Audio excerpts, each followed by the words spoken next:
Yeah, I can tell you really just over the last couple hours since word came out that this announcement was going to be made, businesses have shut down both in Clayton, where the courthouse is, as well as here in Ferguson, where the protests have been big recently, but especially back in August. That's where we saw the most volatile demonstrations. Now, police, the presence has also picked up the last couple of hours here in Ferguson as well. Just about 20 minutes ago, we saw a fleet of about 10 to 15 highway patrol vehicles that zipped out of here at the Unified Command Center, headed over to the Ferguson Police Department, where a large gathering of folks has been there. We know there's been some back and forth between them and police. It hasn't gotten too volatile yet, but that is what police are worried about, and really the entire region has been concerned about leading up to this decision, is if we would see a repeat of the kind of protest that we saw back in August after Michael Brown was shot, and we'll find out if that will be the case or not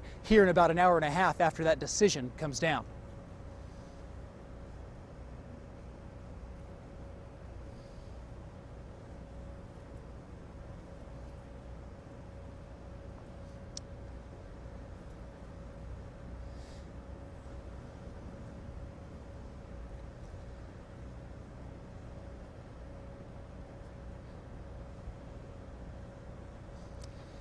Well, to be certain, nobody knows except for the grand jury what that decision is, except for themselves and the county prosecutor at this point. Governor Jay Nixon even said just this last half hour that he doesn't even know what the decision is right now. The word that we've received, though, from our sources is that it is likely that there will be no indictment. So if it is a misdirection, it'll be a pretty good misdirection for the entire nation at this point. That while that is the expectation, protesters are aware of that, and they've been gearing up for that decision as well. The last few days, the crowds have been growing, the intensity has been growing as well. It has remained peaceful, though, and police hope that that continues.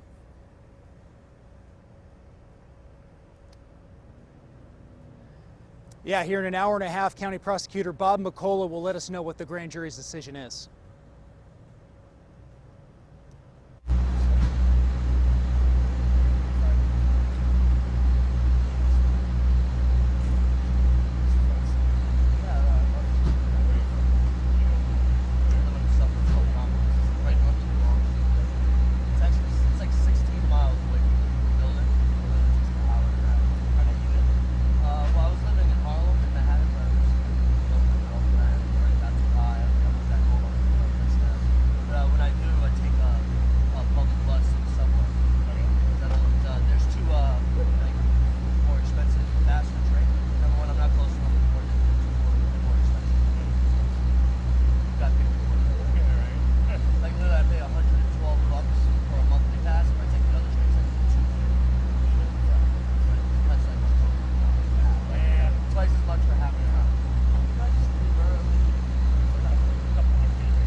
mean, I agree. What is the commission going to do for the city of Ferguson?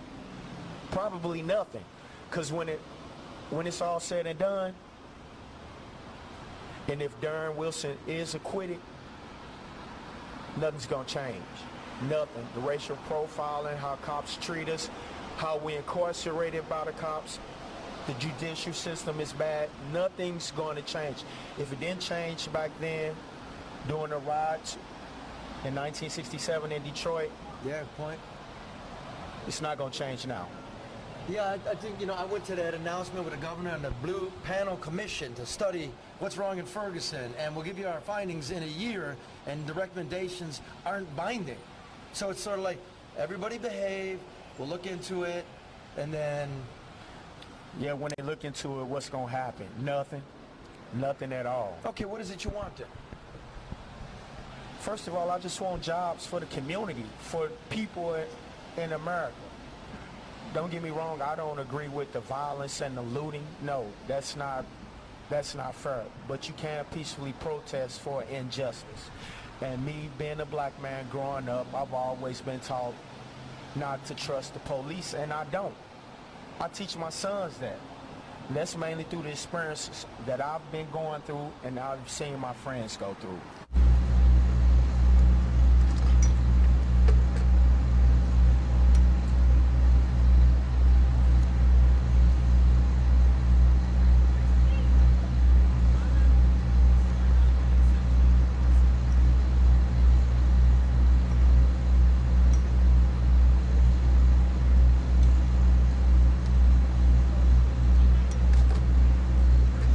Speculation, tension, and protest. The county prosecutors.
like just chilling. I took off my phone.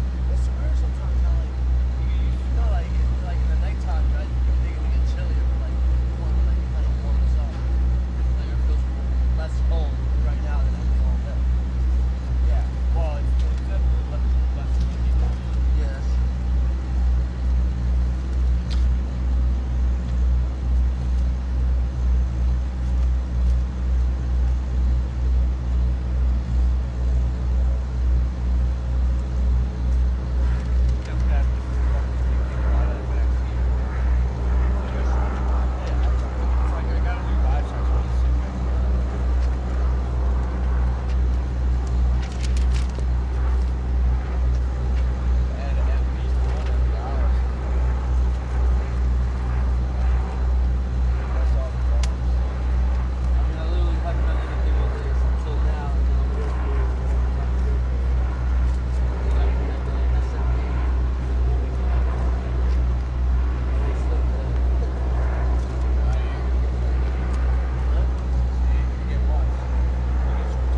That there isn't a repeat of the violent unrest that we saw in August.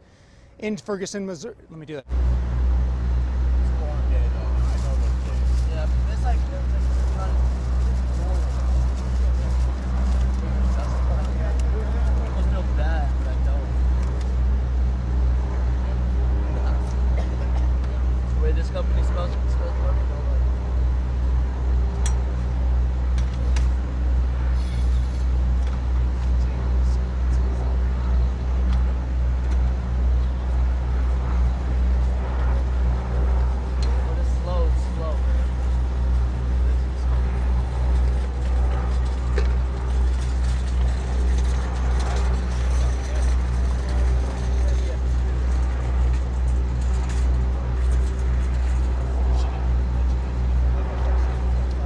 I went up there like, what's up? Yeah, she had I must have really pissed her off because of the fight. I don't think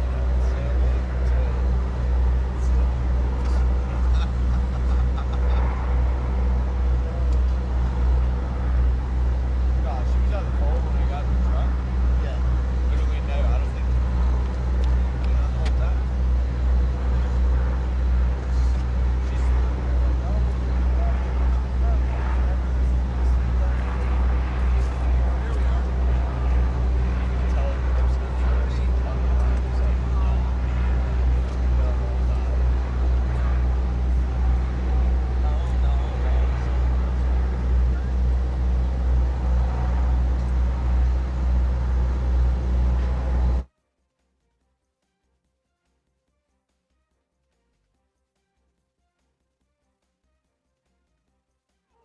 We shut shit down!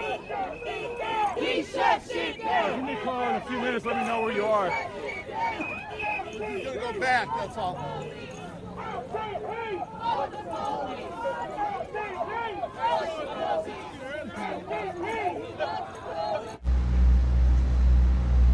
Must be all day.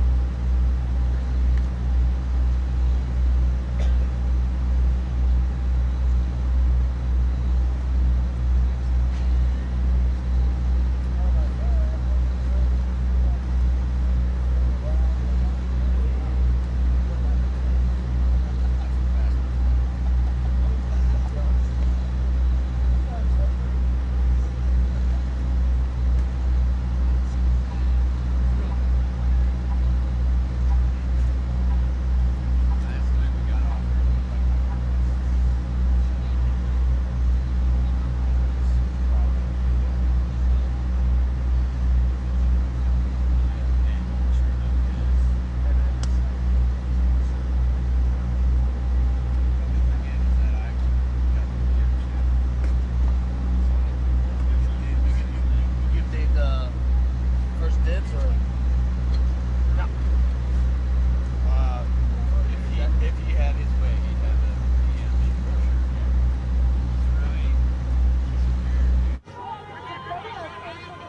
for sure.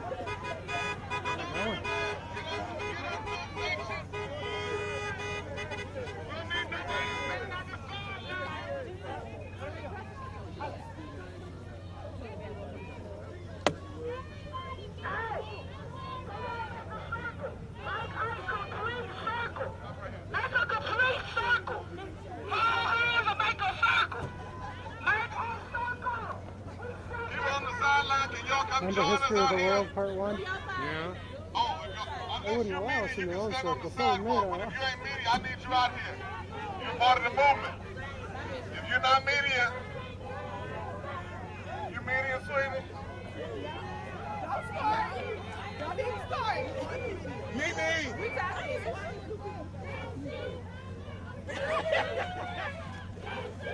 Everybody, they grab our 18 cousins. You know, Ray Ray and Pookie is. Don't shoot.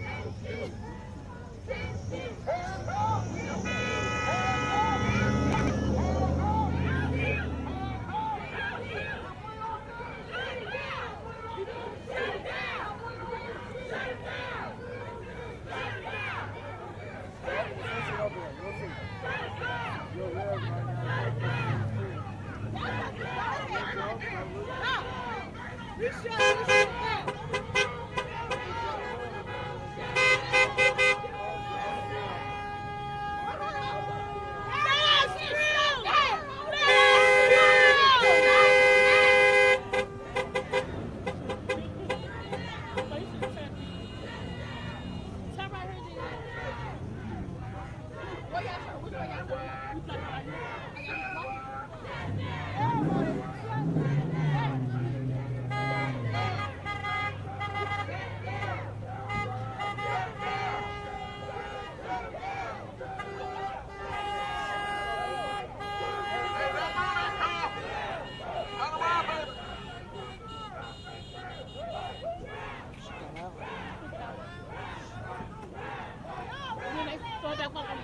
Ain't nobody get turned today.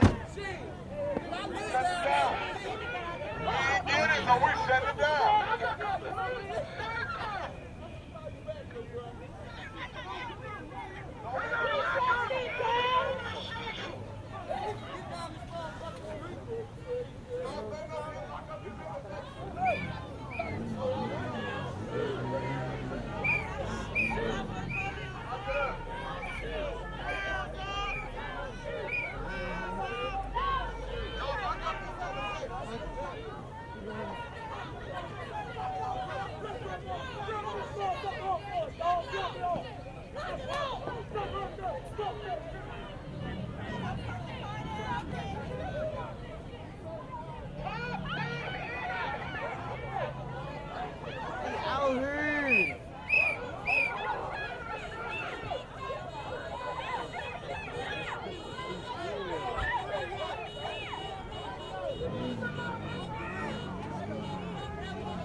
Sending out some info.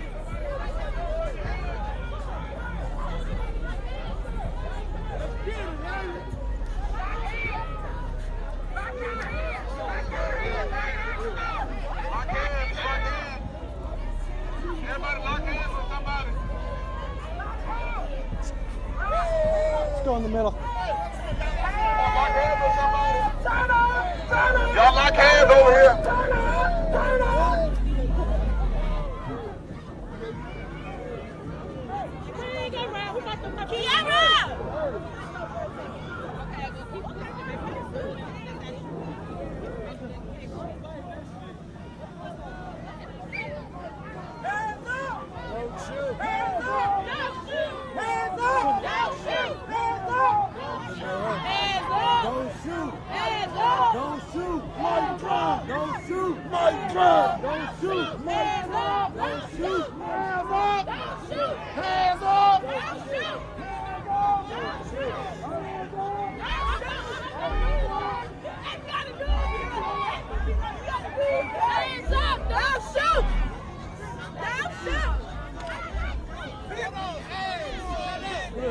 Here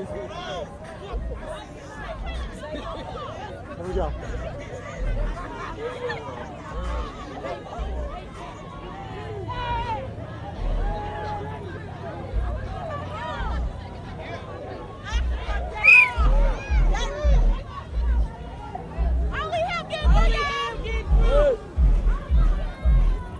No justice, no peace.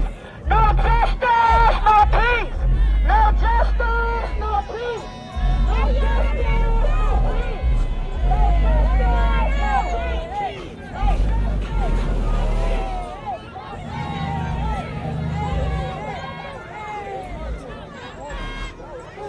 15 state highway patrol cars that zipped out of here just in this last half hour as well. So police, it really is, you can see they're gearing up for any protests that do happen and any unrest, but they are keeping it low key. Last time we saw the police, they were set up all throughout this parking lot and you could see everything they had at their disposal. This time, the entire setup is behind these buildings out of the public view rather than, the hope is just not to agitate any protesters that are already on edge. And police are hoping that will continue. Well, you can see that video in Ferguson. Things are picking up here in Ferguson and really across the entire St. Louis region. Greta?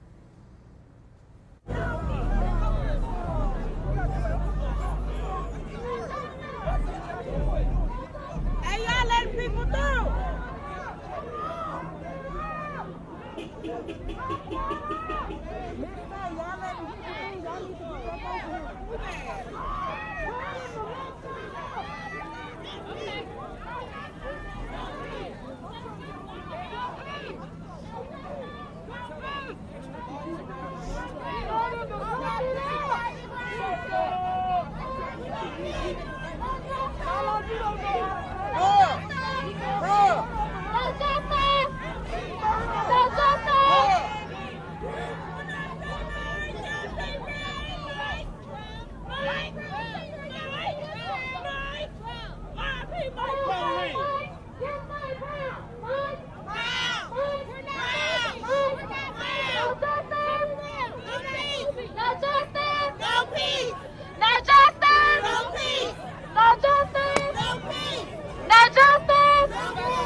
Now would have probably been a good time to have that gas mask. You got it? You don't have In it. the truck with my camera. Yeah, it's a long way back.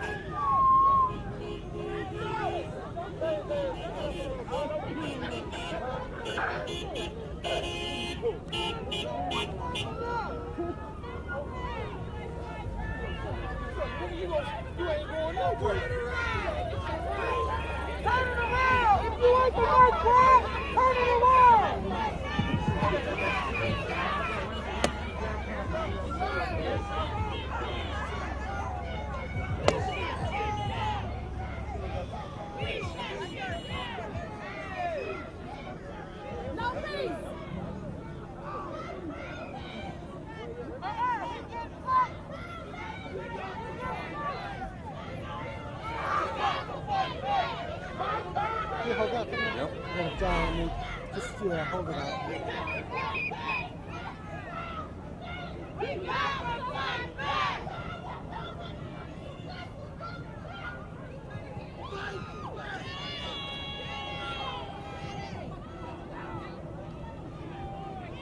If you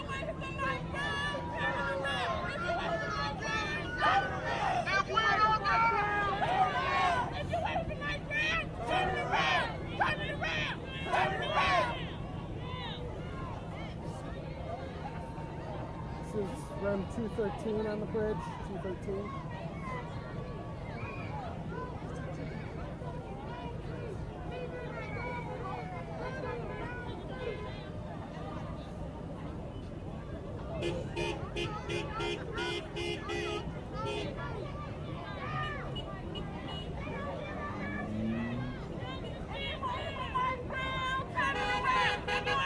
Room 213 on the bridge. Ferguson. Turn it around! If you wait for my crown, turn it around! If you wait for my crown, turn it around! If you wait for my crown, turn it around! Turn it around! If you wait for my crown, turn it around! Wait for my crown, turn it around! Turn it around! If you wait for my crown! So, this is the arrest.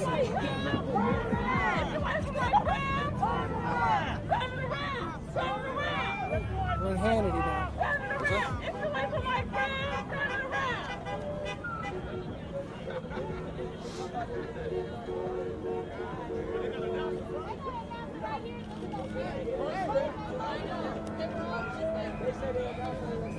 We are not trying to be with God.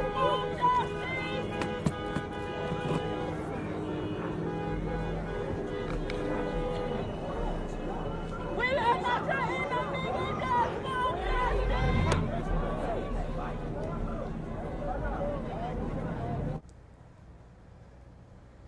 Yeah, Frank and Garcia, that's right. We've seen as well these crowds that have been gathering so far all throughout the city, growing over just the last hour from 50 to 100 people. It has been mostly peaceful. People are heeding those calls for calm, but as we await this grand jury announcement, all we can do is wait.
For the last hour, we have seen a pickup in police presence at the Unified Command Center in Ferguson as well. We've seen a fleet of about 10 to 15 state highway patrol vehicles that just zipped out of here in the last 20 minutes to respond to some of those protests that have been growing. And of course, this is everyone waiting for this next hour to see what happens after that decision comes. Frank and Garcia. Hands up! Hands up!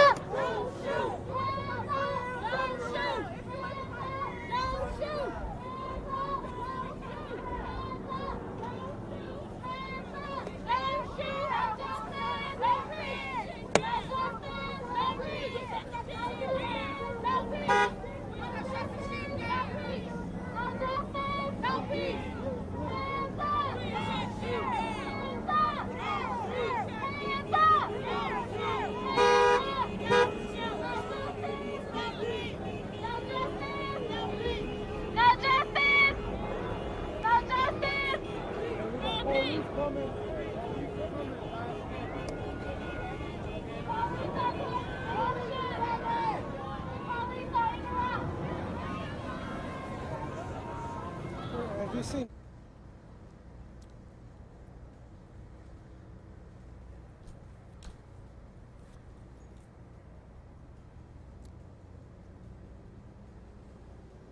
Yeah, we believe that's where those police cars were taking off to just in the last 10, 15 minutes. But the crowd right there, it's about 60 to 100 folks. They have blocked off those roadways. And police said this afternoon that they're going to let protesters block those roadways temporarily. They will make them move along. They can block the roadways as long as it's not permanently. And they say that is a strategic difference from back in August that they're hoping will make a difference.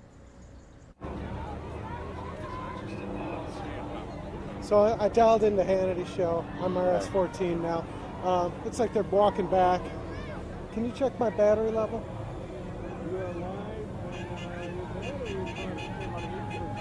Oh, okay, good.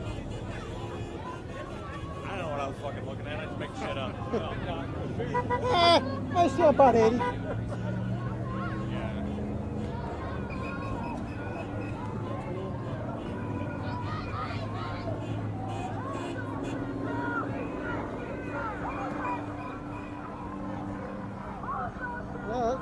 Might get a second chance at that mask. Said you might get a second chance at that mask if they're heading back.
They're trying to talk on the loudspeaker. You can't hear what they're saying.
Mike Brown! Mike Brown!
diffused. Yeah, nobody wants to get arrested yet. Not yet, right?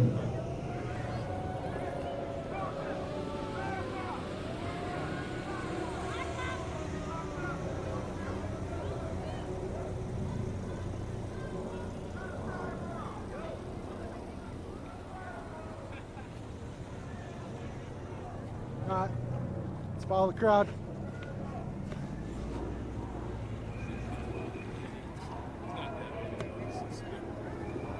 Best workout I had in years. I know. I hope you didn't do your morning workout at the hotel.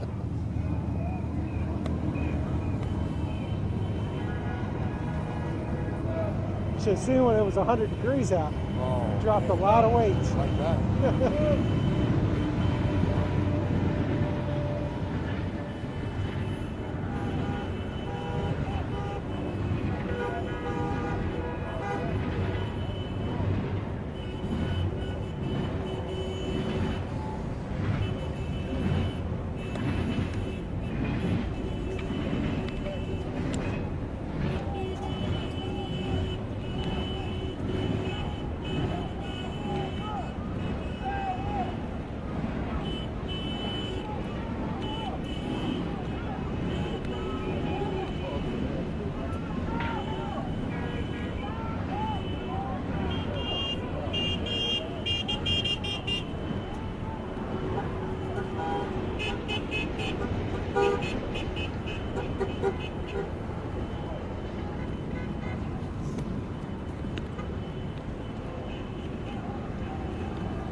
Yeah, really, we've seen a couple crowds growing across St. Louis, but especially here in Ferguson, there's two spots where they're blocking off roads and intersections there, crowds from 60 to 100 folks, and that's really shot up and grown here in the last hour, especially as we work closer to this grand jury announcement. We're told that those protests, they are mostly peaceful thus far. They are loud, they are passionate, but still peaceful, and that's what police have said they hope will continue. They want to give protesters the ability to make their voices heard, but to do it in a peaceful way, and protesters have said that's what they expect to do.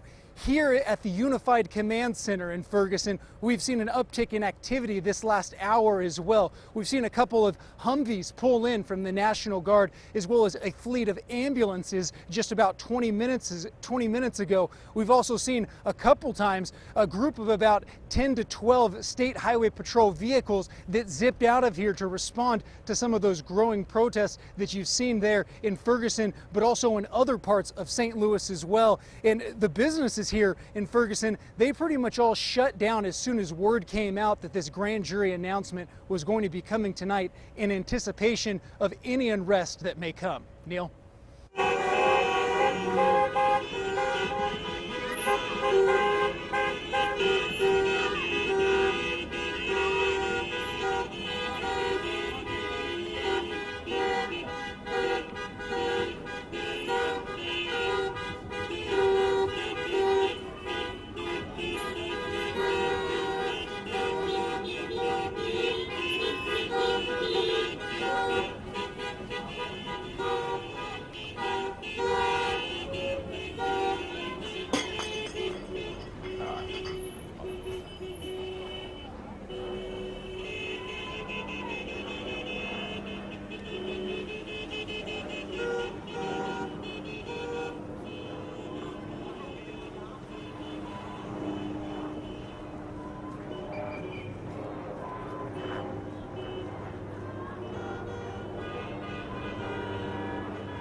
Shut it down!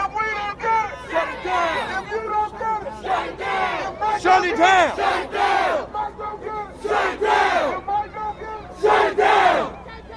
Shut it down!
We know it's nice.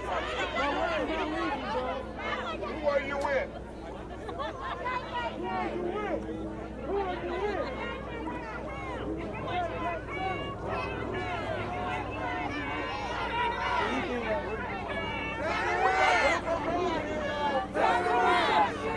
We shut shit down. We got KKK over here, y'all. We shut shit down. We shut shit down. We got KKK over here. Hey, we gonna fuck down. Hey, for these niggas in here. Hey, what the fuck? KKK.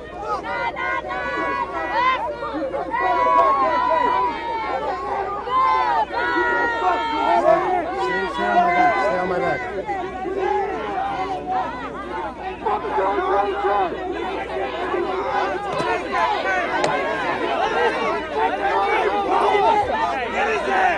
Get his ass! We're a motion picture company.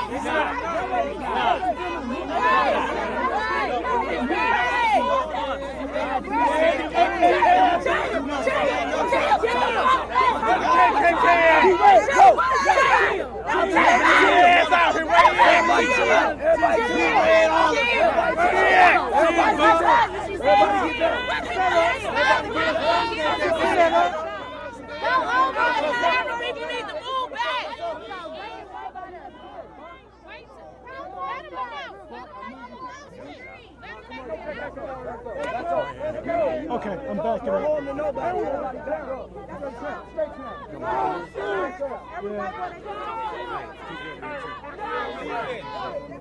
Don't shoot! Don't shoot!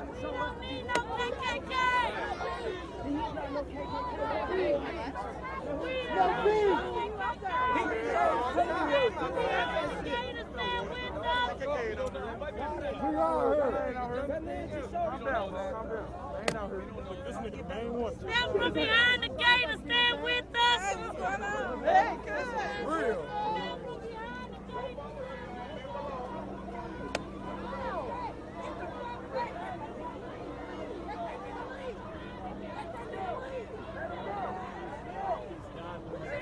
He's a father-in-law. He ain't the KKK.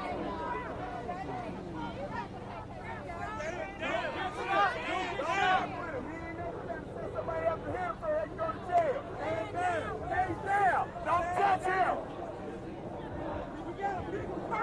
Y'all need to stand up. Stand back. We out here for. This is not what we out here for. Say it again. Say it again. Stand down. We're not out here for Put your hands up.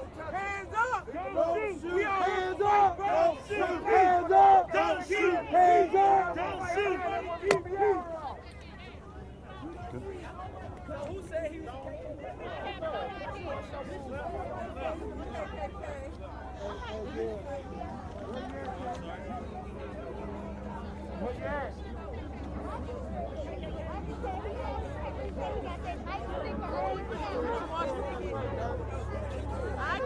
So Bishop said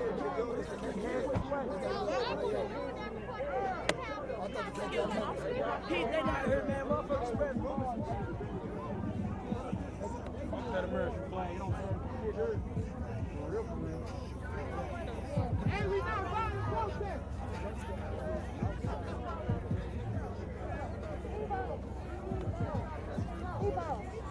He did that shit. I'm standing right now.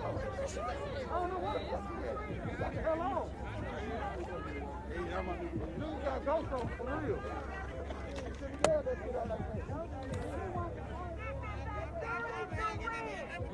Let me get one of these to you. Okay, well, yeah. Let me see here. Wait a minute, now put it down so I can. Okay. Sorry. Hey, don't stop no closer. We have the right to fight for our freedom. This is our duty to win. We must love and respect one another. This is our duty to fight.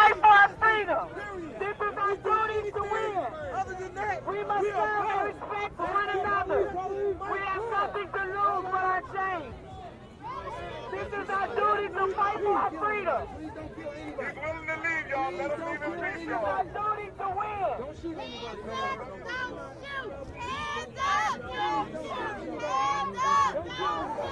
Hands up!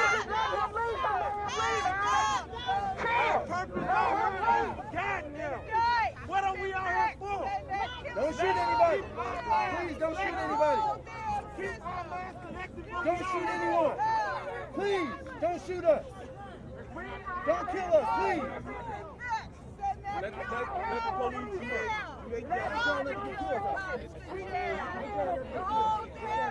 The purpose is for peace and through our demonstration and get what's heard. How many kids did you kill no innocent bastard. But whoever he is, let him go back to back the fuck up! Indict down Wilson! Indict down Wilson! Indict down Wilson! Indict down Wilson! Indict down Wilson! Indict down Wilson! Indict down Wilson! Indict down Wilson! Indict down Wilson! Nobody, please! Indict down Wilson! Don't hurt nobody!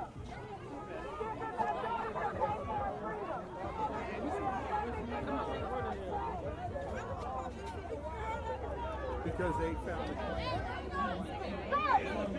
They're gonna draw y'all down. Well, put your arm in my hand and come on. Start showing shit.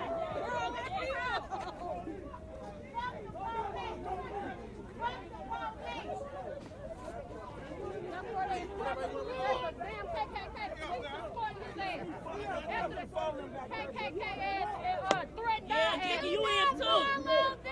Jackie, they protect that motherfucker. Oh, that's him? Hey! Hey!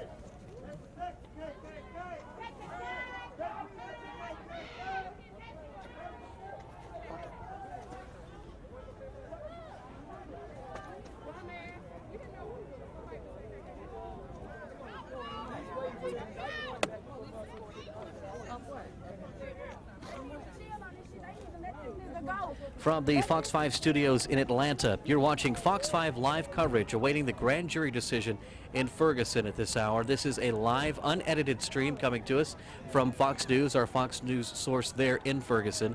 So again, the images and the audio that you're hearing are live and uncensored, so viewer discretion is advised. We will continue our live coverage on this channel, this Fox 5 live YouTube channel, until the decision is put forward tonight, as well as the subsequent protest beyond that. You're watching Fox 5 Live.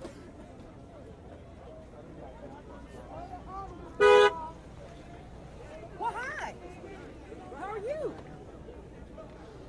Hands up! Don't shoot! Hands up! Don't shoot! I'm right here. Oh, there you go.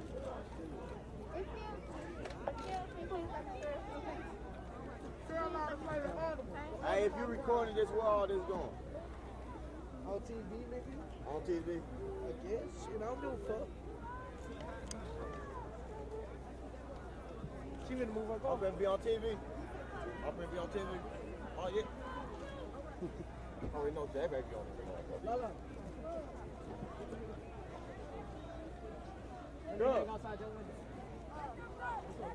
Good.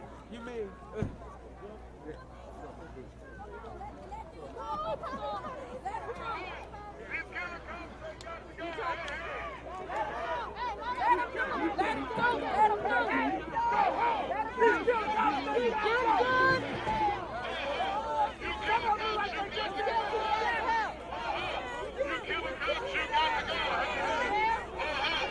You kill a cop, you got to go.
is our duty to fight for our freedom.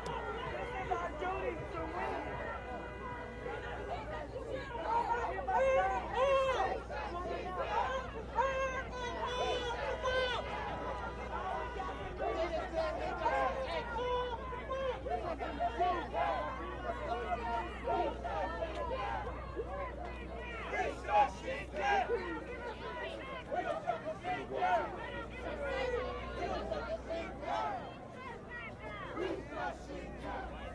Can I ask you a question? Why do you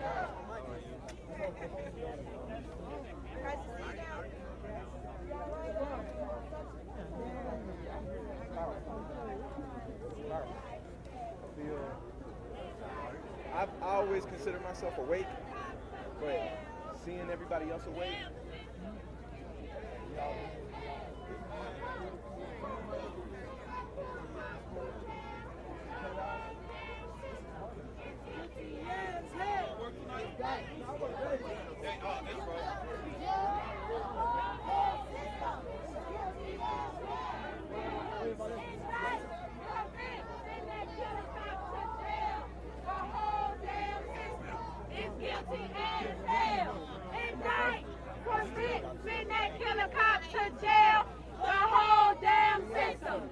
Guilty as hell.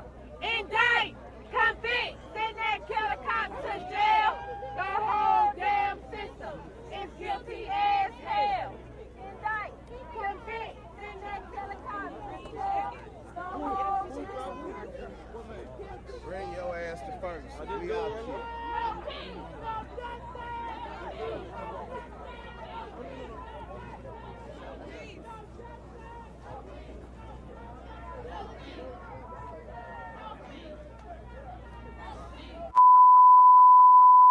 Mike Brown! I am! Mike Brown! I am! Mike Brown! We are! Mike Brown! You are! Mike Brown!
No peace!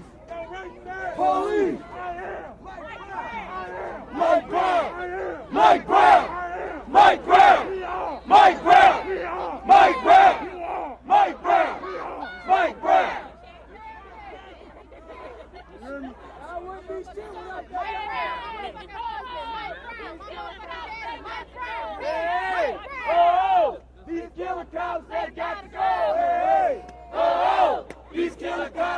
got to go. Hey, hey. Ho, ho. These killer cops, they got to go. Hey, hey. Ho, ho. These killer cops, they got to go. Hey, hey. Ho, ho. These killer cops, they got to go.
How long you been out here?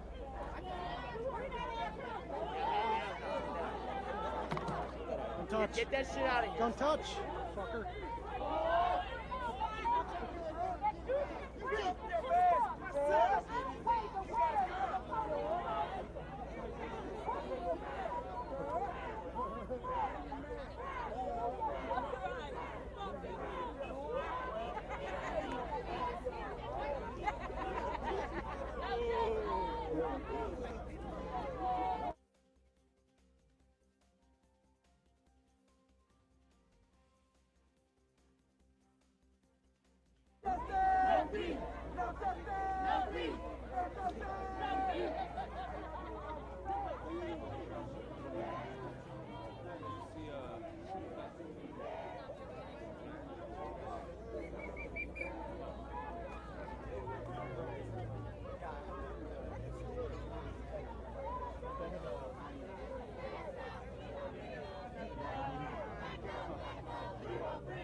This is what democracy looks like. This is what democracy looks like. This is what democracy looks like. This is what democracy looks like. We must love and respect one another.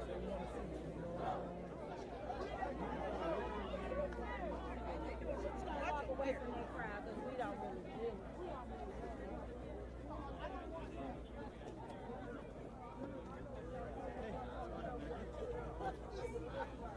How goes the party? I'll tell you in about 20 minutes. Yes, you will.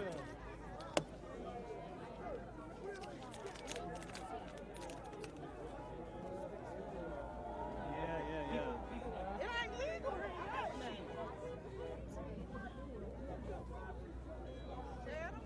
Hardball.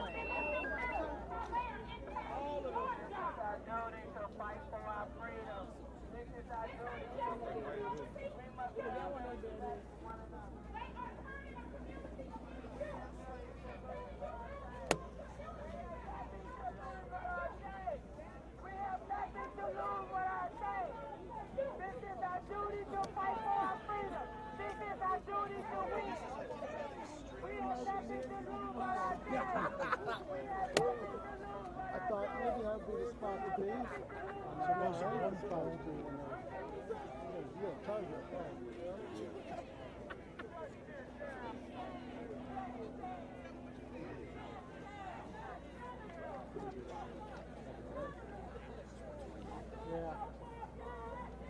courthouse.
Bishop, Pastor Deacon Derek, Dr. Robinson. So them white masks, is that white and black?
That's still from your first life?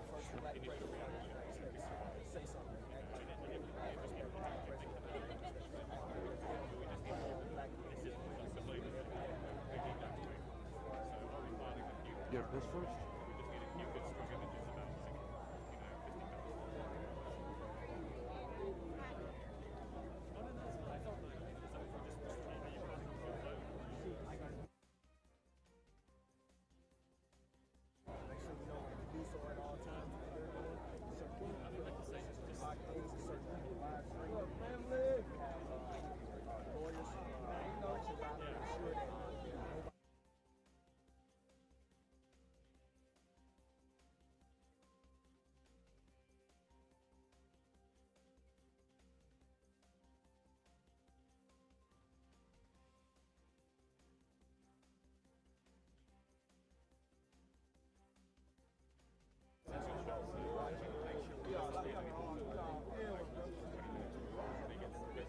New York 213 here. What control is Kelly File? This is the reactor.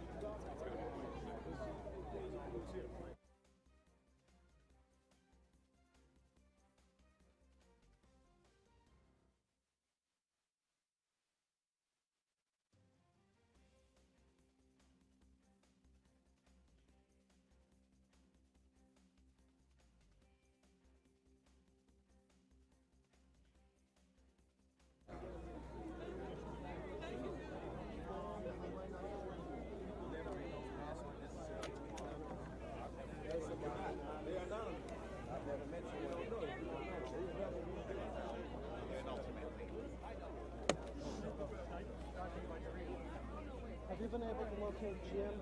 Yeah, they're right over there by the light pole. I just talked to Bill 3 minutes ago. Let's go join them.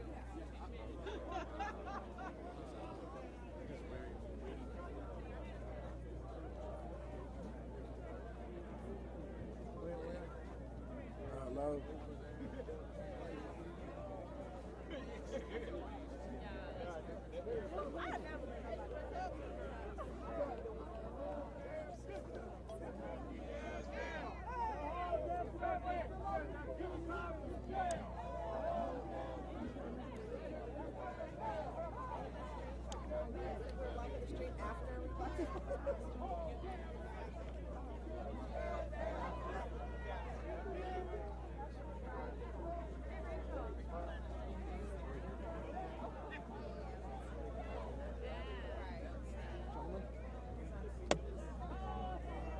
So control 9 for the next. They're taking me quite a bit. Yeah?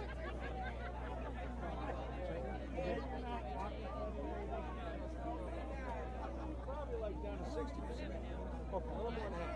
Good. Yeah, they even to 60 pretty quickly. I got another bag for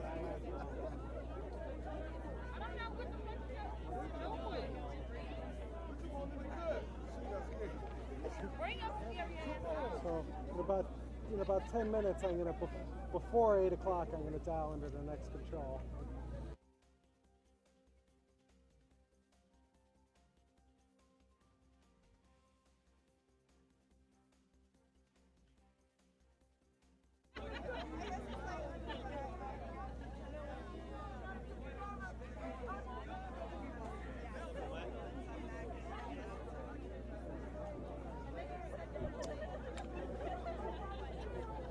I think I'm gonna dial into the next show.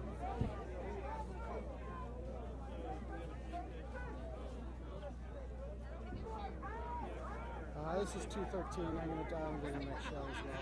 Thank you.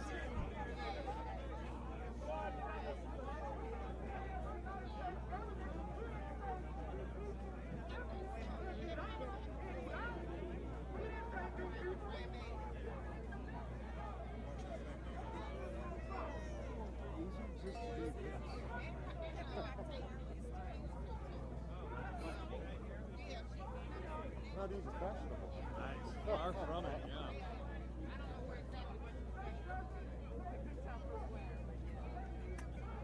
Rem 213 on the bridge.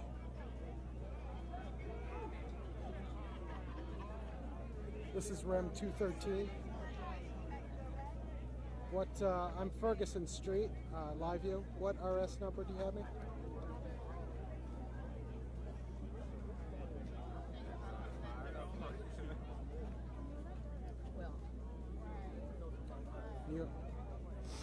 New York, could you tell me what 213, what RS number I'll be, please?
takes a lot of guts to have a big camera on a truck. From Atlanta, you're watching Fox 5 live coverage of awaiting the grand jury decision in Ferguson. We are taking you to between two live feeds at this time. You can see our ground camera provided by Fox News. This is a live, uncensored feed from Ferguson. And here we have the courthouse where we await the grand jury decision. Less than 10 minutes away now, and you're going to see it live here on Fox 5 Live. So make sure you're retweeting, sharing this link this evening as we are standing by to continue to bring you live coverage from Ferguson, several different angles, as many as we can provide you live and uncensored this evening. You're watching Fox 5 Live.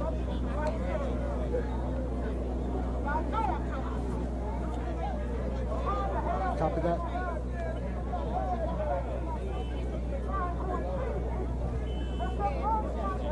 Hey Scott, how are you?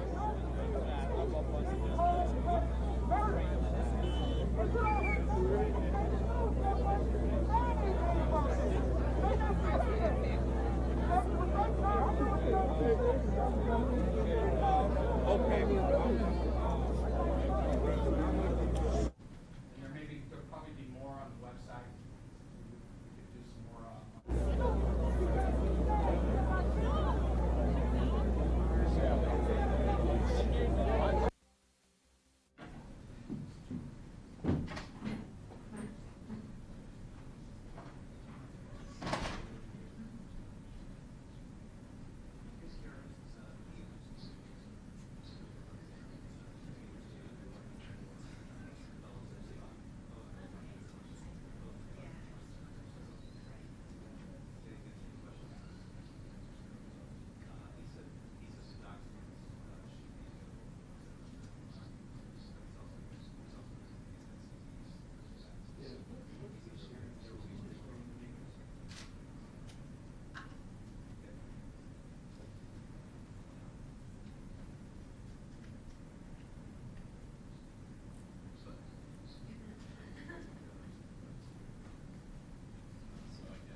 You are watching Fox 5 live coverage as we await the grand jury decision this evening from Ferguson.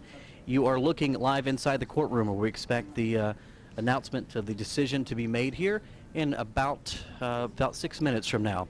So this is where it will appear. We do not have the feed from outside the courtroom this time because we've switched our satellite feeds over to bring you the decision live as it happens.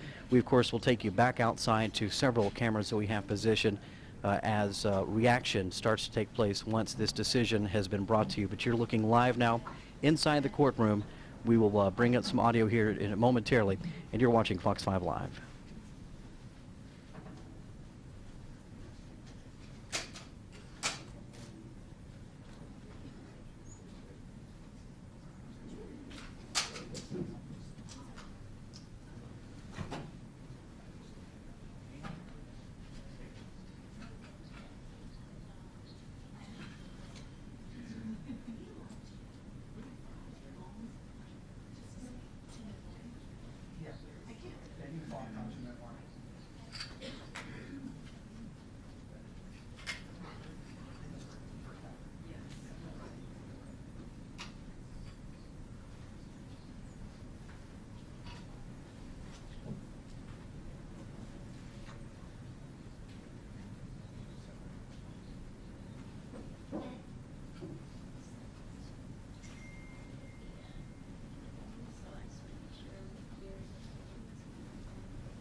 You're watching Fox 5 live coverage awaiting the grand jury decision from Ferguson this evening. We are about 5 minutes now at the 5-minute mark from when we are told authorities will be coming out to tell us the decision that the grand jury has made in this case, whether to indict or not. And again, we will have that for you live. You can see this live picture from the courtroom now. We will stay with this until we know the decision. We will bring you more of a Fox 5 special report here in just a moment. And of course, stay with us because we're going to bring you back outside, show you the reaction to this as protesters and community members learn about the decision this evening. You're watching Fox 5 Live.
At this point, we are about 2 minutes away from the top of the hour, where we expect the decision to be coming shortly after that.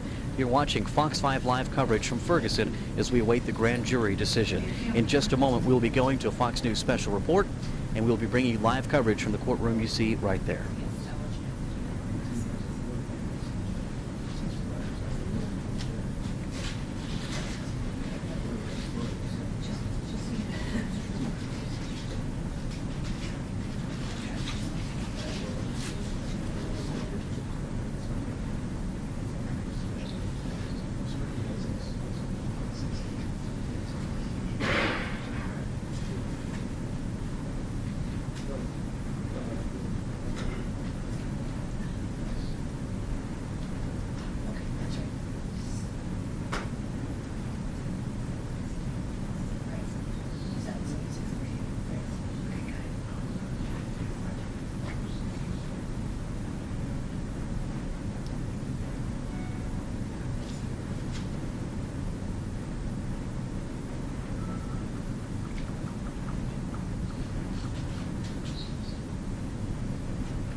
It is the top of the hour. You're watching Fox 5 Live from our studios in Atlanta. We're bringing you live coverage from Ferguson at this time as we await the grand jury decision.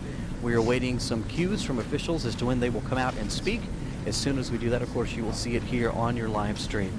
We also will be joining a special report in just a moment from Fox News, but we will not miss a moment of what the grand jury has to say. We will also stay with this coverage for reaction outside in the streets from protesters, from community activists, as they also learn the decision tonight. Tweet your friends, retweet our link, let them know that you're watching Fox 5 Live.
You're watching Fox 5 Live. Just like you, we are awaiting the decision tonight from Ferguson. The grand jury is supposed to have a representative appear here shortly. We are waiting for that. This is a real-time live image from the courthouse there in Ferguson, and you will see this live in just a moment. We will join a Fox News special report, but we will quickly rejoin this camera, and of course they will all broadcast this live. As it happens, from here we will take you back outside to aerial views and camera views from the ground as protesters react to the decision tonight as well. Hang with us. We are all experiencing this here at the same time because you're watching Fox 5 Live.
2-minute warning. 2-minute warning. 2-minute warning. 2-minute warning. Live. Everybody here, look out, 2-minute warning. 1 minute. 2-minute warning.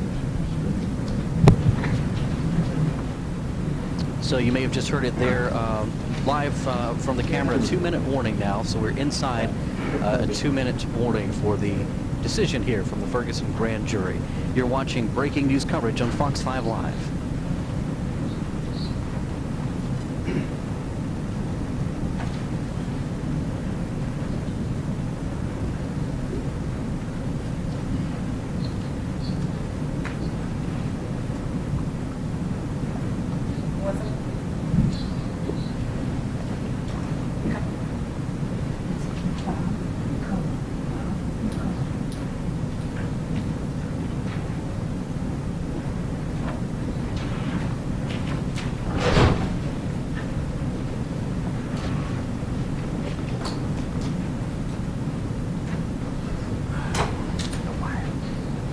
The wire. The wire.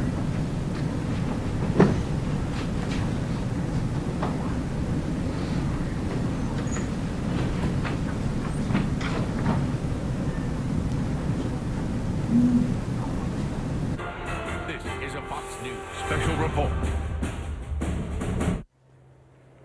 I'm Shepard Smith at Fox News headquarters in New York. We interrupt your regular programming tonight to bring you a Fox News alert on a decision now. The grand jury for Ferguson, Missouri, has now reached a decision on whether to indict. The St. Louis County prosecuting attorney, Robert McCullough, is about to announce whether the grand jury has decided to indict a white police officer for shooting and killing an unarmed black 18-year-old in Ferguson, Missouri on August the 9th. The announcement is at the Justice Center in nearby Clayton, Missouri, about 10 miles from Ferguson. Officials have stepped up security in a big way outside the building. Barricades are up as we speak, and that's a look inside the courtroom where the prosecutor is about to make the announcement. Let's take a live look outside now on Florissant Street, 10 miles away in Ferguson, where the crowds have gathered in large numbers. Police are there in small numbers at the moment, but nearby, according to Fox News reporters on the scene, behind a Target store in a parking lot there, police and National Guard and FBI, numbering around 1,000, are on standby for any trouble. Now, the prosecutor, Bob McCullough, is stepping to the microphone. We're told he'll go through a long list of explanations, then announce whether the officer is indicted. Thanks for your patience. I'm a little late getting up here. So I have a statement at the very beginning here, and then we'll be happy to answer some questions when we're finished with that. But first and foremost, I'd like to again extend my deepest sympathies to the family of Michael Brown. As I've said in the past, I know that regardless of the circumstances here, they lost a loved one to violence. And I know that the pain that accompanies such a loss knows no bounds. On August 9th, Michael Brown was shot and killed by police officer Darren Wilson. Within minutes, various accounts of the incident began appearing on social media, accounts filled with speculation and little, if any, solid, accurate information. Almost immediately, neighbors began gathering and anger began growing because of the various descriptions of what had happened and because of the underlying tension between the police department and a significant part of the neighborhood. The St. Louis County Police conducted an extensive investigation at the crime scene, at times under very trying circumstances, interrupted at least once by random gunfire. Beginning that day and continuing for the next 3 months, along with the agents of the Federal Bureau of Investigation at the direction of Attorney General Eric Holder, located numerous individuals and gathered additional evidence and information. Fully aware of the unfounded but growing concern in some parts of our community that the investigation and review of this tragic death might not be full and fair, I decided immediately that all of the physical evidence gathered, all people claiming to have witnessed any part or all of the shooting, and any and all other related matters would be presented to the grand jury. Grand juries of 12 members of this community, selected by a judge in May of this year, long before this shooting occurred. I would like to briefly expand upon the unprecedented cooperation between the local and the federal authorities. When Attorney General Holder first announced the federal investigation just days after the shooting, He pledged that federal investigators would be working with local authorities as closely as possible at every step of the way and would follow the facts wherever they may take us. As General Holder and I both pledged, our separate investigations follow that trail of facts with no preconceived notion of where that journey would take us. Our only goal was that our investigation would be thorough and complete to give the grand jury, the Department of Justice, and ultimately the public all available evidence to make an informed decision. All evidence obtained by federal authorities was immediately shared with St. Louis County investigators. Likewise, all evidence gathered by St. Louis County Police was immediately shared with the federal investigators. Additionally, the Department of Justice conducted its own examination of all the physical evidence and performed its own autopsy. Another autopsy was performed at the request of the Brown family, and all of this information was also shared. Just as importantly, all testimony before the St. Louis County grand jury was immediately provided to the Department of Justice. So although the investigations are separate, both the local and the federal government have all of the same information and evidence. Our investigation and presentation of the evidence to the grand jury in St. Louis County has been completed. The most significant challenge encountered in this investigation has been the 24-hour news cycle and its insatiable appetite for something, for anything, to talk about, following closely behind with the nonstop rumors on social media. I recognize, of course, that the lack of accurate detail surrounding the shooting frustrates the media and the general public and helps breed suspicion among those already distrustful of the system. Yet those closely guarded details, especially about the physical evidence, give law enforcement a yardstick for measuring the truthfulness of witnesses. Eyewitness accounts must always be challenged and compared against the physical evidence. Many witnesses to the shooting of Michael Brown made statements inconsistent with other statements they made and also conflicting with the physical evidence. Some were completely refuted by the physical evidence. As an example, before the results of the private autopsy were released, witnesses on social media, during interviews with the media, and even during questioning by law enforcement, claimed that they saw Officer Wilson stand over Michael Brown and fire many rounds into his back.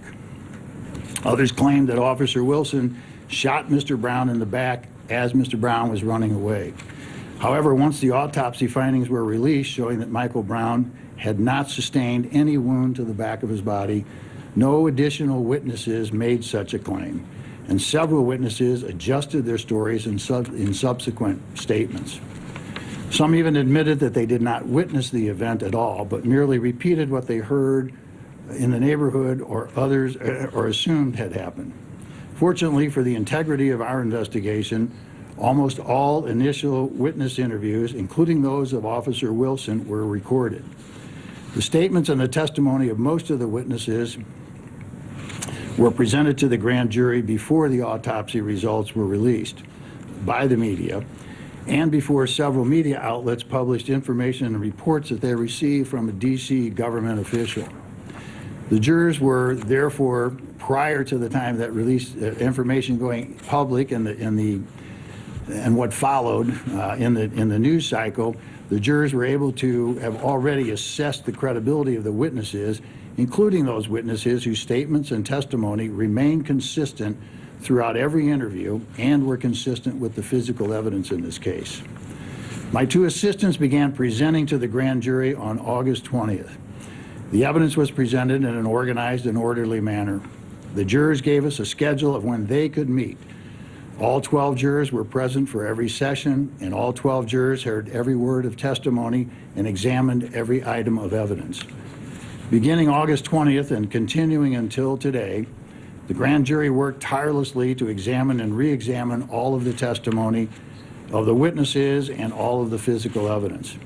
They were extremely engaged in the process, asking questions of every witness, requesting specific witnesses, requesting specific information, and asking for certain physical evidence. They met on 25 separate days in the last 3 months, heard more than 70 hours of testimony from about 60 witnesses, and reviewed hours and hours of recordings of media and law enforcement interviews by many of the witnesses who testified. They heard from 3 medical examiners and experts on blood, DNA, toxicology, firearms, and drug analysis. They examined hundreds of photographs, some of which they asked be taken.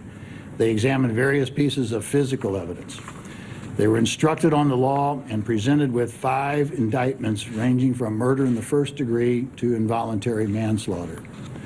Their burden was to determine, based upon all of the evidence, if probable cause exists to believe that a crime was committed and that Darren Wilson is the person who committed that crime. There is no question, of course, that Darren Wilson caused the death of Michael Brown by shooting him, but the inquiry does not end there.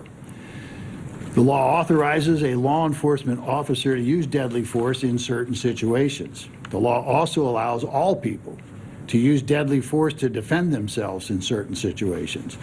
So the grand jury considered whether Wilson was the initial aggressor in this case, or whether there was probable cause to believe that Darren Wilson was authorized as a law enforcement officer to use deadly force in this situation, or if he acted in self-defense. I detail this for 2 reasons. First, so that everyone will know that, as promised by me and Attorney General Holder, there was a full investigation and presentation of all evidence and appropriate instruction of law to the jury, to the grand jury. Second, as a caution to those in and out of the media who will pounce on a single sentence or a single witness and decide what should have happened in this case based on that tiny bit of information.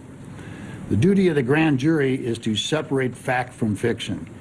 After a full and impartial and critical examination of all the evidence in the law, and decide if that evidence supported the filing of any criminal charges against Darren Wilson. They accepted and completed this monumental responsibility in a conscientious and expeditious manner. It is important to note here, and say again, that they are the only people who have heard and examined every witness and every piece of evidence.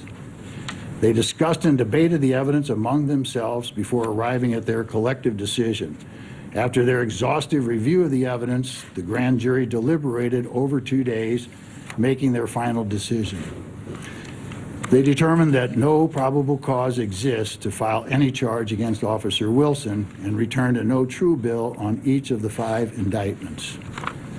The physical and scientific evidence examined by the grand jury, combined with the witness statements supported and substantiated by that physical evidence, tells the accurate and tragic story of what happened. A very general synopsis of the testimony and the physical evidence presented to the grand jury follows. Please note that, as I have promised, the evidence presented to the grand jury, with some exceptions, and the testimony of the witnesses called to the grand jury will be released at the conclusion of this statement. At approximately 11:45 a.m. on Saturday, the 9th of August, Ferguson Police Officer Darren Wilson was dispatched to the Northwinds apartment complex for an emergency involving a 2-month-old infant having trouble breathing. At approximately 11:53, while still at the Northwinds call, Wilson heard a radio broadcast for a stealing in progress at a market on West Florissant. The broadcast also included a brief description of the suspect, a black male wearing a white T-shirt who took a box of Swisher cigars. Other officers were dispatched to that store. Officer Wilson remained with the mother and the infant until EMS arrived to transport them to the hospital. Officer Wilson then left Northwinds complex in this Ferguson police vehicle, a Chevy Tahoe SUV, and drove west on Canfield towards West Florissant. An additional description of the stealing suspect was broadcast about that time, wearing a red hat, yellow socks, khaki shorts, and he was with another male. As Officer Wilson was attending to his emergency call on Northwinds, Michael Brown and a companion were in a local convenience store on West Florissant.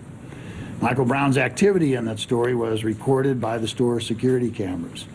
The video, often played following its release in August by the Ferguson Police Department, shows Michael Brown grabbing a handful of cigarillos and heading toward the exit without paying. As Michael Brown and his companion left the store, someone inside the store called the police. After crossing West Florissant, the two walked east on Canfield in the middle of the street, Mr. Brown directly behind his companion. As Officer Wilson continued west on Canfield, he encountered Michael Brown and his companion still walking in the middle of the street. As Wilson slowed or stopped as he reached Mr. Brown, he told them to move to the sidewalk. Words were exchanged, and they continued walking down the middle of the street. As they passed, Wilson observed that Michael Brown had cigarillos in his hand and was wearing a red hat and yellow socks. At approximately 12:02 p.m., Wilson radioed that he had two individuals on Canfield and needed assistance.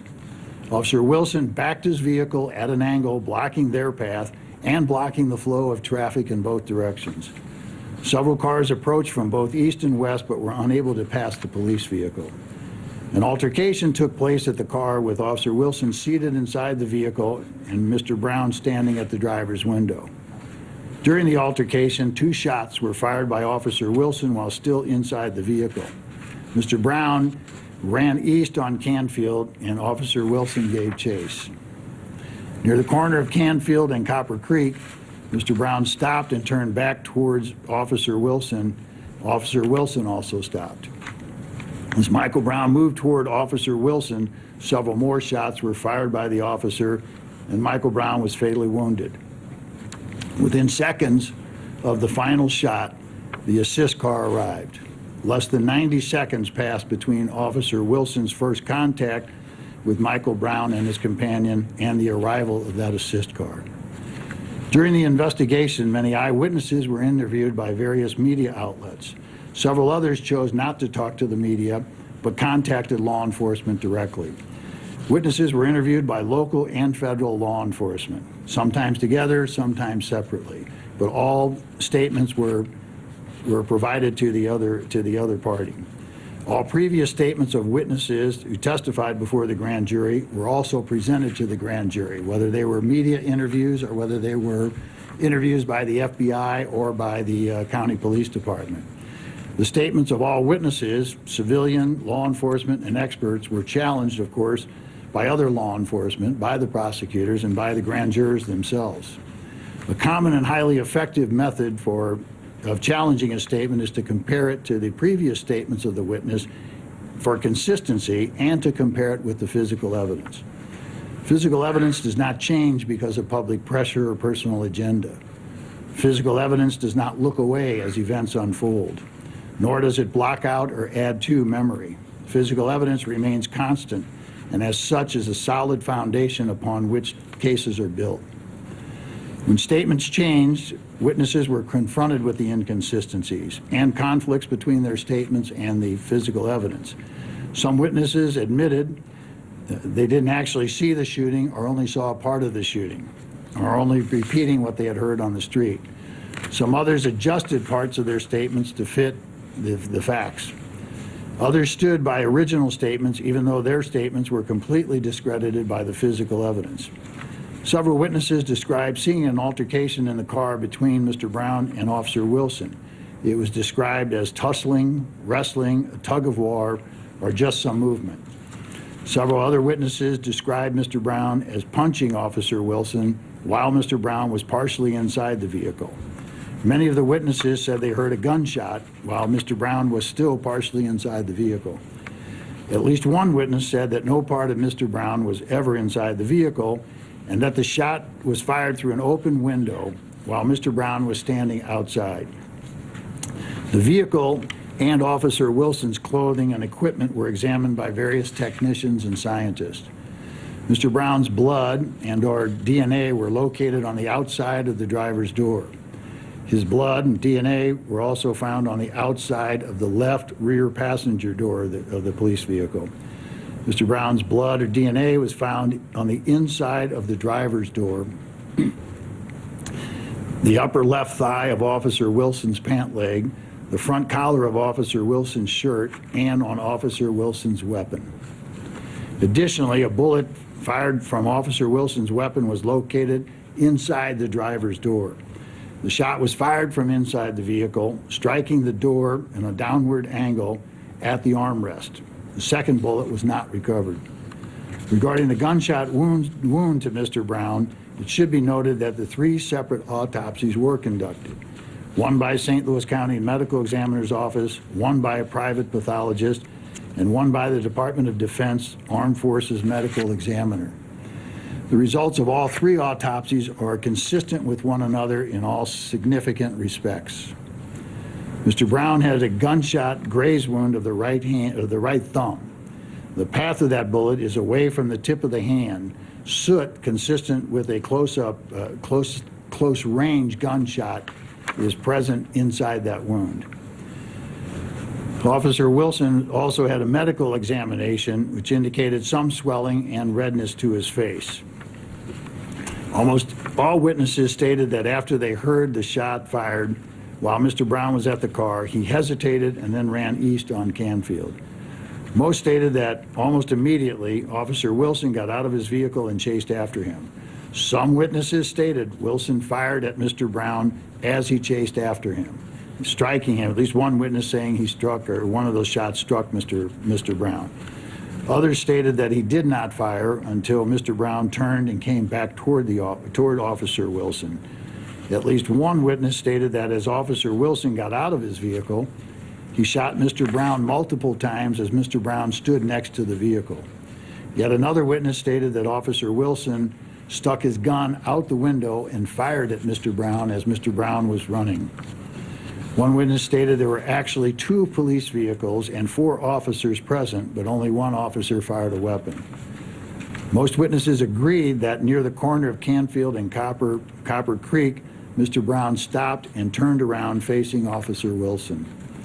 Some said Mr. Brown did not move toward Officer Wilson at all, but was shot multiple times as he stood near the corner with his hands raised. In subsequent interviews with law enforcement or their testimony before the grand jury, many of the same witnesses acknowledged that they didn't actually see the shooting. Some were running for cover, some were relating what they heard from others, or as I said, what they assumed happened in that case. Several other witnesses maintained their original statement that Mr. Brown had his hands in the air and was not moving toward the officer when he was shot. Others said that he was shot, excuse me. Several witnesses stated that Mr. Brown did not raise his hands at all, or that he raised them briefly and then dropped them and turned toward Officer Wilson, who then fired several rounds. Other witnesses stated that Mr. Brown stopped for a very brief period, then moved toward Officer Wilson again. One described his movement toward Officer Wilson as a full charge. According to some witnesses, Officer Wilson stopped firing when Mr. Brown stopped moving toward him and resumed firing when Mr. Brown started moving toward him again. These witnesses did not make any statements to the media. The description of how Mr. Brown's hands raised his hands or the position of his hands is not consistent among the witnesses. Some described his hands as being out to his side. Some said in front of him with his palms up. Others said his hands were raised near his head or were by his shoulders. Still others said they were in front of his chest or down by his stomach. Others described his hands as being in a running position or in fists. There are also various witness statements regarding Mr. Brown's movement after he stopped and turned back toward Officer Wilson. Several witnesses said Mr. Brown never moved toward Officer Wilson and was shot where he stood at the corner. Most said that the shots were fired as he moved toward Wilson. Mr. Brown's movements were described as, they said, on one, walking, moving fast, stumbling, or a full charge.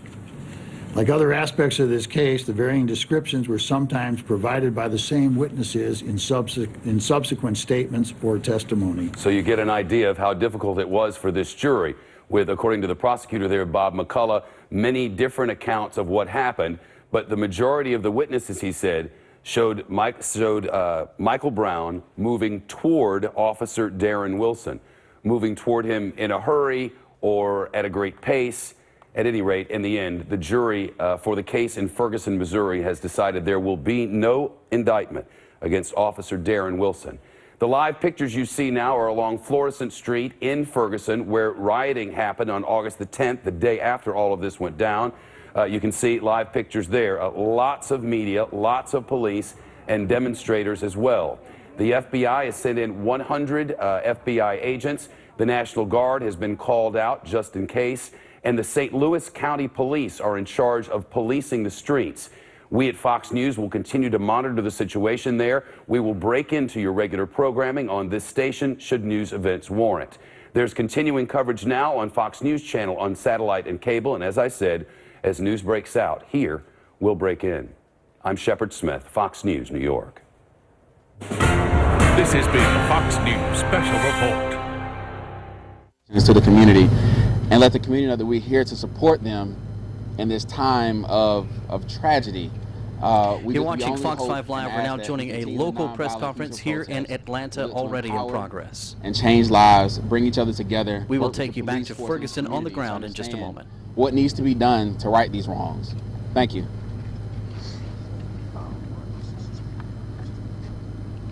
Shots. My name is John Evans. I'm the president of the DeKalb County branch and here representing our president, Dr. Testimony, excuse me, will be released following this statement. I'm ever mindful that this decision will not be accepted by some and may cause disappointment for others.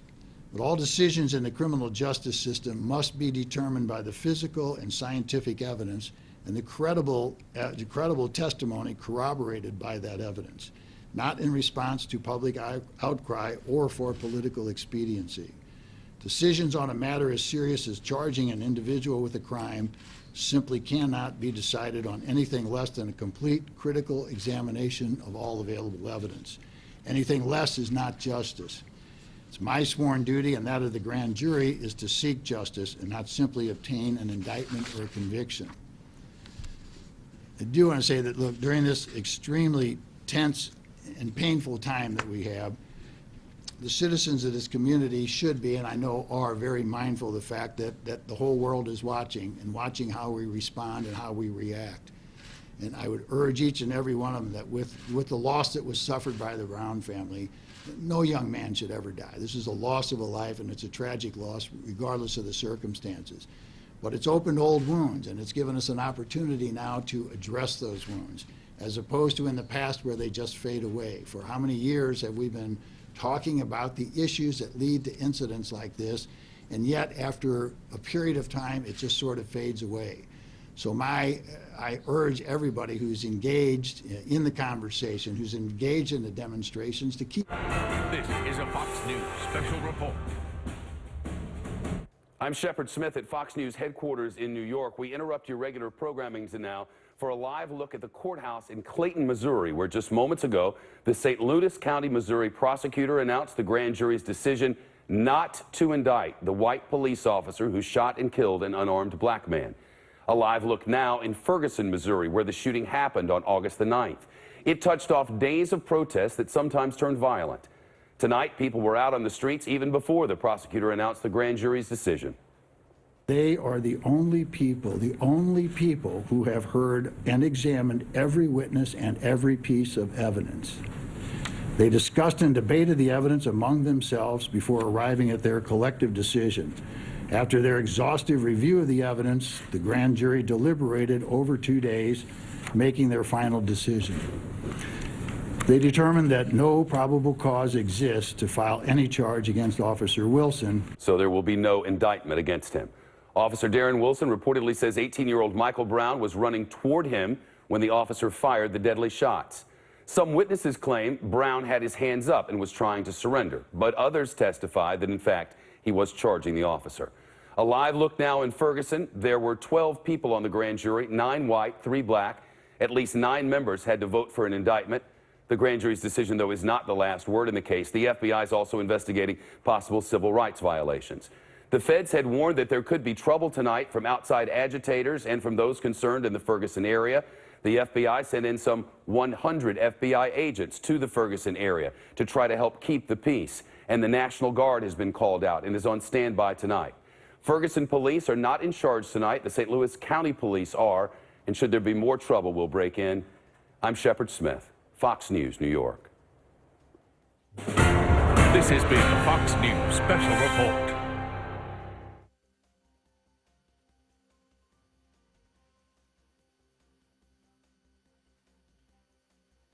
And presented, in this case, we presented 5 charges, 5 indictments to them. Yes, sir.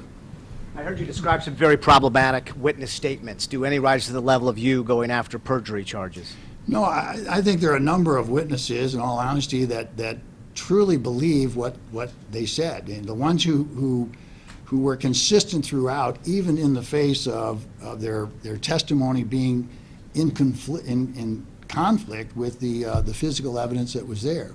I think they truly believe that's what they saw, but they didn't. So no, some of the others, yes, were making it up, but they all pretty much acknowledged that they saw parts and then made up other things. Yes, ma'am. Okay. Bob, there have been many that have been critical of this process, calling it a secret trial. Do you regret taking this to the grand jury? Do you wish there had been a coroner's jury, some other forum for presenting this evidence? No, not at all. I certainly don't regret taking this. I think that was a good decision to take this to the grand jury. We presented to this grand jury, as I detailed in here, all the evidence that there possibly could be, all of which will be available. All of which will be available as we finish this tonight. So everyone will be able to examine that same evidence and come to their own conclusion. And that's the only thing I'd urge. And I know people aren't going to go home and read everything that was on there and make a decision based on that. But you need to keep in mind that these grand jurors poured their hearts and souls into this process. Their term was scheduled to end in early September. And they gave up their lives. They put their lives on hold. They put their families on hold. They put everything on hold so that they could come in and do their civic duty. And it was a very emotional process for them. I met with them before any evidence started to tell them what the process was going to be, and I met with them today after their decision. And I can tell you just how emotional and how draining it was for each and every one of them. So to suggest anywhere, anyone suggesting that somehow, it's just not a full and fair process. It's just unfair to these people. They poured their hearts and souls into this. Yes, ma'am. Just go right next to you after that. I'll hand it right over, I promise. Can you tell us anything more about the grand jury? We've heard just some very basic demographics, mainly just race and sex. Can you tell us any more, the basic ages, and maybe perhaps which way those folks voted? No, I really can't. That was the information that the judge released and allowed to be released on the demographics of the makeup of the grand jury. What I can tell you, and probably not speaking too far out of line, is that when any judge picks a grand jury, they're looking for a cross section of St. Louis County, and I will say that almost any demographic category you can come up with is going to be represented on that grand jury. Various ages, income, where they live, how they live, retired, not retired, still working, blue collar, professional. Almost anything you can think of is going to be on that grand jury, and they tend to be that way across the spectrum. We have 3 a year. Yes, ma'am. Sir, were there any African American witnesses who testified that Michael Brown was coming towards the officer when Brown was shot? Yes. All the ones that I mentioned specifically were all African Americans. That the one who indicated that he came at him in a full charge, and that as Officer Wilson fired shots at him, Mr. Brown stopped, and Officer Wilson stopped shooting, and as Mr. Brown started charging at him again, those are his words, his testimony, Mr. Wilson started shooting again. And so the others who had very consistent stories, not just with each other, or not just their stories or their testimony throughout, but they were consistent with the others, several others, they're all African American. Yes, sir. I wonder if you can tell us a little bit about Officer Wilson's testimony and perhaps his status tonight? Well, I have no idea what his status is, but his testimony was, again, it's in the packet that'll be released, but his testimony, and these are questions a lot that were asked by the grand jurors, as questioning him and challenging him on why he didn't use lesser force, why he didn't run away. And rather than get into the specifics of it, I will say that he did testify, of course, that he was sitting in the car and was punched by Mr. Brown. I think all of that information from his version out there, or is out there. I specifically didn't do that because, in any case, the the target or the suspect is you know, has the most interest in the case, and so we don't put a whole lot of stock. We'd love to hear from them, but don't put a whole lot of stock or can't rely solely upon that testimony. So, yes, sir. The blue shirt. You mentioned that there's video of the final 10 shots. Would that be released with the rest of the evidence that you're releasing tonight? I mean, I just assume that microphone's going somewhere, but it's not here. You mentioned that there was a video of the final 10 shots. Will that be released with the rest of the evidence? No, there's not video, there's audio. He was on a video chat in the background there, but yes, that should be in the packet. If it's not, we will get the audio out. Yes, sir. Kevin? Mr. McCullough, I want to ask you a question. Imagining what the people who are protesting tonight might say, they'd say, look, this jury had 9 whites on it and 3 blacks. They'd say, you have a reputation, right or wrong, of being pro-police. What do you say to somebody who might be out there who thinks it wasn't justice? How do you boil it down? Why is this justice, this outcome? You know, it's hard to boil down everything. That's why I said it has to be based upon all the information that's available. You could certainly take out a witness here, a witness there, and come to a different conclusion. But I think everyone has to look. They'll have the ability to look at every bit of evidence and information that was put on and all the testimony and can do that. And some, I understand some people have made up their minds both ways and are not going to change. And so there isn't a whole lot I can do. What I would urge them to do is express those feelings, express them in a constructive way, and try to make some changes so that nothing like this ever happens again. Yes, ma'am. You just explained that we need to work on issues so that this kind of thing won't ever happen again. Can you explain what are some of those fixes that need to happen, and are any of them including whether or not police should shoot somebody whose hands are maybe at their stomach, maybe at their sides, or maybe up in the air, and they are unarmed? Well, you know, it's difficult to answer. In fact, it's impossible to answer questions like that because there are so many variables that play into every case. And so there's just no real way to answer a question like that. And so you have to look at every bit of information and every case that comes in. The idea, I hope, is to avoid ever being in that situation. Yes, sir.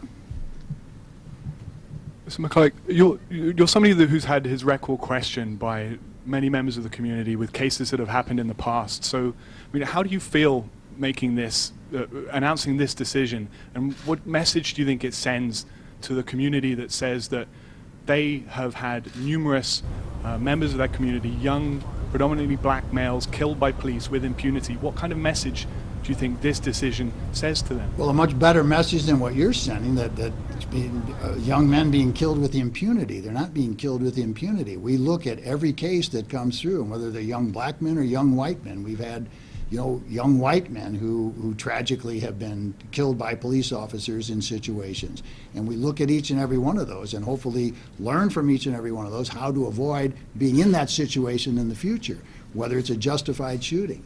So I think that's what has to go. And I think what, you know, the people in the community, they need to make their voices heard, and they need to address those issues so that we get those issues so that we're never in this position again. Yes, sir. I think people looking at this from around the country are going to be struck by the fact that there is not a single law in the state of Missouri that protects and values the life of this young man who unquestionably was shot and killed dead. There's no dispute about that by the police officer. What do you say to people who wonder, is there something wrong with the laws here that allows this to happen, that after this happens says we just move on essentially, and that this is justice? Is this really justice, or is there something wrong with the laws in the state that would say that this is okay? You know, you know, it's another question that really I don't have an answer to that question, that what's wrong with the law. There are no laws to protect this. Every law out there is to protect the safety of every individual, regardless of their age and regardless of their race. And so if those laws are not working, then we need to work to change them. And that's about all that we can. That's not all the way, but that's what we should be doing. And that's where this needs to go from here. So, yes, sir. Mr. Murphy, you've been accused by some of passing the buck by simply standing back and putting all this evidence in front of the grand jury rather than taking a stand. Isn't that what you were elected to do? Shouldn't you have taken a stand on this case? Here's what you have to understand, and part of that system, there isn't anyone in the system, as part of the checks and balances we have in this system, is that no one office, no one individual has the ultimate or absolute authority. If charges were filed in this case, as they're filed in other cases, the case would still go to a preliminary hearing or to the grand jury. There still has to be a probable cause determination. No one can just file a charge and go directly to a jury trial. That just cannot happen. And we have an obligation to present the evidence. I don't know how anyone can say it was, we're passing the buck by gathering all this information and evidence and meeting with the grand jury. It's something we do on a weekly basis. We do it day in and day out, week in and week out. So it's certainly not passing the buck. Yes, ma'am, back in the corner there. Hi, can you give the specific vote breakdown and what's the possibility of federal charges? Are those still possibility and outstanding? I can't give you a vote breakdown because I don't know that, and neither I can't ask, nor can the grand jurors reveal that. The federal investigation is still ongoing. They have all the information, all the evidence that we have. They had it, as we got it. When we finished a day's worth of grand jury testimony, within a day or two, that was in the hands of the Department of Justice. When they did an interview, within hours, that was in the hands of the Department of Justice. So they will conduct their investigation as we did. They're looking at different types of laws, obviously, and different violations. So, but when we'll complete that, I have no insight into that. Yes, sir. Did any witnesses refuse to testify, and if so, how was that handled? I didn't hear the last part. If any witnesses refused to testify, how was that handled? There were a few witnesses who were not brought in, and they were witnesses who, one didn't make a statement. There were a couple who just disappeared. We spent a lot of time searching for them, and with the assistance of the FBI, but we're unable to locate a couple of them. So none of the information, even though in one case I think we had a statement from the witness, it wasn't presented to the grand jury. I think there were a couple of them. Yes, ma'am. I think we got time for a couple more here. You cite Officer Wilson's description of Brown's movement towards him as a charge. Was there any other evidence that might have led the grand jury to conclude Wilson had reasonable cause for the use of deadly force? Well, again, I think you have to have, I'm not privy to the deliberations, and so I can't say what they saw as highly significant or not, but they had all the information, and they were charged with, and they were told that here's what the law requires, that you consider all of the evidence and the information. And so it's not just, as in most cases, it is not just one bit of evidence that says, all right, that's it, that's all we need to hear. It's everything that is presented, which is why we wanted to make this as complete and thorough as possible. Yes, ma'am. What justification are you going to be using to release the grand jury evidence? I know there's been some dispute as to whether a court order is going to be needed to present what it is you're saying you're able to present tonight. I won't bore you with all the legal details and technicalities of it, but essentially it is now a closed investigation, which makes it an open file. It's a lot more complicated and complex than that, but essentially that's how the Sunshine Law operates. When it's a closed investigation, when it's a closed case, it's an open file. And so that's the basis. We're following the Sunshine Law. Although there's no specific request for it, I assume there would be a request, but I thought it was important in the first place to release the information. So, yes, ma'am. Bob, obviously many are not happy with this decision tonight, especially the family of Michael Brown. If they are watching, what would you want to say to them this evening? Well, as I said at the very outset, my heart goes out to them. Regardless of the circumstances, they lost a young man. They lost a young life. And I've said many times before that the pain that goes along with that loss is just something that most people can't understand. And so, but at the same time, everything was presented, and it's things don't, but everything was presented, everything was given to the grand jury, it was all put in front of them, and the 12 people made a decision that based upon all that evidence, that as tragic as this is, it was not a crime, it was not one that where charges should have been filed. You know, it doesn't lessen this tragedy by the fact that it was a justifiable use of force or self-defense.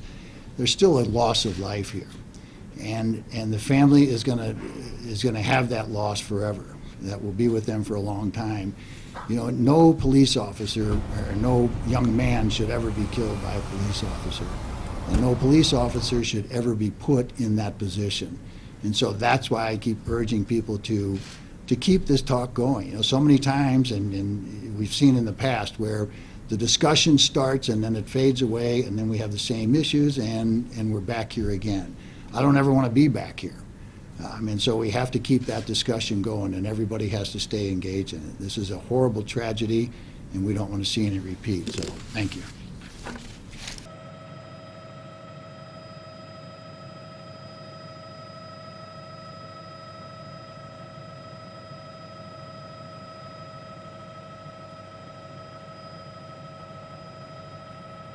Well, I guess anything's possible. I don't know. I feel pretty safe at 2,500 feet. I'll talk to Rob.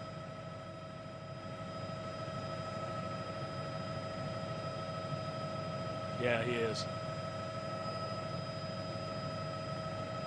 You're watching Fox 5 live coverage of the grand jury decision and the subsequent protests and demonstrations that you see taking place on your screen. In just a few moments, we're going to be taking you to the White House, where President Obama is expected to speak shortly after 10 o'clock. We will have live coverage of that and continue to follow the progress on the ground in Ferguson.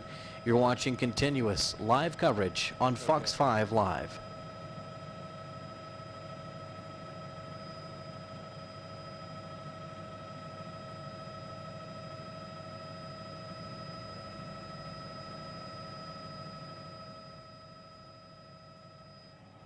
Yeah, you're still good.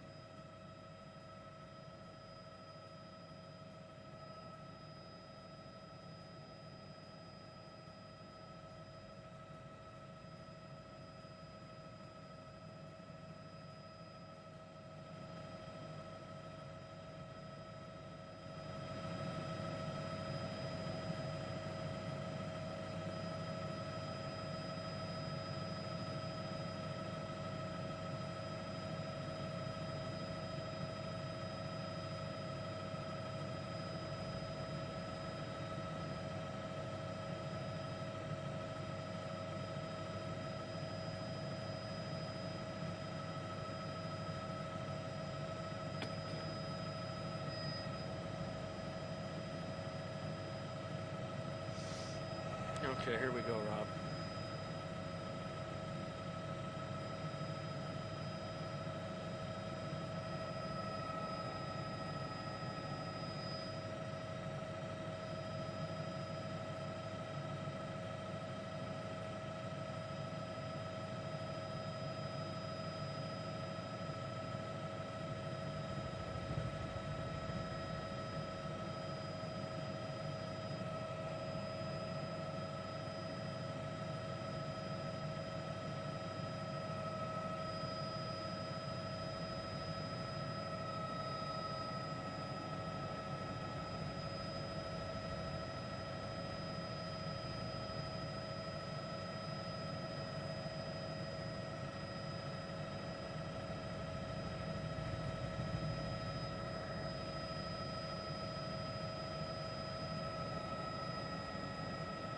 Tom has definitely changed dramatically. I've left this picture very wide, and I apologize for its graininess a little bit because there are some dark spots that I want to show you. The bottom of the frame is where the Ferguson Police Department is.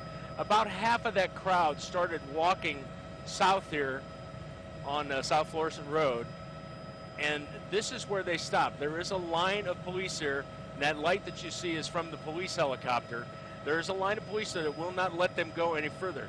Now I see a number of people running back in this direction, so I'm not quite sure exactly what's going on the ground. I do see some flashes, but that could be any number of things. That could be people taking pictures, so I don't want to jump to any conclusions. But right now, that is a line of police that you see across the middle of your frame there. There are a number of protesters that are right there with the police, and they continue to converse. Now you've got another crowd off to the left side here. Everybody is running back at this point. So we're going to have to assume that something has happened there, because people do not run for no reason. So, but the majority of the protesters looks like they have scattered into this area here. We'll pull out just a little bit so that you can see what's going on, but they are at this point headed back toward the Ferguson Police Department. I'm going to go back in here as best I can where you see the police helicopter lighting up this scene and see what else is going on. There are still a number of protesters there, so it's a little hard to try and determine why those people might have been running. There could have been any number of things. People, if you hear something, a lot of times you just go and you don't sit around to find out what that was. But those lights that you see are from the police department helicopter. You see the police, and they do appear to be trying to disperse these people, back south. Back north into a different area. As soon as we figure out exactly what's going on, if we can determine more for you, we will. For now, we're live in Sky Fox. Steve Myers, Fox 2 News.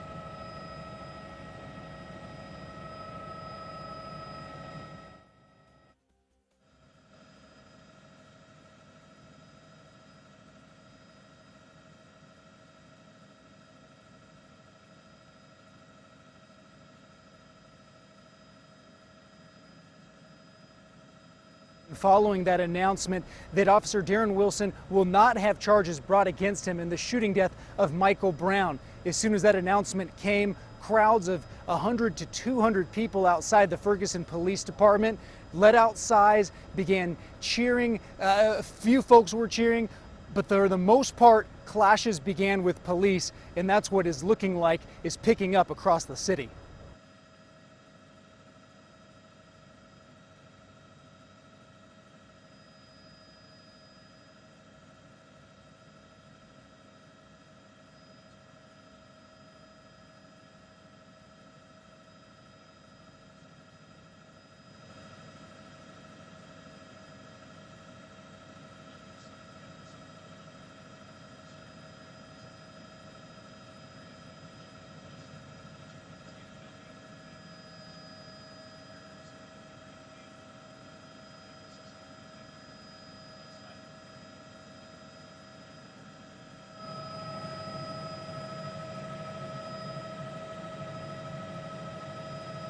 Sorry, guys, I didn't have the mic on. I've got it on now.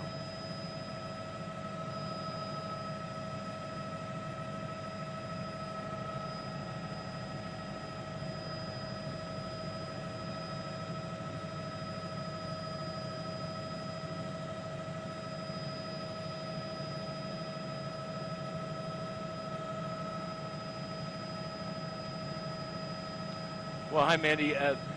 I can see people that are right in front of this business here that is about a block and a half north of, or south of the police department. And there appear to be a number of people there. There was a larger number of people there a couple of minutes ago.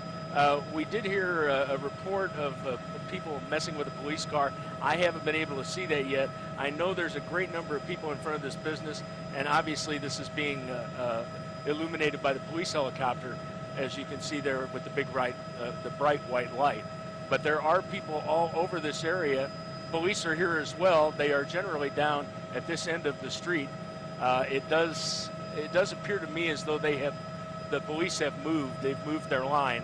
So perhaps they are trying to move this crowd in a different direction and disperse them. I'm still looking for the car that was reported to have been messed with here in this area, but I don't see it. But for sure, just a couple of minutes ago, there was a large crowd in front of this one business. I'm not quite sure what they were doing, but there seemed to be a huge congregation there. Now they've moved back out into the street, and they are congregating there. As soon as we can give you something else, we will. For now, we'll just maintain our live status up here in Sky Fox. Back to you guys.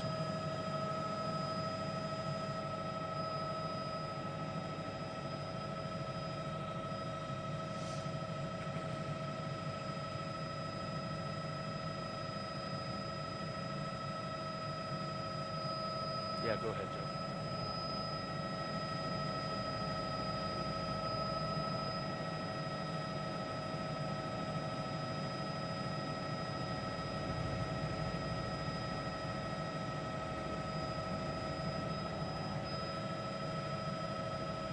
Well, we can try. Rob will ask.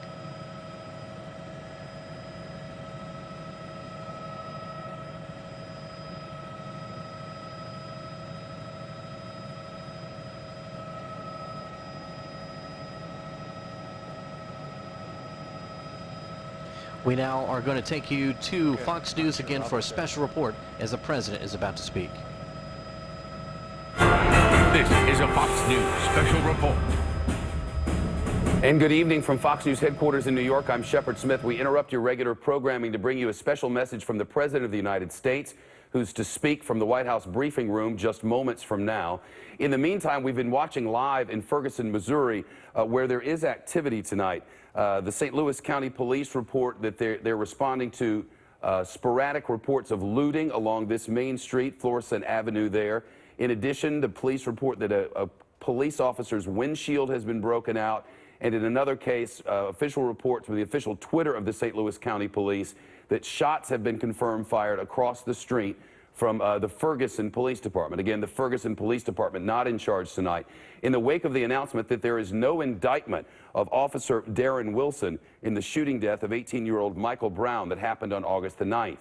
The Ferguson grand jury, or the grand jury for the area, had been meeting and decided tonight not to return an indictment. The county prosecutor spoke for the better part of an hour, giving a lot of the details of what the grand jury heard and explaining that there will be no true bill, as they put it. It was a grand jury report, and it indicates tonight that there will be no indictment. The feds had been concerned that there would be trouble in and around St. Louis, so they dispatched 100 FBI agents. In addition, the governor in the state of Missouri had the National Guard called up, and now the president walking to the briefing room. Let's listen. Good evening, everybody. As all of you know, a few minutes ago, the grand jury deliberating the death of Michael Brown issued its decision. It's now come that either way was going to be subject of intense disagreement, not only in Ferguson, but across America. So I just want to say a few words suggesting how we might move forward. First and foremost, we are a nation built on the rule of law. And so we need to accept that this decision was the grand jury's to make. There are Americans who agree with it, and there are Americans who are deeply disappointed, even angry. It's an understandable reaction. But I join Michael's parents in asking anyone who protests this decision to do so peacefully. Let me repeat Michael's father's words. Hurting others or destroying property is not the answer. No matter what the grand jury decides, I do not want my son's death to be in vain. I want it to lead to incredible change, positive change, change that makes the St. Louis region better for everyone. Now, Michael Brown's parents have lost more than anyone. We should be honoring their wishes. I also appeal to the law enforcement officials in Ferguson and the region to show care and restraint in managing peaceful protests that may occur. Understand, our police officers put their lives on the line for us every single day. They've got a tough job to do to maintain public safety and hold accountable those who break the law. As they do their jobs in the coming days, they need to work with the community, not against the community, to distinguish the handful of people who may use the grand jury's decision as an excuse for violence, distinguish them from the vast majority who just want their voices heard around legitimate issues in terms of how communities and law enforcement interact. Finally, we need to recognize that the situation in Ferguson speaks to broader challenges that we still face as a nation. The fact is, in too many parts of this country, a deep distrust exists between law enforcement and communities of color. Some of this is the result of the legacy of racial discrimination in this country. And this is tragic because nobody needs good policing more than poor communities with higher crime rates. The good news is we know there are things we can do to help. And I've instructed Attorney General Holder to work with cities across the country to help build better relations between communities and law enforcement.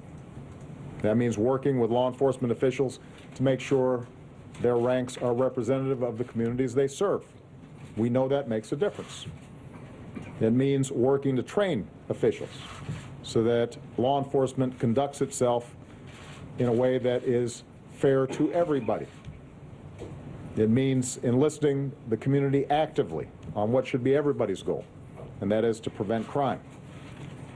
And there are good people on all sides of this debate, as well as in both Republican and Democratic parties, that are interested not only in lifting up best practices, because we know that there are communities who've been able to deal with this in an effective way, but also who are interested in working with this administration and local and state officials to start tackling much needed criminal justice reform. So those should be the lessons that we draw from these tragic events. We need to recognize that this is not just an issue for Ferguson, this is an issue for America. We have made enormous progress in race relations over the course of the past several decades. I have witnessed that in my own life, and to deny that progress, I think, is to deny America's capacity for change.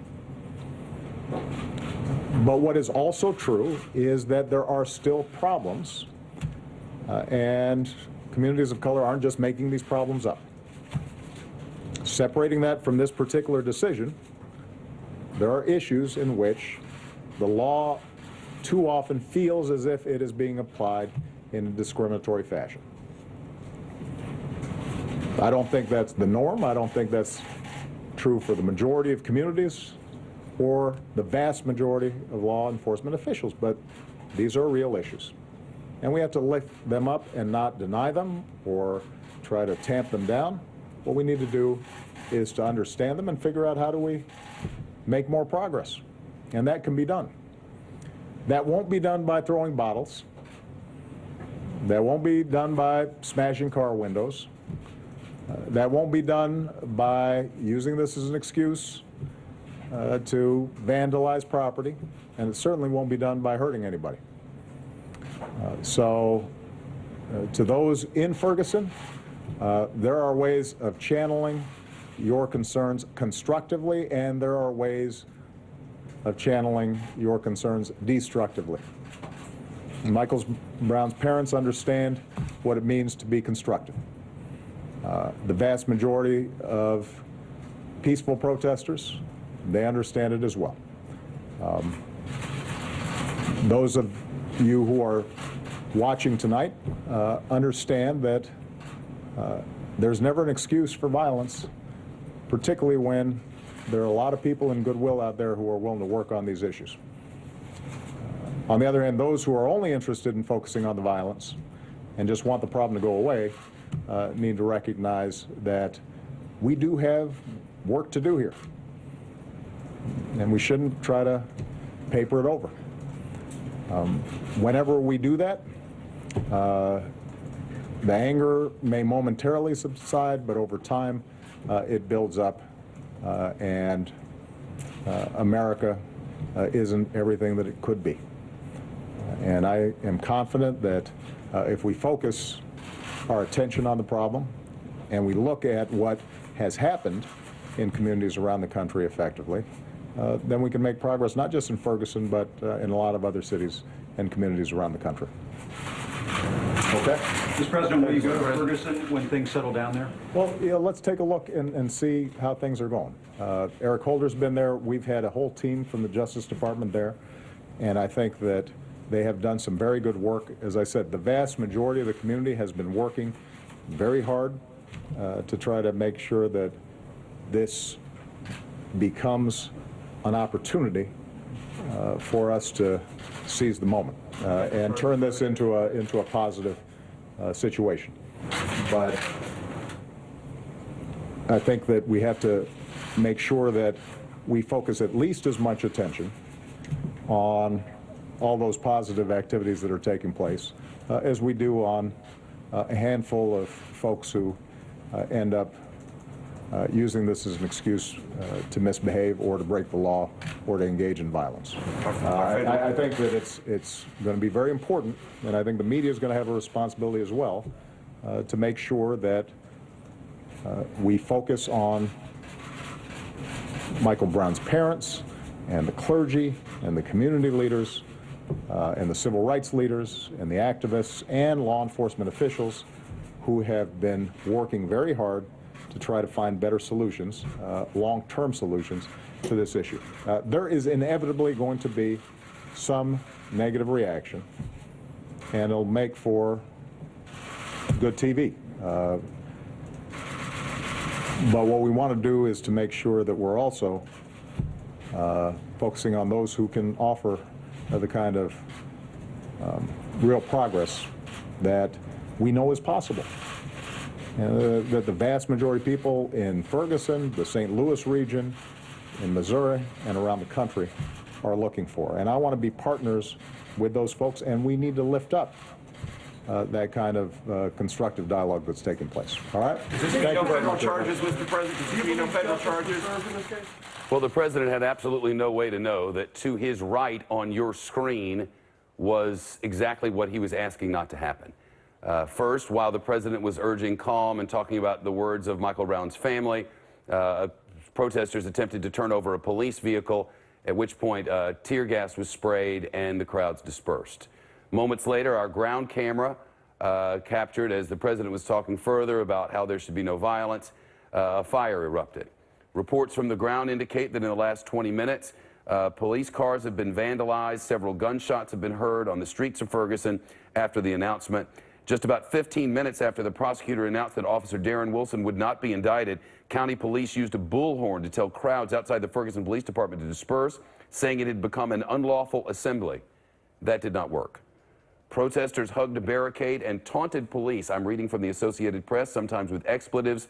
Some chanted, according to the AP, "murderer."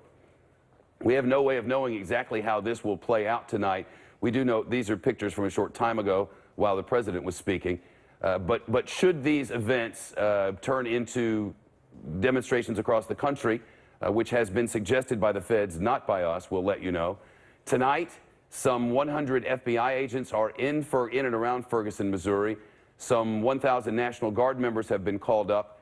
The county police are in charge of keeping the peace, and now the big vehicles and crowd control is out in force. You can see here one man standing with his hands in the air. You remember hands up, don't shoot was sort of the mantra since this happened on August the 9th. Police were widely criticized for their actions following this. On August the 10th, police were charged by many witnesses and certainly some politicians and others of inadvertently inciting violence rather than calming it by the tactics that were used. One time after another, police were criticized for their actions in the wake of the killing of the unarmed teenager. Now you can see with hands in the air and a flag held high, protesters are in the streets. I believe this is Florissant Avenue in Ferguson, Missouri, where authorities have begged for peace, and now the big vehicles are on the way. You can see they're headed down the street, and the idea has been throughout the night from the authorities, we will clear this street and we will maintain the peace. We have continuing coverage right now on Fox News Channel, on satellite and cable. Should further news break out, we'll break in on this Fox station across the nation.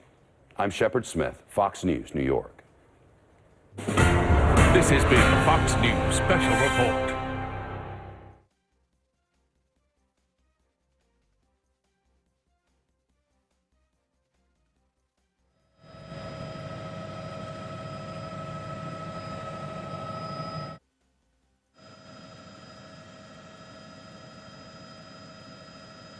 You're watching continuous live coverage on Fox 5 Live, the reaction to the grand jury decision, and this is live over Ferguson, Missouri at this point.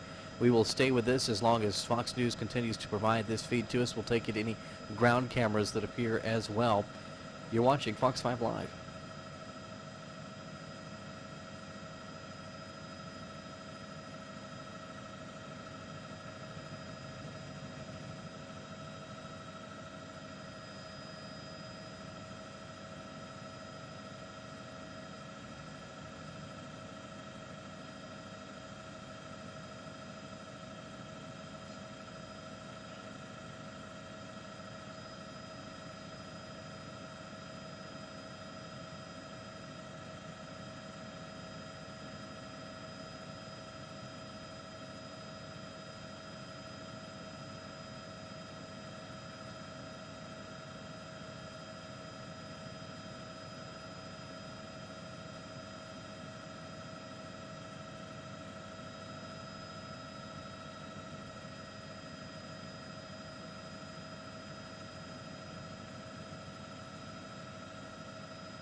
cheap shit.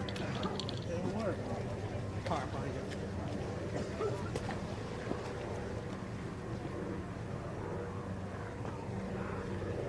you. We had to back out. Got another round of tear gas.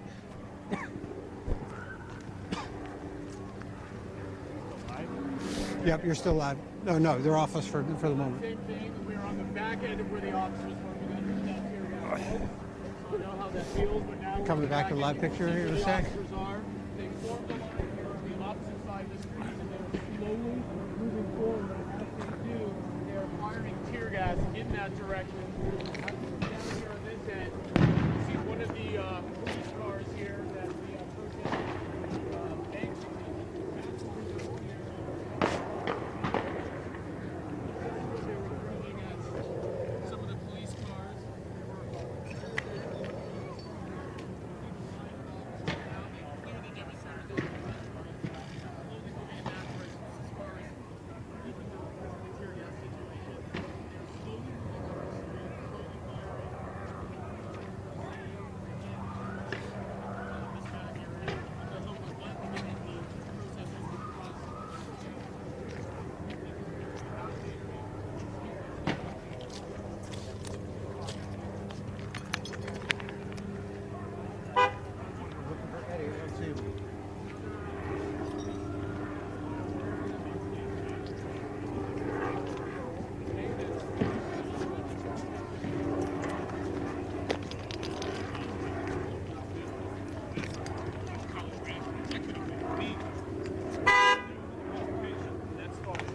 What type of altercation starts with somebody walking down the street? How does somebody end up dead walking down the street and get in an altercation with officers in their car? How does that even work? And how does the officer not come off into a threat? Because you have to stop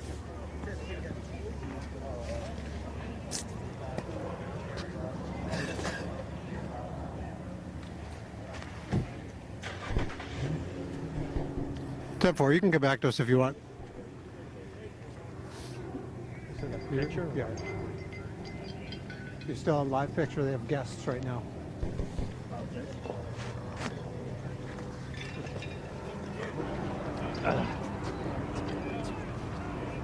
Woo!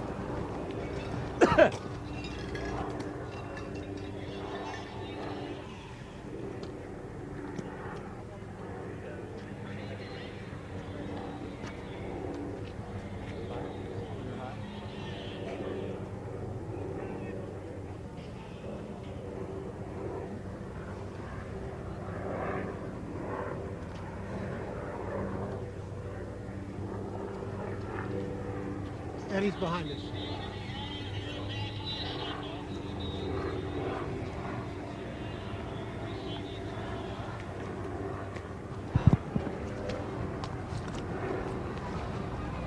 Okay, I have my hat on, so look for me.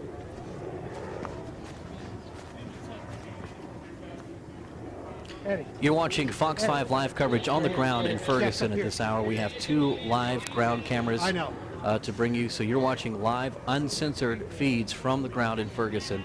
Again, this may contain violence at some point and strong language, so please be advised as we continue to offer you live, uncensored coverage from on the ground in Ferguson.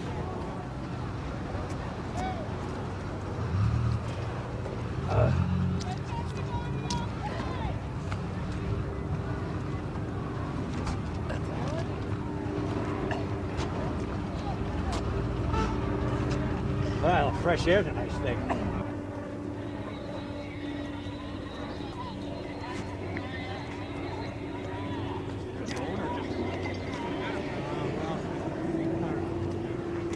Hit on the watch glass.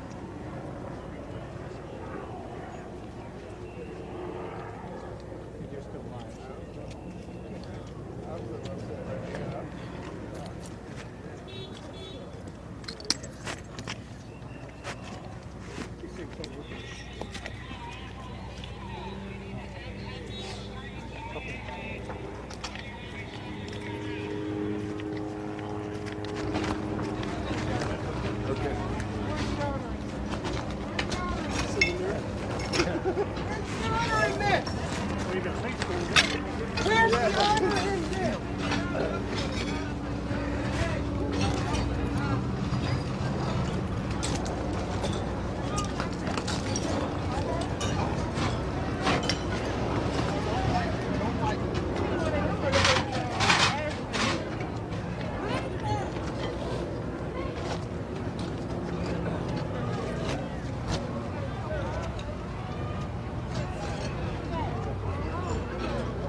He's a good shot.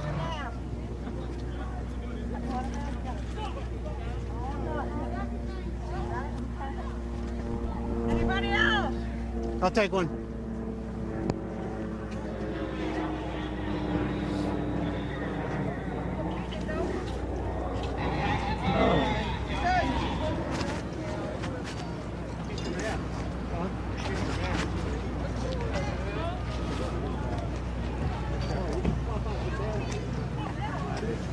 Holy. That's fine.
Where do you need us? Just watch out for that vehicle. They can't see why they're backing up.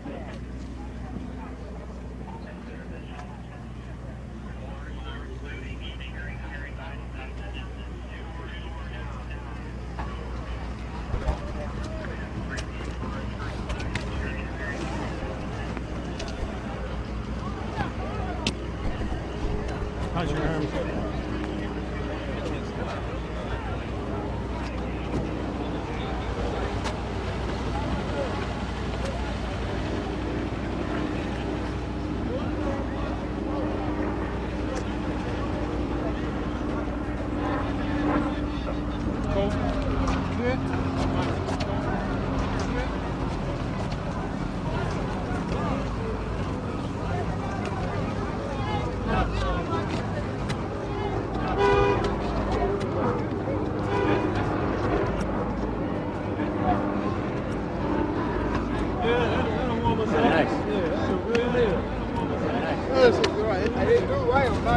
listen, boy, I didn't do right. I'm not gonna.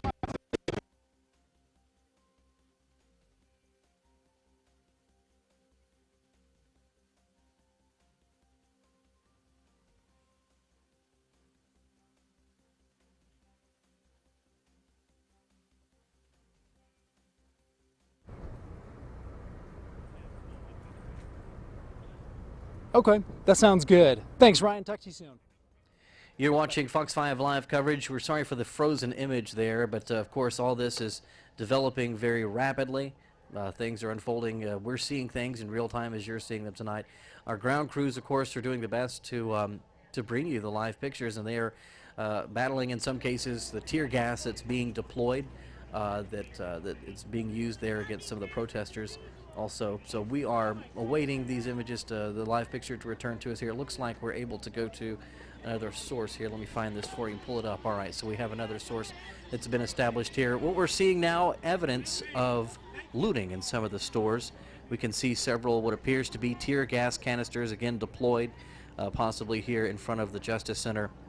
We saw some glass broken in front of the buildings with what appear to be people walking out with some items, while other protesters at the same time were saying we're better than this, don't do this, and trying to actually block the front of the building. So we have a live picture again established here on the ground in Ferguson. You're watching Fox 5 Live.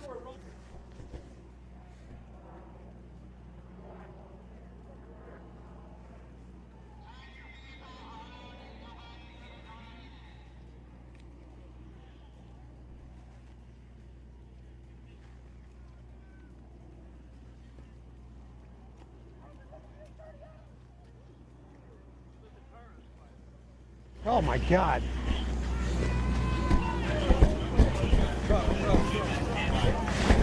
Yeah.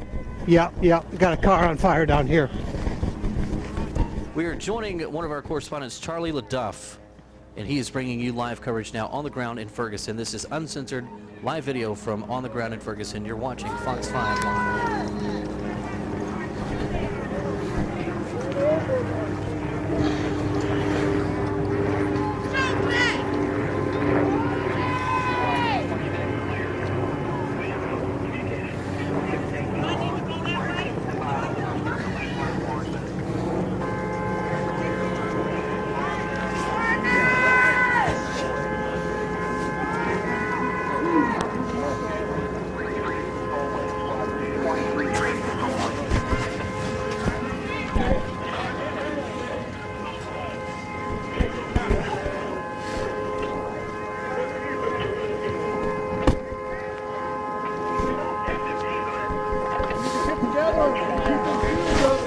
Across the street, Jeff, to your right, please. 30 seconds away. What's across the street? I want to be across the street. I want to be right there. The sucker could blow up. Get behind stuff. Get behind this car. Go, get behind the car. Watch it, curb. I got it. Okay.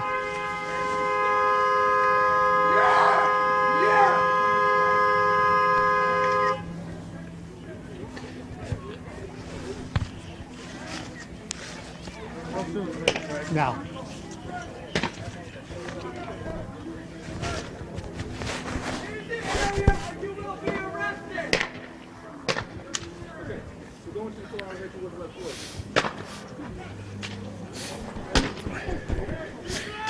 Yeah, guys, when we last talked to you, we were down the street a little bit from where this car was.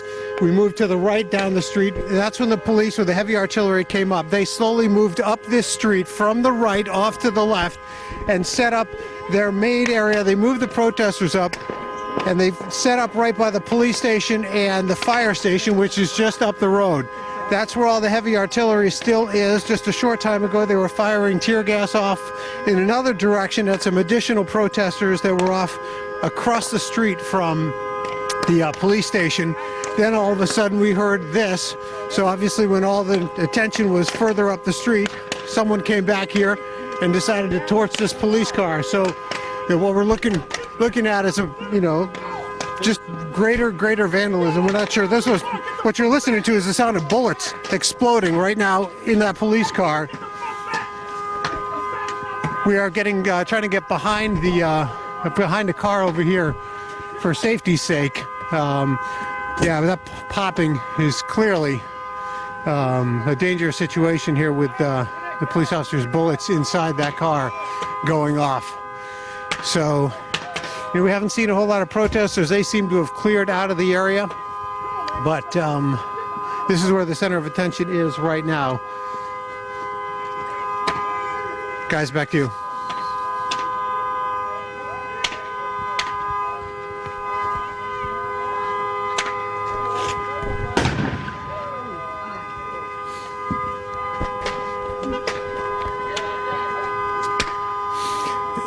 This is kind of like the main business strip that goes through downtown Ferguson. We're just about 3 or 4 blocks down the street from where the police station is. And as you head further down, there's businesses on various sides of the road, but just a few blocks on either side of here is residential. And so, you know, there's not a whole lot of people out right behind where we are right now. All these businesses here are boarded up. One of them actually still had a sign, we heart Ferguson, just behind us a little bit. Jeff, if you come over here, you can actually see where they boarded up all the buildings here, but there's I Heart Ferguson up there on the top of the one building up there. But clearly, people aren't loving Ferguson right now. Things are way out of hand. Yeah, go ahead.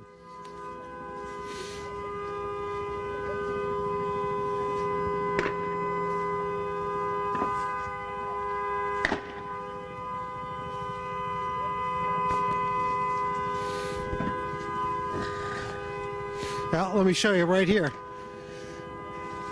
40 millimeter Riot CS smoke projectile. So there's what you're looking at. This is some of the things that have been fired by police. This says smoke on it here, but you know, I tell you what, it burns in the eyes and it causes a severe problem when you're trying to breathe. So we definitely want to get out. So people were putting on tear gas masks. I'd say there might have been a combination of both tear gas as well as smoke bombs. So certainly there's some tear gas that has been fired out here without a doubt.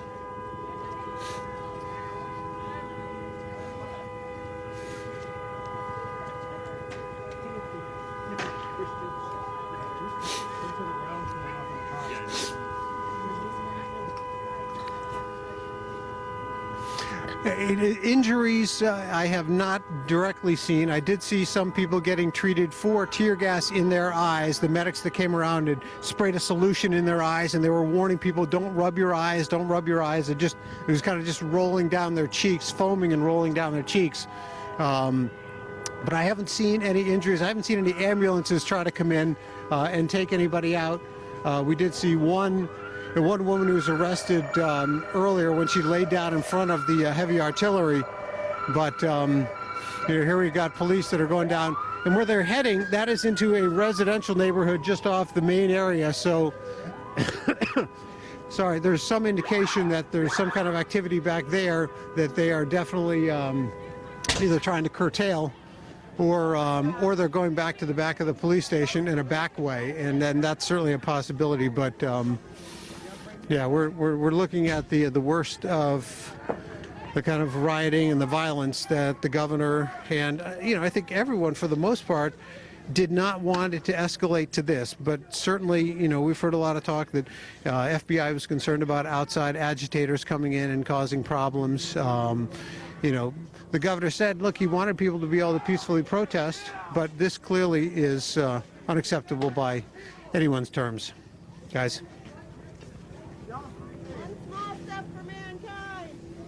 Anybody smell that tear gas shit? Yeah. Hey, I got an idea.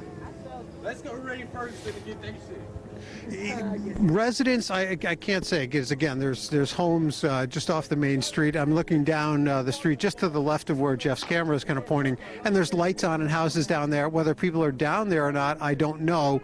They're probably keeping their lights on because they want to discourage people from running up to the house and doing anything. So if the lights are on, at least if police were there, they would be able to see if someone was going up there. But you know, it's gotten very quiet out here. There are probably more journalists out here right now than there are protesters or you know, or anybody else, because for the most part it seems like the protesters have dispersed, but I don't think they've gone away. They've just gone to a different area for now. Yep. What is that squad call here? Hey, let's get one of them Suburbans. Let's get one of them Tahoes. Picture's still hot. We're off the air. We're off. Oh, we're off. We're going to commercial break. Coming back to the live picture in 3 minutes. What time is it now? Okay, Lisa Chevery is going to talk over our picture. Is Lisa live at police headquarters?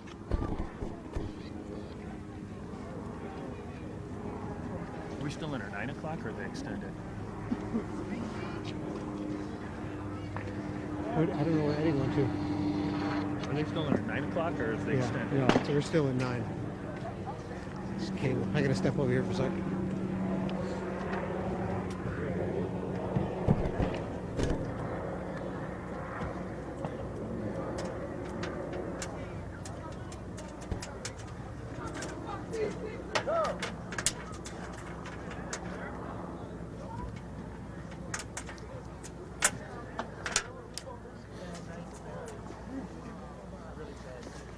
You're watching Fox 5 live coverage of protests in Ferguson, Missouri tonight. We're actually going to take just a moment here and take you to Times Square in New York, where we have a little bit different scene taking place, but it does bear somebody there with either an injury or possibly something going on there. But this is actually a live picture here from Times Square in New York as crowds are gathering in that area as well. We will take you back to Ferguson as we have several crews on the ground there as well in just a moment. But it does appear that we do have somebody there that has an injury as he's being put into a van. You're watching continuous coverage to the reaction of the decision tonight by the grand jury in Ferguson. You're watching Fox 5 Live.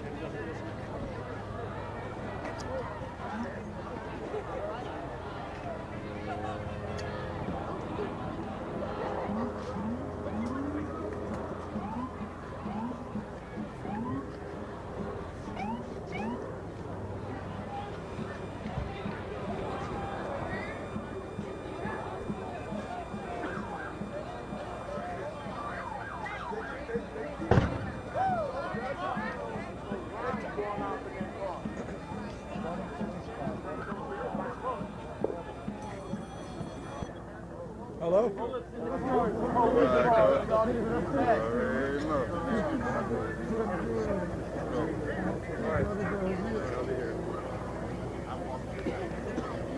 We take you back now to the streets of Ferguson. Just a few moments ago, we saw this police car catch on fire, explosions, and the reporter on the ground was telling us that actually some of the ammunition and some things that were stored in that car were exploding. And so a lot of people that were nearby it have, of course, stepped far back. You can see our crew there is a good distance from them.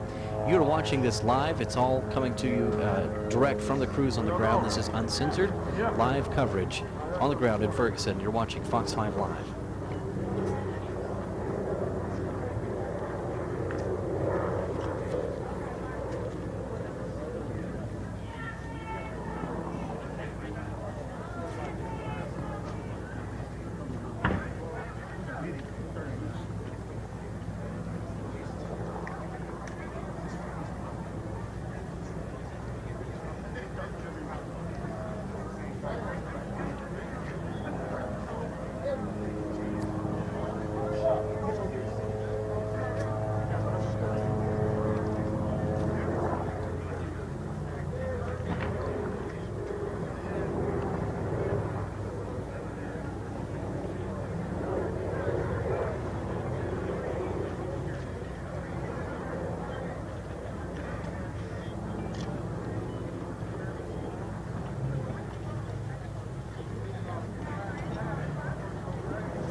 All right. Ferguson Police Department next. Yeah! There there's gas in the car. It will blow at some point. Lisa Chavarria is live right now. Talking about those. You're still hot, Jeff.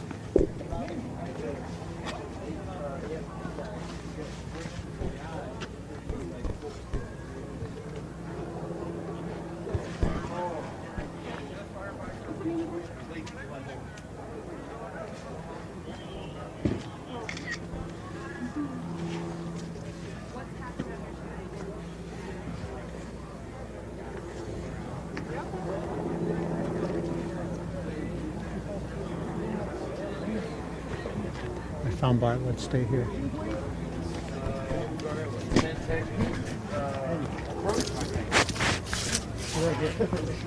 We're right here. I see it. I watch it. I didn't know where you were. Thanks. They said that they said burn.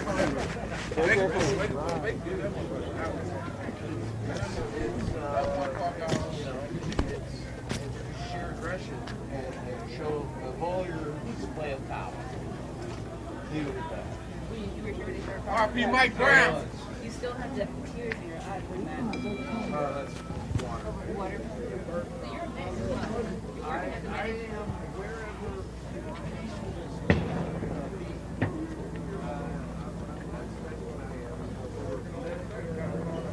Still live. Yes, yes.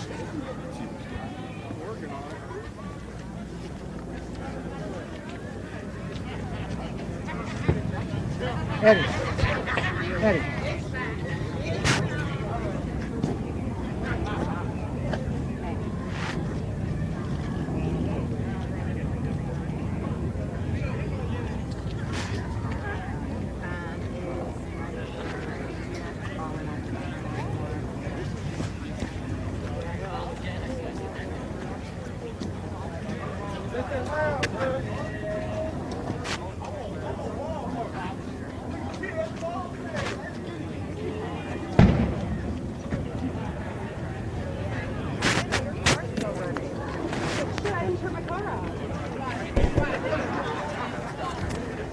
Pictures still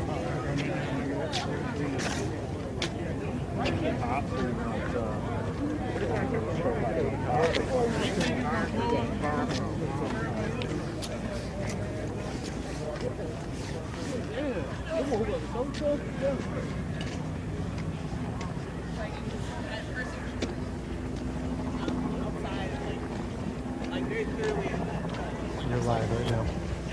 Bringing me back in.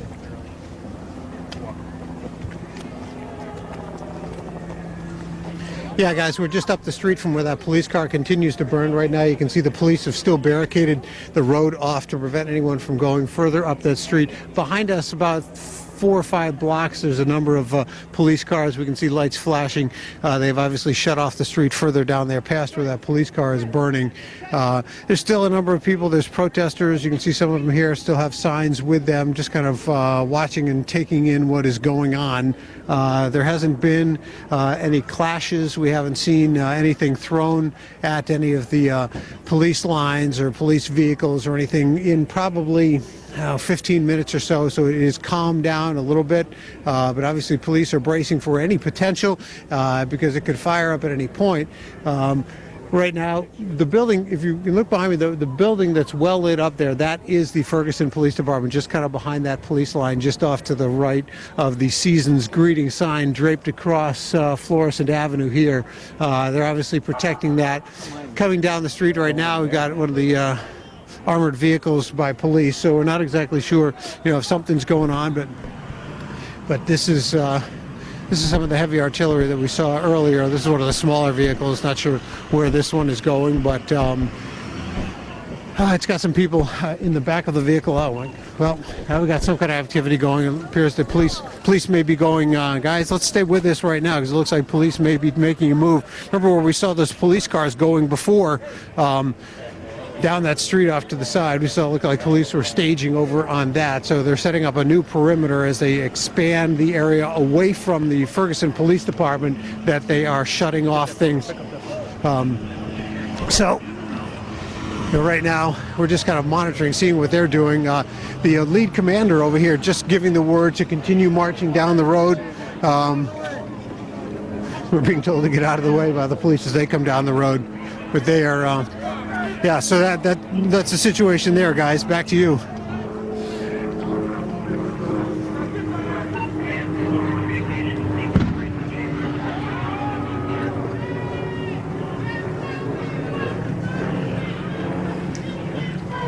Just went to break. Yep.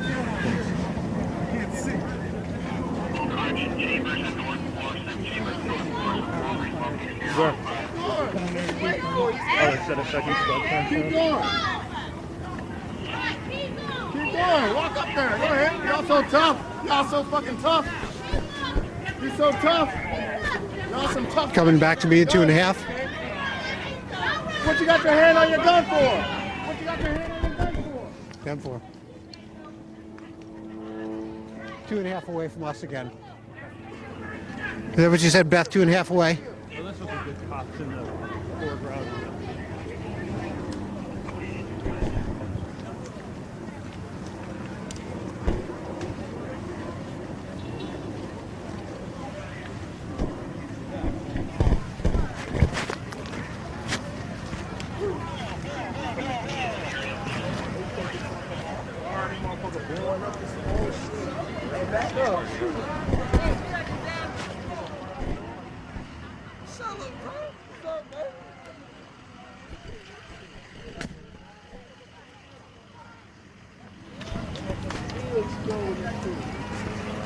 I'm right here.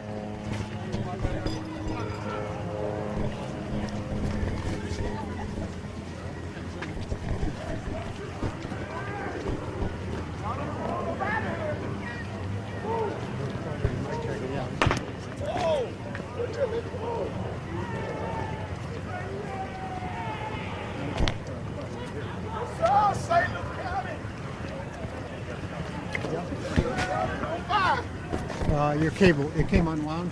We're still okay with it.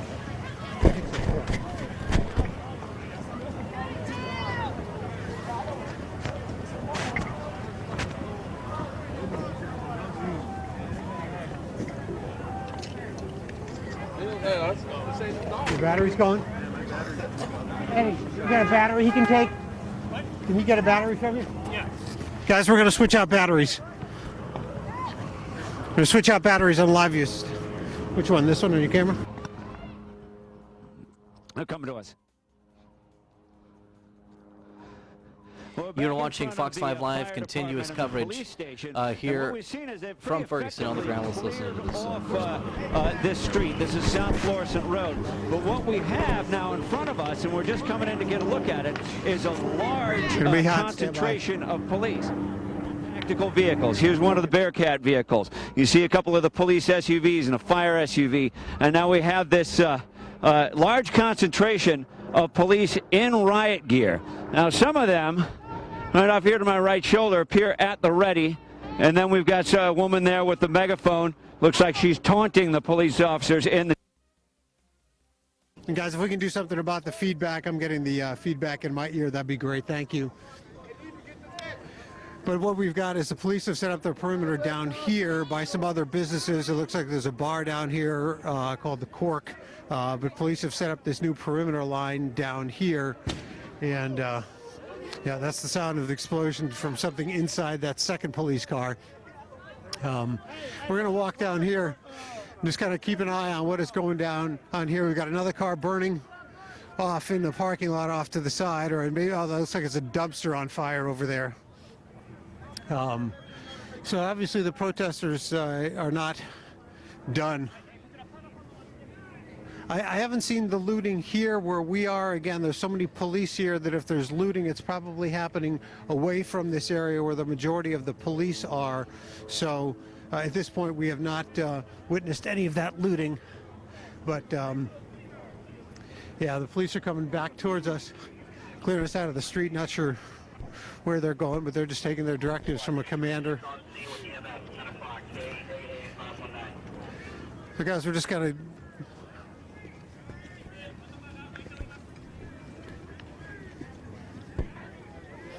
we saw one arrest earlier, a woman who laid down in front of one of the heavy artilleries when they were first moving up the street. We saw she laid down and would not move as the vehicle was trying to take up position and move up the street. So they put her and dragged her off and arrested her. It was not a violent arrest or anything like that, but it was certainly somebody who was giving us, just as I was telling you, there was no Tiananmen Square type demonstrations where people are lying down. Well, that's exactly what happened with that one arrest that I did see. But that's the only arrest that we've seen from our vantage point.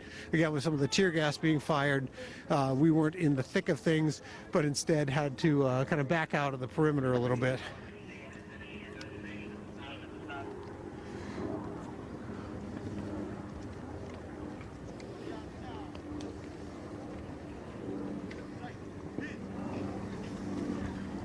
Okay, and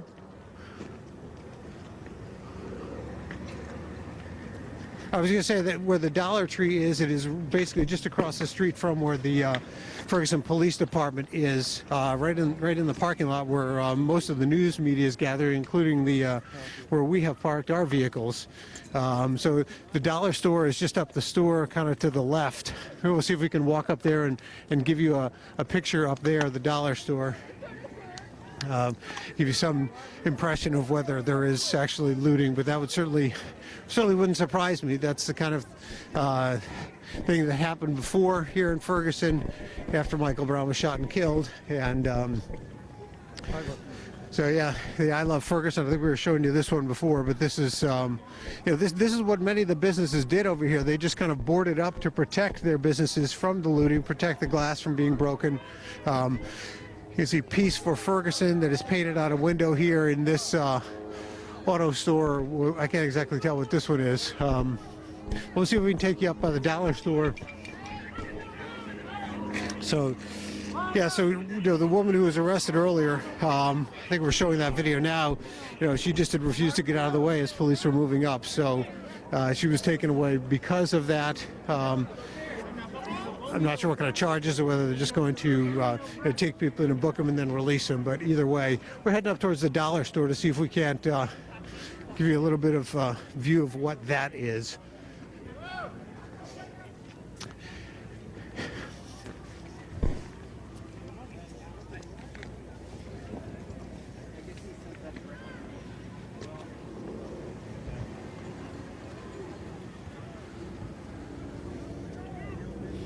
Yeah, what I would say right now is there's probably 300-400 police here, and the protesters, the police are much more concentrated, so you can have a better sense of how many there are.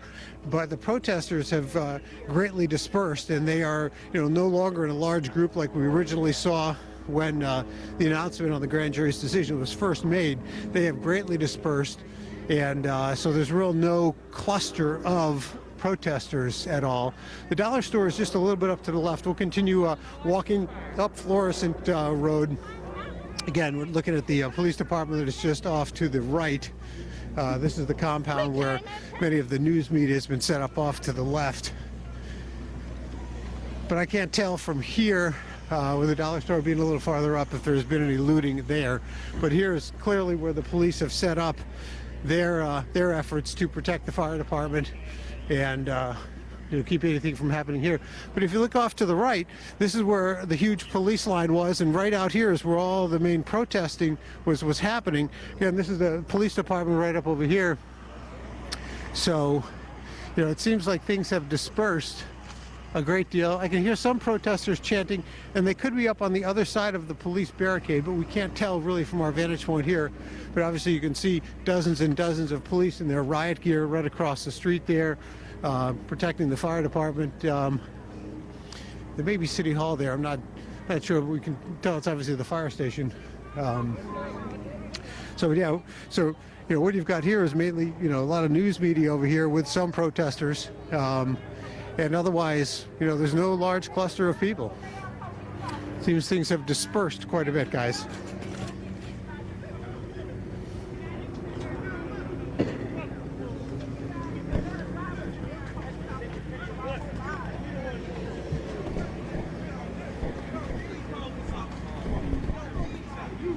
We can't take this. We can't go where we want on these streets.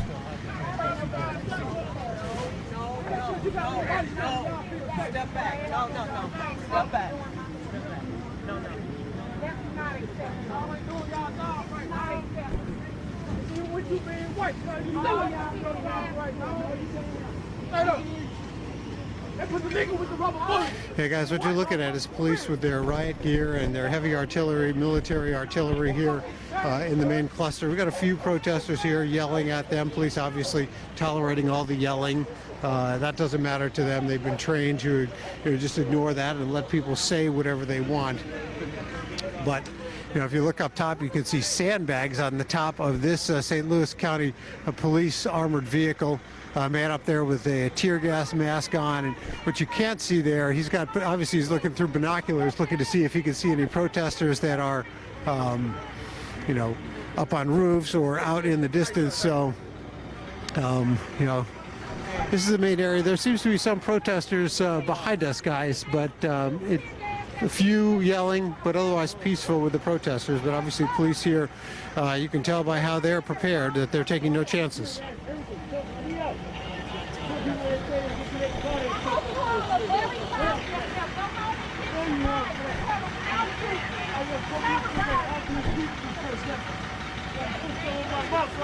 Yeah, when people are obviously first upset, they were yelling and screaming, about no justice and how we're going to take back the streets, and they're, calling for an indictment and crying foul.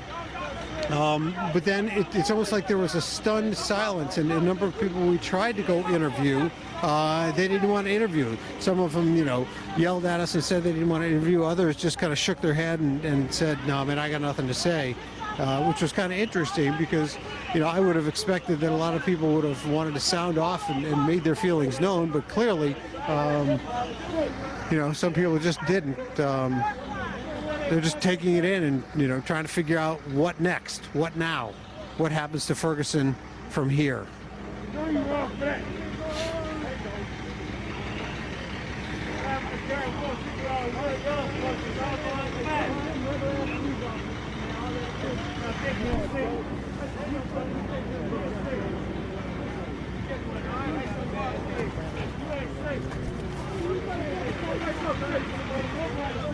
John here.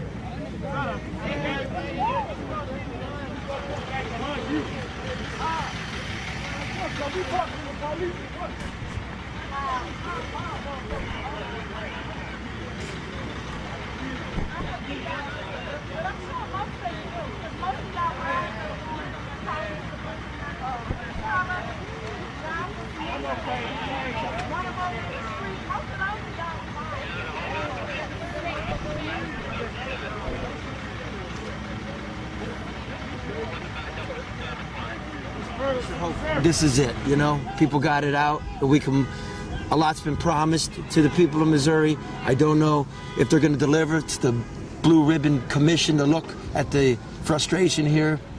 I don't think that's going to get it done. I don't think anybody thinks it's going to get done by impaneling a commission. We got to just move a little closer. Go ahead.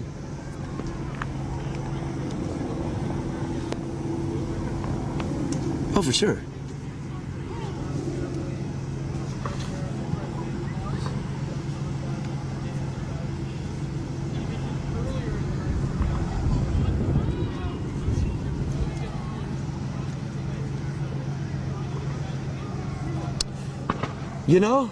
Damned if you do and damned if you don't. You could see how it turned out, so maybe not. But look at it this way. If you made it in the day, then people have a lot more time to get out, get mobilized, see what they're doing, to drink, right? So there's no good time to do this. Should they have done it on the weekend?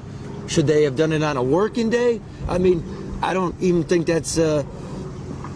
Oh, look, another cop car's on fire. Uh-oh. So I don't know, Hugh.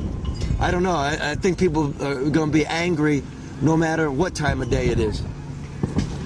And, a lot of promises are made. Let me tell you what's going on here. 3 to 1, a black person is pulled over for a moving violation. But whites more often have contraband on them when they are pulled over. It's well documented. Oh, there's some smoke and gas. It's well documented that new police station and the fire house you saw was built off of the money from those traffic tickets. So what you have here in St. Louis County are very small municipalities, like a lot of them, you know, and there's speed traps, and you'll go to court and there'll be 150 folks in there, and quite frankly there'll be 150 black folks and 10 white folks. And so I think Black St. Louis is sick of it. And the governor admits it, and the mayor admits it, and the county executive admit these things, and they say, let's move forward. But what they wanted tonight, at least the protesters out here, the peaceful ones, wanted an indictment, however small it was, involuntary manslaughter, to take it to the courts, to let the courts decide. They didn't get that. They started marching. They got penned in by the police. And I almost cussed there, you know, but a few people went the wrong way, in my opinion.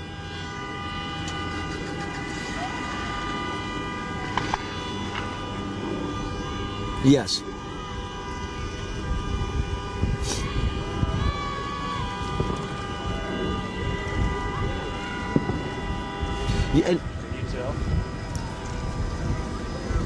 Yeah, it's funny. Well, it's also, you only need 9 to reach an agreement of a 12-person grand jury. 9 were white, 3 were black. Many people thought that was not fair. And the prosecutor, Bob McCullough, county prosecutor, promised that he was going to reveal all the documents from the grand jury's deliberations, all the evidence. He said the judge had agreed to do it, and just yesterday the judge came out and said, I had never agreed to any such thing, and he never asked. So you can't blame people for feeling the fix is in.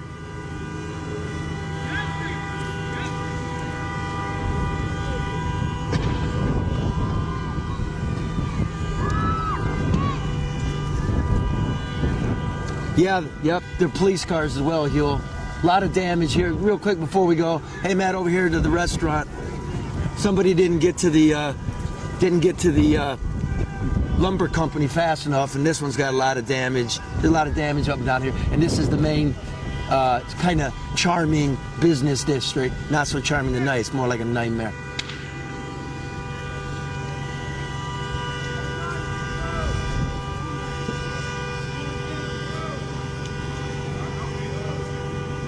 Okay, I'll hang for you. Okay. Sure thing.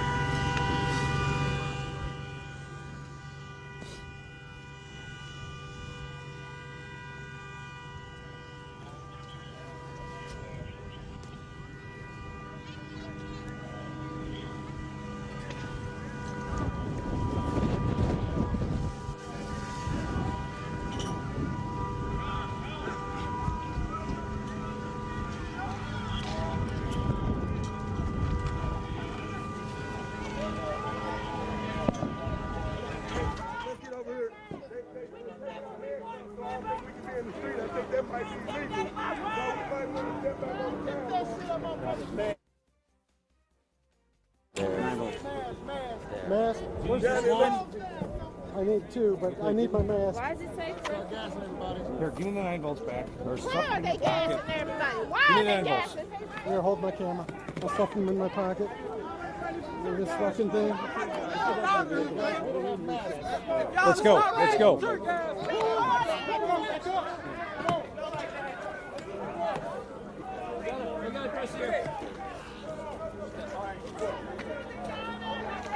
Let's keep moving, let's keep moving, let's keep moving. We got last man, around the corner, we're good. Let's get this.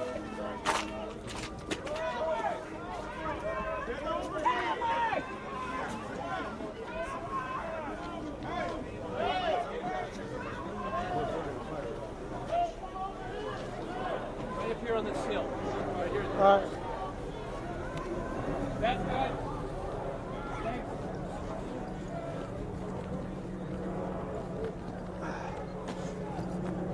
Hold on. Hold on. You want that mic changed or what? Yeah, we can do it right here at the vehicle. All right, let's do it here, right now. Here you go. I need 2. I only got 1. Could use some light. Who's got a flashlight? He's a pastor of the city of St. Louis. You gonna start hitting people with sticks? Are you fucking serious?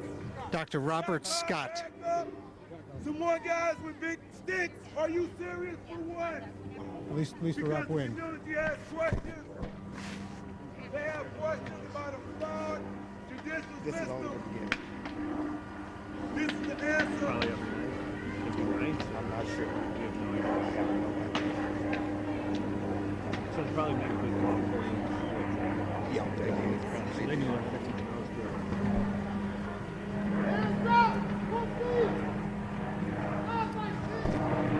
They're taking local protests up in Chicago right now.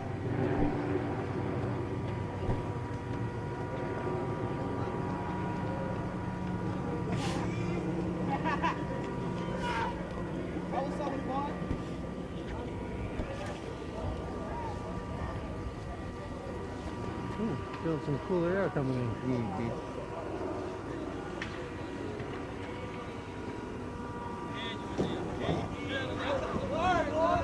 It's cold from.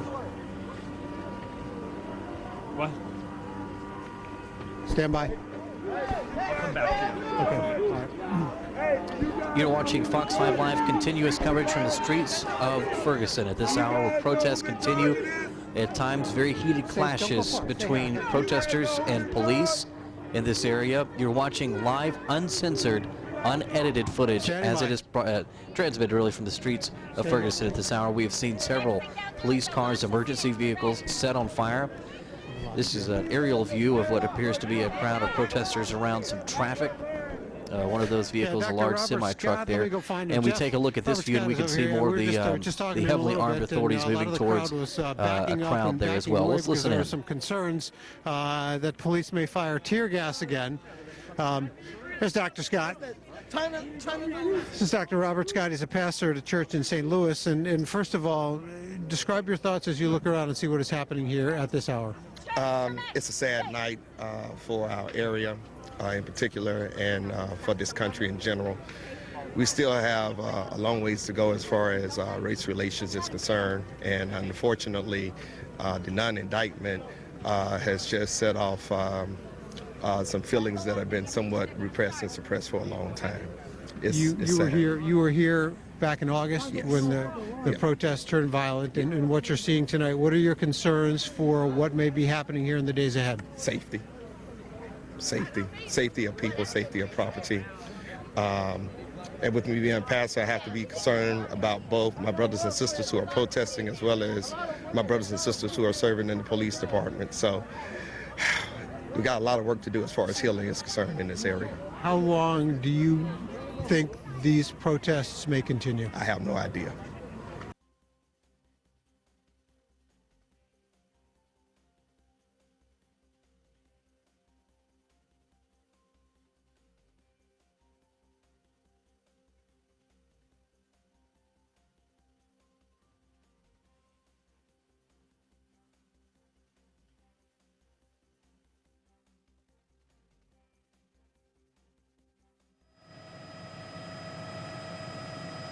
They're coming right underneath that viaduct, or right underneath the bridge. First a handful of them, and then there's a pretty good group of them right behind them.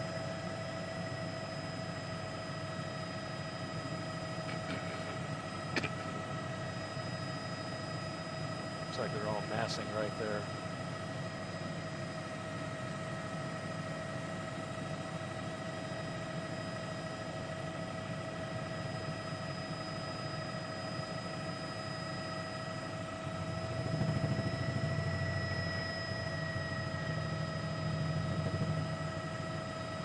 Peacekeepers, people with peaceful shirts, they stopped all the speakers.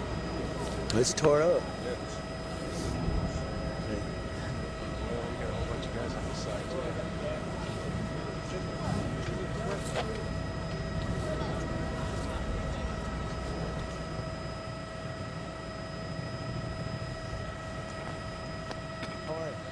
Yeah, it's cool. What's up, man?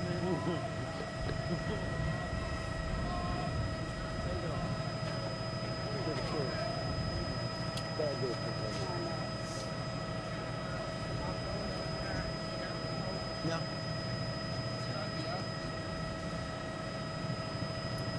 Can you hear it? It's fine. I don't know. Yeah.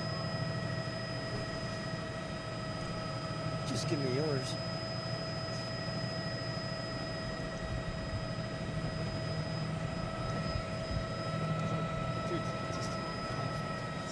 I know, they're crazy.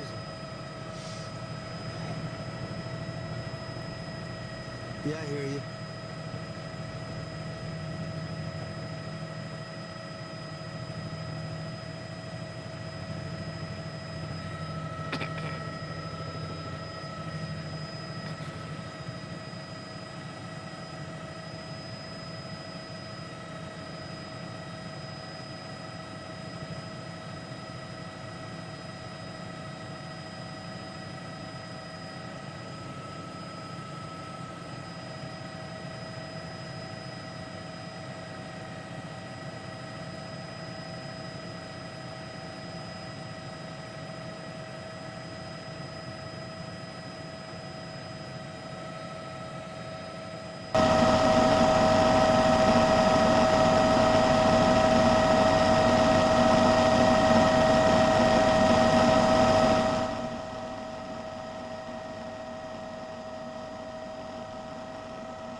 You're watching Fox 5 Live coverage, continuous live streaming coverage from points all around, really, at this point. We're seeing what appears to be a Little Caesars Pizza on fire outside of Ferguson, around the Ferguson area.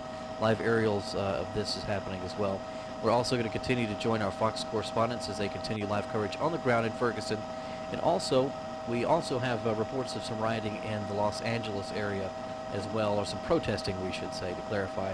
And so we have some, this is what you're seeing on your screen right now, is some of the protests that are happening in the Los Angeles area, as we will move back and forth between this coverage and our coverage also here of the building fire in Ferguson. You're watching continuous live coverage on Fox 5 Live.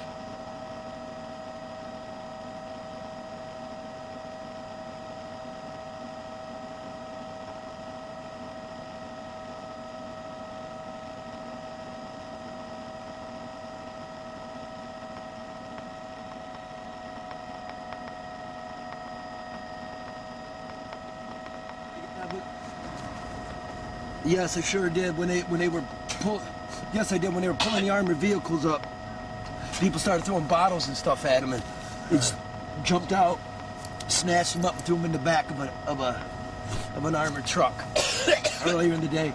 Back here's the Ferguson Police Department around the corner. They had you know, the German Shepherds and stuff. So.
You're watching Fox 5 Live. We're going to take you now to Philadelphia, over the skies of Philadelphia, where we again have some more demonstrations in the streets there. Not a lot of information yet as to what, if there's any damage or certainly any arrests with this particular situation. But we're starting to see now more of these demonstrations take place at some of the major cities. You just saw Los Angeles as a group of demonstrators were moving down the street there. We saw a building on fire, one of at least 3 fires that we've witnessed on the ground in Ferguson. That's what is this image that you've been seeing here. This was what we're told is a Little Caesars Pizza that is near Ferguson. And here is the scene over Philadelphia at this hour, as demonstrators are taking to the streets there to have their voices heard as well. We will continue to bring you all of this live coverage throughout the evening as long as these images are available to us. You're watching live, uncensored, unedited coverage of the Ferguson decision on Fox 5 Live.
Fox 5 Live taking you again over the skies of Ferguson, Missouri at this hour, where firefighters are battling a blaze at what appears to be, or what we're told rather, is a Little Caesars restaurant. And in the second view that we're bringing you this hour, high over the sky of Philadelphia, Skyfox images over Philadelphia, what appears to be a pretty controlled, pretty calm march through the street. Protesters demonstrating in that area as well, but we are awaiting some information of what's happening on the ground in Philadelphia. But certainly this is one of 3 fires that we've seen tonight in the Ferguson area alone. We did see some vandalism to a couple of storefronts, as well as people making out with some of the items and actually leaving the store with some of the items that they apparently were taking from the store. And while that was happening, several of the protesters actually blocked the front of the building and were trying to get them to stop the very looting that we were seeing taking place earlier here as well. You're watching Fox 5 Live coverage. Make sure you retweet our coverage tonight and let your friends know that they can continue to watch this live, uncensored coverage on our Fox 5 Atlanta YouTube channel. Let us know where you're watching from this evening and your thoughts as well, using the chat box there that is available on the screen. Let us know kind of your reaction as you're seeing this all unfold tonight as we bring you these live pictures from around the country.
We're taking you back high over the streets of Philadelphia at this hour, and following some of the coverage from our affiliate there as they are marching down Market Street after protesters learned of the grand jury decision not to charge Officer Darren Wilson.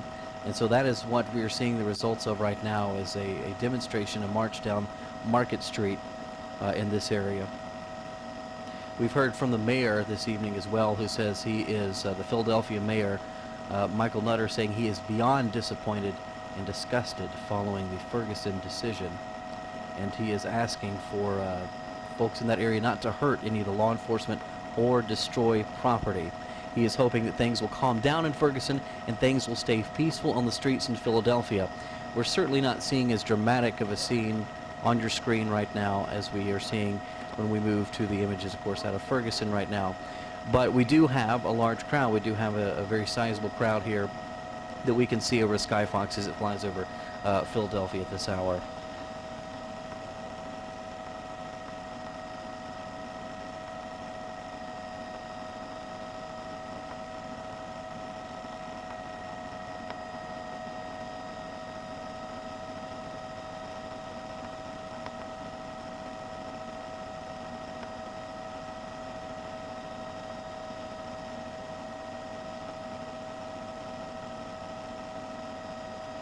We are over the streets of Philadelphia this hour. This in particular is Market Street. You're watching Fox 5 live coverage of the continued demonstrations from Ferguson, Missouri, and what we're seeing at demonstrations around the country as well.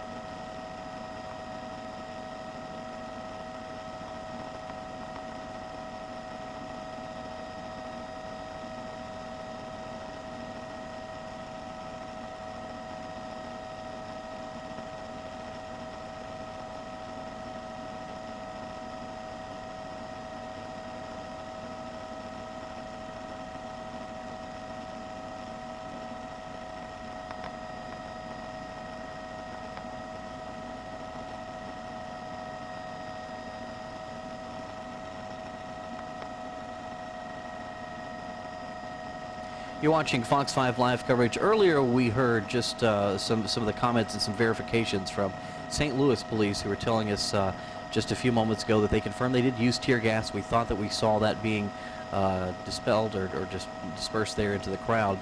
And it was a combination, we've learned, of both smoke bombs, I guess you could say, or smoke deterrents, and also tear gas. And so some of our reporters, actually, at our ground crews, have encountered some of that this evening, and they've been talking to us about that. And actually, let's listen in here to one of our ground crews here. This is Charlie LaDuff, and he is with the series The Americans. Let's listen into a little bit of his coverage as he has encountered some of this tear gas and some pretty violent clashes here, and had a front row seat to it. Now Check we'll out that listen. restaurant. There's still a few people, you know. Stand. Oh, okay. The other side of town is where we were last time when all the burning and shit was going on. We're just here. That's blowing up now. So I think we're gonna jump in the truck here and try to bring you some pictures from over there. Oh no.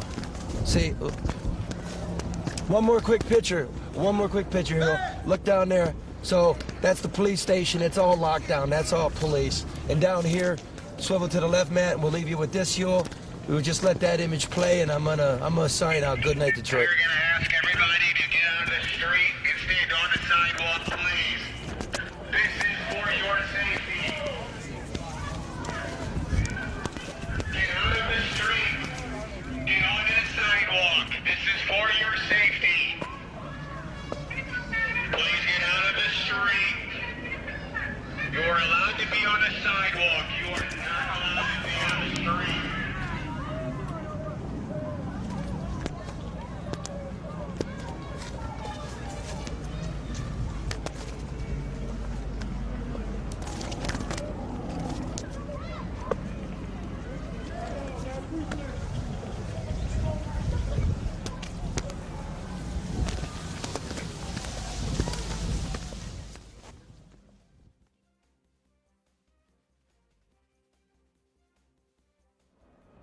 That's right. They're trying to find the source of the gunshots. The riot police now holding their ground in the middle of Florissant Avenue, an avenue which about an hour and a half ago was filled with angry protesters and cars Then the looting started, then the fire started, and then the shots started.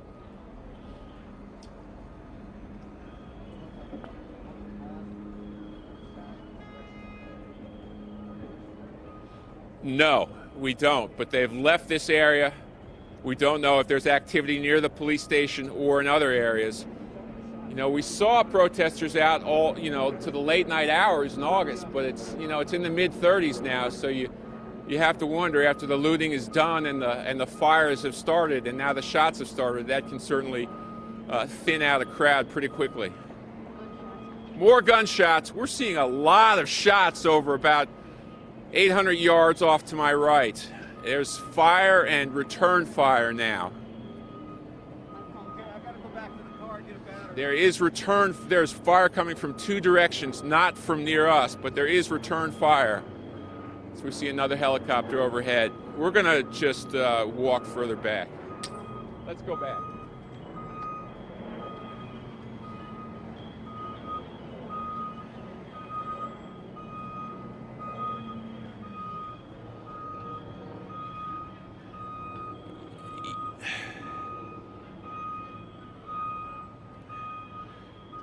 Yeah,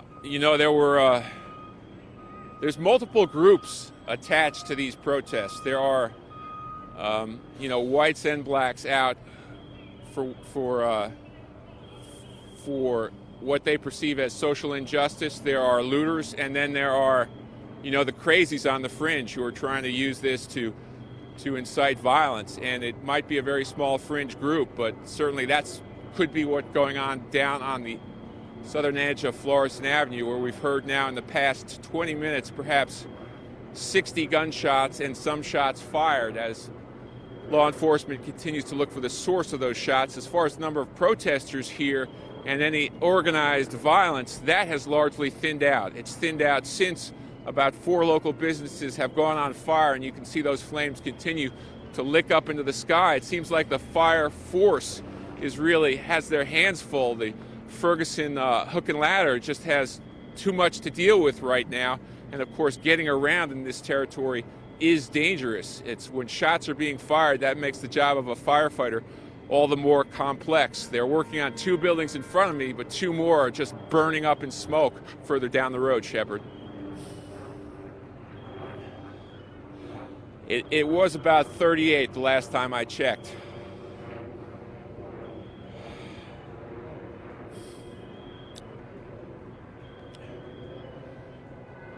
I think, I don't know. I mean, I didn't think it was going to pop because it was just so cold. I didn't think the protesters would be out in this cold. But we have now shots and destruction like we didn't see in August.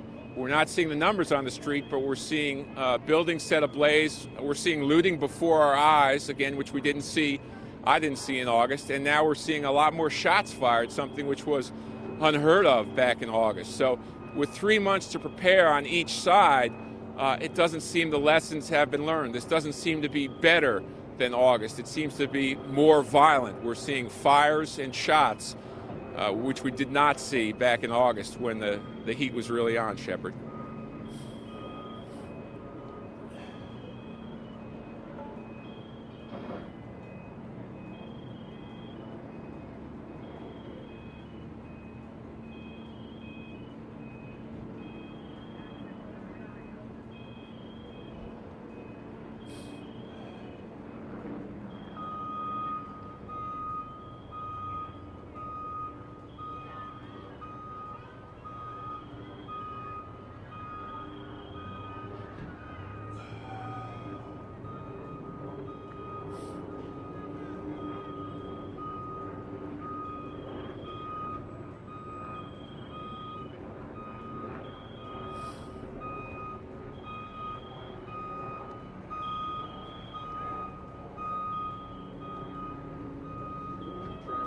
Towards that fire or stay put? That one down there. Not past the police lines, huh? It is, Shepard. It's spread to the second story. It is growing, and there's no firefighters inside of that. They're too busy right here trying to douse the beauty store fire. So we have 3 trucks in action here and no trucks in action further down the street where that building is going up in flames. As far as the position of the police, they've maintained that line right there in between the fires, really protecting perhaps the firefighters. That's what it looks like to me. As far as the number of protesters, they're gone. They've vanished here from Florissant Avenue. The hundreds of cars, the several thousand protesters are just gone right now, Shepard.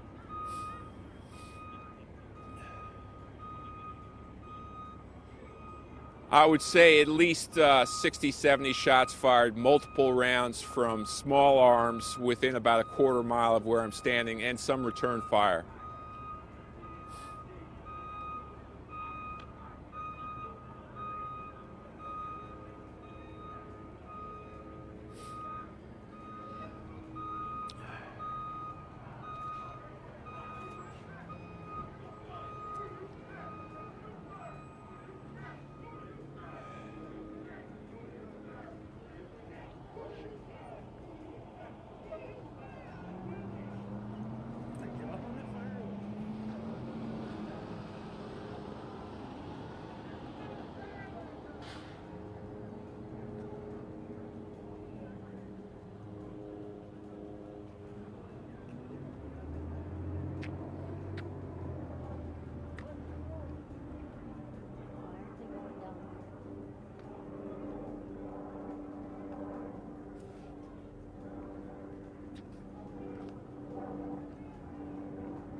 I think they're busy here.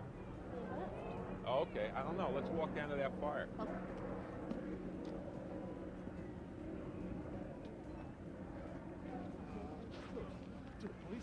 Yeah. Wow.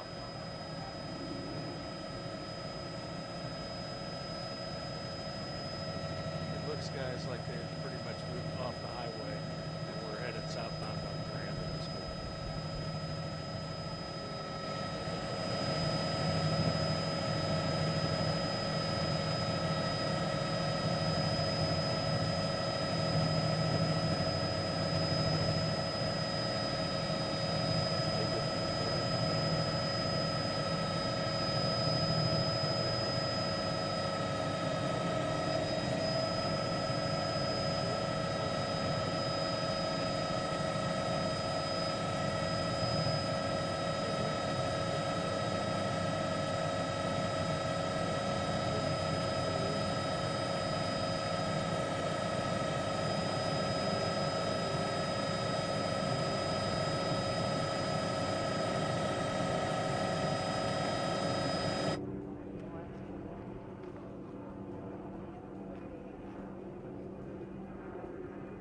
Nice job having backup camera, Dutch.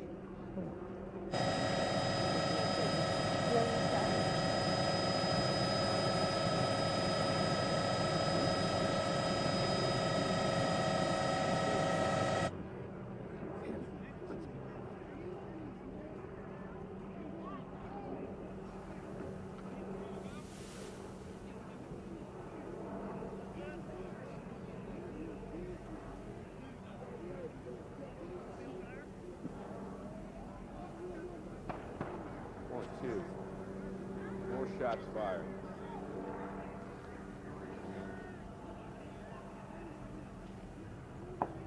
Three, 4, 5, 6, 7, 8, 9, 10, 11, 12, 13, 14,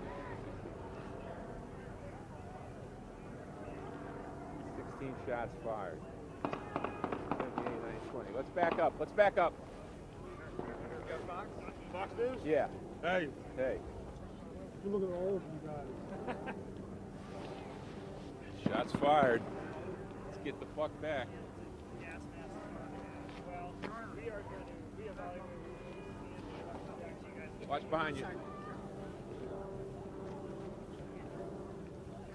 So. What happened, you guys? We heard the Family Dollar. We were here about 20, 30 minutes ago at the Family Dollar looking for you guys. All right, I'm glad to see you now. Is Madeline here? Who's Dutch? Oh, no. That's Dutch. That's Dutch? Yeah. Okay. Sorry, guys.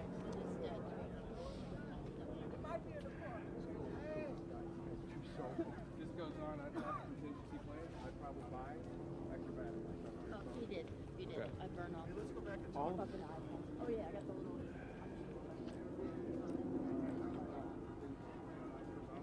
Get a throwaway phone. Use that as a number that we can contact you on because it's kind of we're worried about you guys.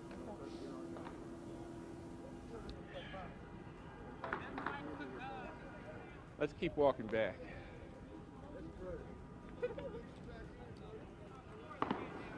Fuck this. Let's go back. Back.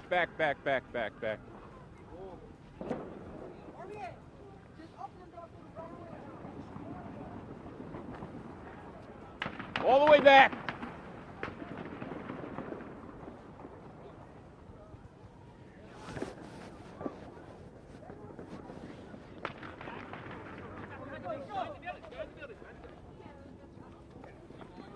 Hey, this is Harrigan. Hey. All right.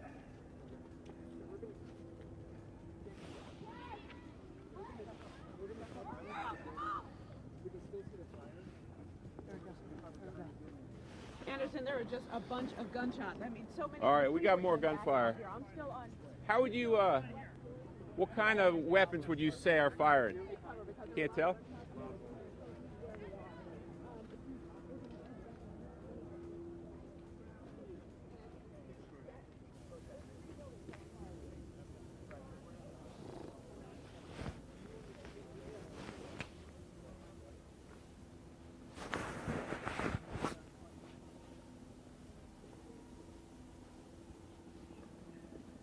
Yes, I do.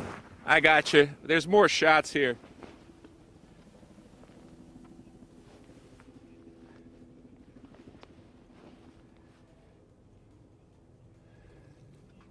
Yeah, Harrigan, I got you.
I'm gonna call what's their boss back? Yeah, we got him. Alright, call her. Hey, will you wait on that? Call her. You're calling her right now? Yeah. Okay. Yeah, I'm gonna let her know.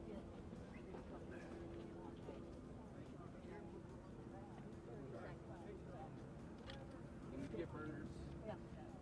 Burners and let's see, they fucking know the real ones. Not t-shirts.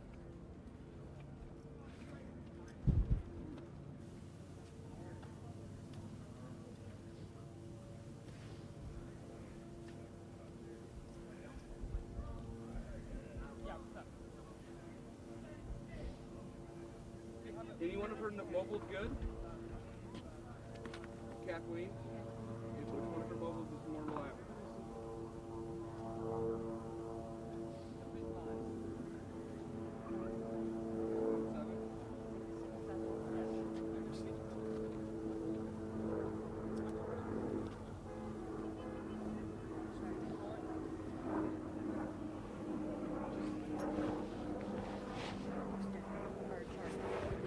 They're fucking killing signal here.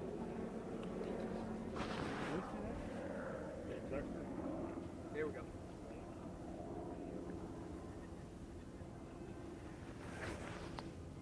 Kathleen, this is Matt. I have your team of 3. Is that who you have out? I have your team of 3 here. He's asking for your shot. Shut up. Shepard, another 40 gunshots within the last 15 minutes. So there is steady gunfire at the edge of Ferguson Avenue. The police line has not moved forward. There doesn't seem to be an attempt to capture or engage that gunmen or gun people. There's at least 2 shooters involved. It's small arms fire, and off in the distance I'm hearing another shot as we speak, Shepard. So we have 2 fires that have been put out, 1 fire burning, a police line of about 100 riot troops, and within the last 15 minutes we've had about 30 to 40 more shots, small arms fire in the distance.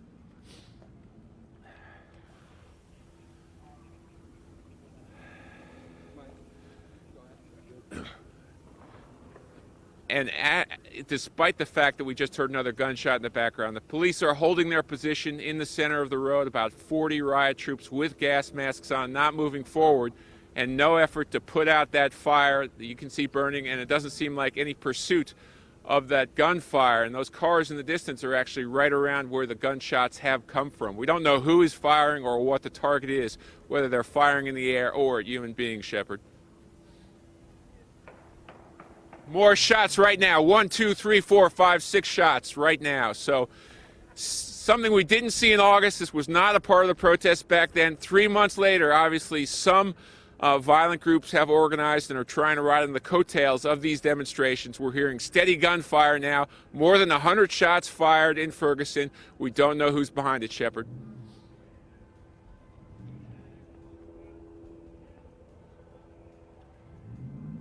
Yeah, I'm just sort of peeping out from behind the corner of the building, so I can't give you too much intelligence on that, Shepard.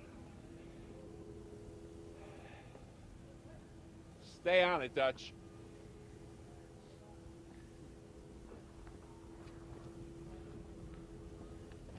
Your boss knows you're all right. Thank you.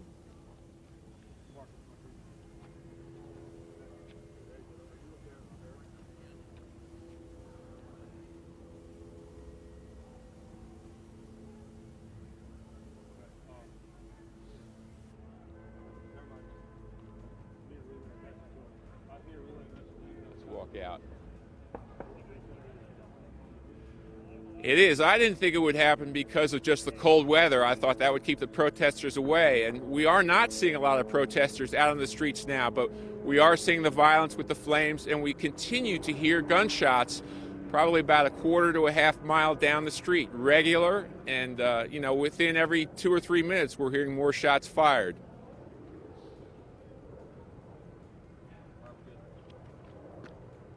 No reports of any casualties at this point.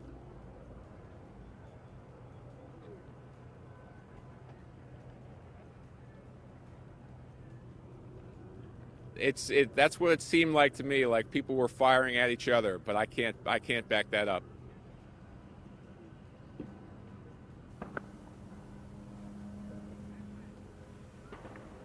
That is more. Pop, pop, pop. We've heard over 100 gunshots in the last half hour.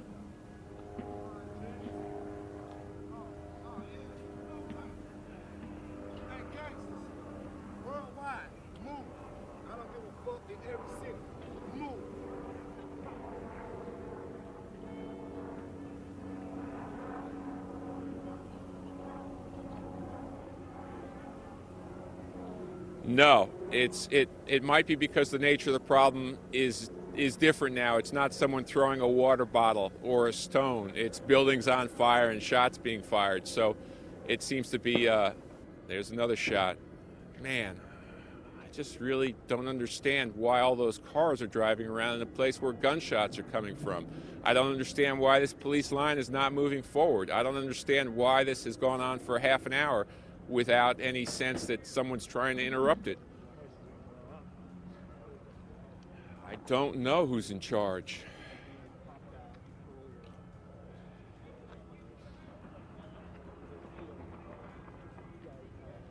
St. Louis County Police is in charge. There's also FBI agents on the ground. There's also National Guard, which has been activated. But if you're asking who's in charge on this street, no one's in charge on the street. There's buildings on fire, there's shots being fired, there was looting, and there's, 40 police standing in the middle of the road. I lived in Miami Beach for a while, and in Miami itself, and a lot of times on New Year's Eve, Noche Buena, you fire shots into the air in celebration. We can hope that these shots are being fired into the air. We have no reports from hospitals of anyone having been shot, but I don't know what that means even. Yeah, it doesn't feel like celebratory gunfire. It feels like there's been some back and forth, and now it's coming from multiple directions. We're hearing it off to our left now. So there's we've read stories about people arming up for possible trouble, but there is certainly a lot of gunfire going off in multiple directions. Steve, while you and your team get organized a little bit and make sure you're safe over there, I want to go to St. Louis, where we've been showing you these reporters, these live chopper shots up and down an area near Interstate 44 and Grand Avenue. It has spread and the crowds are growing. And Nicholas Pister is a reporter for the St. Louis Post-Dispatch newspaper. He's near St. Louis University, where protesters have shut down the interstate there. Nicholas, what are you seeing? I'm just seeing a lot of people who have lined the interstate. The police have moved them down Grand Boulevard, which is a major street in the city of St. Louis. I got to tell you, it's quite surprising to see such a large group of people actually be able to shut down a major interstate in this country. Interstate 44 rips up right through the Southwest into St. Louis, and I've never seen anything like it before. I've been around here before. There are a lot of people. I don't even know, hundreds, probably close to 500 people have dispersed down Grand Boulevard. I can't see if the interstate is actually still shut down. I know traffic is not moving in that area. You see big tractor trailers who are just stopped completely. Yeah, we can see that on Grand Avenue, and it stretches for blocks and blocks in both directions. And last we saw, Interstate 44 had been shut down for a long time. And Nicholas, it's my understanding all they did was just go stand out in the middle of the road and make the cars stop, and there was nothing police could do. Yeah, the crowd is so big and was so big that the police, I believe, just wouldn't have the numbers to do it. They have been able to disperse quite a few of them down the road, but some people have started throwing rocks and bottles at the police, which obviously, of course, can escalate.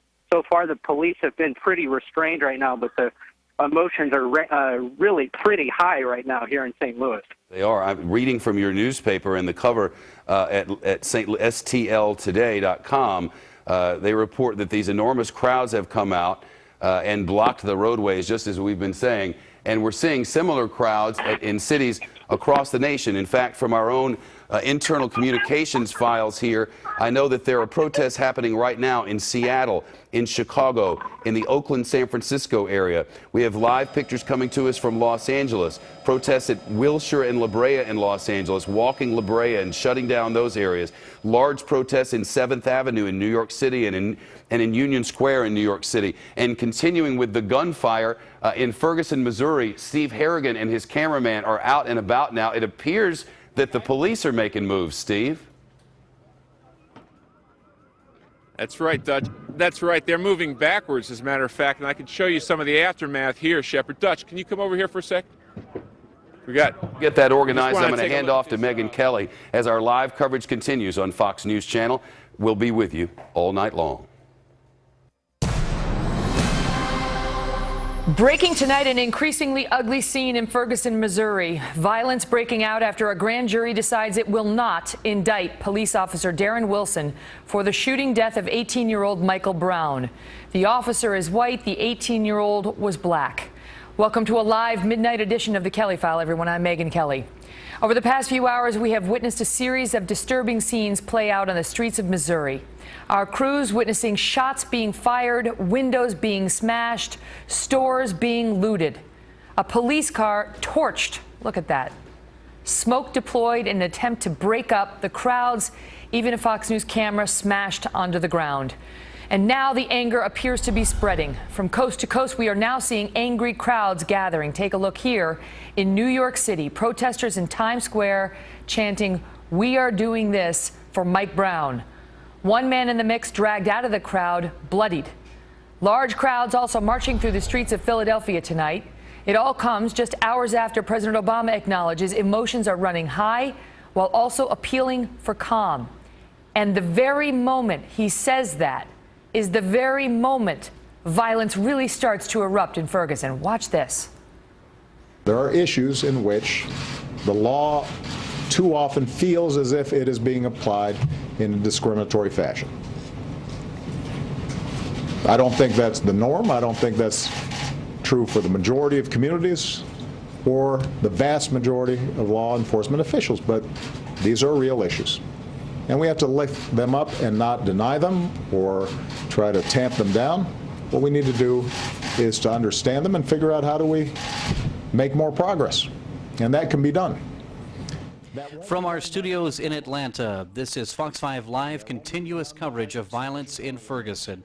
We are listening to the Fox News channel. That's where you're hearing the reports tonight from Megyn Kelly and the Fox News correspondents. On your screen, though, we're going to continue to bring you uninterrupted live coverage from all of the sources as we get them in. We do have several cameras on the ground and a chopper or two in the air. So even though you're going to be hearing the audio of Fox News Channel tonight, just know that on your screen we're going to be bringing you as many live, uncensored images as we can from the ground in Ferguson. You are watching Fox 5 Live. Spread the news, retweet our link, let your friends know that they can see continuous live coverage right now on this YouTube channel. Shots fired as 3 to 4 buildings have gone up in flames. Tremendous smoke all the way around has cleared out most of the demonstrators. This is the first time we've seen these tactical assault vehicles going in. This is probably to deal with some of that gunfire we've seen just down this road. So the heavy force is now moving in. We've seen the foot patrols, the riot police try and pull back through this smoke. And now the heavier armor is going in there, probably to try and shut down this gunfire, which has been going on for about the past 45 minutes, Megyn. Do we believe the gun? I mean, earlier you reported that somebody had shot a gun up in the air, not at anybody. Do we have any reason to believe that these guns are being fired at anybody? We have no official reports of casualties, but the amount of the gunfire, the way it was fired, doesn't seem like celebratory gunfire. It seems like there were shots and shots returned. It's been steady from several directions and more than 100 shots fired. So there's a lot of gunfire down the street. And secondly, the presence of these tactical units with the heavy armor makes me lead to believe that they're going to try and get to the root of that problem, which is about a half mile down this road in Ferguson. They've been protecting the firefighters from looters and from attackers, and now they're going to try and get to the source, it seems to me, of the gunfire, Megyn. As we see the firefighters show up and the police officers with the gas masks on, and we see you lacking one, Steve, are you breathing in smoke right now? Is it tear gas? Do you know what it is? It's some gas, but I think it's mainly from the fires. We have pretty much 4 independent buildings. Here's more fire engines arriving, and they're certainly needed, as this is a complete cloud here, as this street is entirely going up in flames. We've seen earlier some looting of cell phone stores, a liquor store, and the McDonald's. People initially smashed the window, and then a big crowd would ride through. That deteriorated into buildings being set on fire, and after that it deteriorated further into gunshots. And we've seen an escalation on the part of law enforcement. Initially police hanging back, and then riot police moving out onto the road, and now riot police with their armor marching forward. What has, and I don't mean this in a judgmental way, what has taken so long? Is it that they held back for a while? We saw when the riots took place a few months ago, they were ultimately, several days in, instructed to stand back. Do you think that that's why we saw fires actually get to this level with that much police and fire presence there? I've got to say, a lot about the way this has been organized, just as an amateur, completely puzzles me. Why this road, which was obviously the scene of major protests in August, was not blocked off to traffic, vehicle traffic and foot traffic, is really baffling. Why guns have been firing for 40 minutes is baffling. But we've seen a step-by-step escalation, and in 3 months of preparation by both sides, by the protesters and by law enforcement, we're not seeing a whole lot of improvement here. We're seeing a situation that, at least initially, is far worse than what we saw in August. We're seeing buildings going up in flames, and we're hearing gunshots. That is not what we saw in August. We saw rocks and bottles and angry chants. This is something a little bit different now, Megyn. Now who's on the scene? Did the protesters disperse after the police threw the tear gas or the smoke bombs, whatever they were? Tear gas and smoke and the fires have really created an atmosphere, in addition to the cold, where really no one wants to be. So you cannot see a protester or demonstrator out on the street at all. But we can still hear gunshots in the distance, and it looks like what we're going to see eventually is a march forward to try and find the source and perhaps clear it out, Megyn. and now it's just the aftermath. We're going to continue to check in with you, Steve, as the situation there does not look good. And we've been hearing some disturbing reports about the protests happening in other parts of the country, including right here in Times Square, which we are looking to confirm and we'll bring to you as we have an update. And we'll go back to Steve as well. Going to keep those pictures on the board while we bring in trial attorney Andel Brown and nationally syndicated radio host Richard Fowler, who is actually live in Ferguson. Richard, let me start with you since you are live in Ferguson and ask you for your reaction. Let's just start with the most recent news, which is the aftermath to the grand jury's decision and the scenes right now in Ferguson, Missouri. Listen, thanks for having me, Megan. There's no question that this situation is destabilized very, very quickly here in Ferguson. But the truth of the matter is that across this country, there's a lot of people that are very angry about this, that this grand jury did not come down with an indictment tonight. And that is what's caused this anger. No matter what side you're on, the end of the day is there's mixed stories here. There's two sides of the stories, and it really should have been heard up by a jury. But we can't speak to that. Well, we can speak to... They were. Both sides were heard. We can't speak... But I'm talking about, I mean, there should have been an official jury trial. There's clearly there's different evidence, different stories, and it could have went to a real jury and have a real full-fledged trial on this. But that's neither here nor there tonight, Megan. I think tonight the mood here is heavy. And while there was an effort for peaceful protesting, clearly the anger has gotten out of control. Richard, but the reason that the anger has gotten out of control, many would posit to you, is because these fires, so to speak, have been stoked by people who refuse to trust in the system, the grand jury system, which is the way our country works. And that grand jury met Megan, for 3 months, one time a week, 12 people in good faith, and they looked at all the evidence, 60 witnesses they listened to, and they disagreed with you. They know more than you do, and they said there's no probable cause for any of these charges. Who are you to second guess them?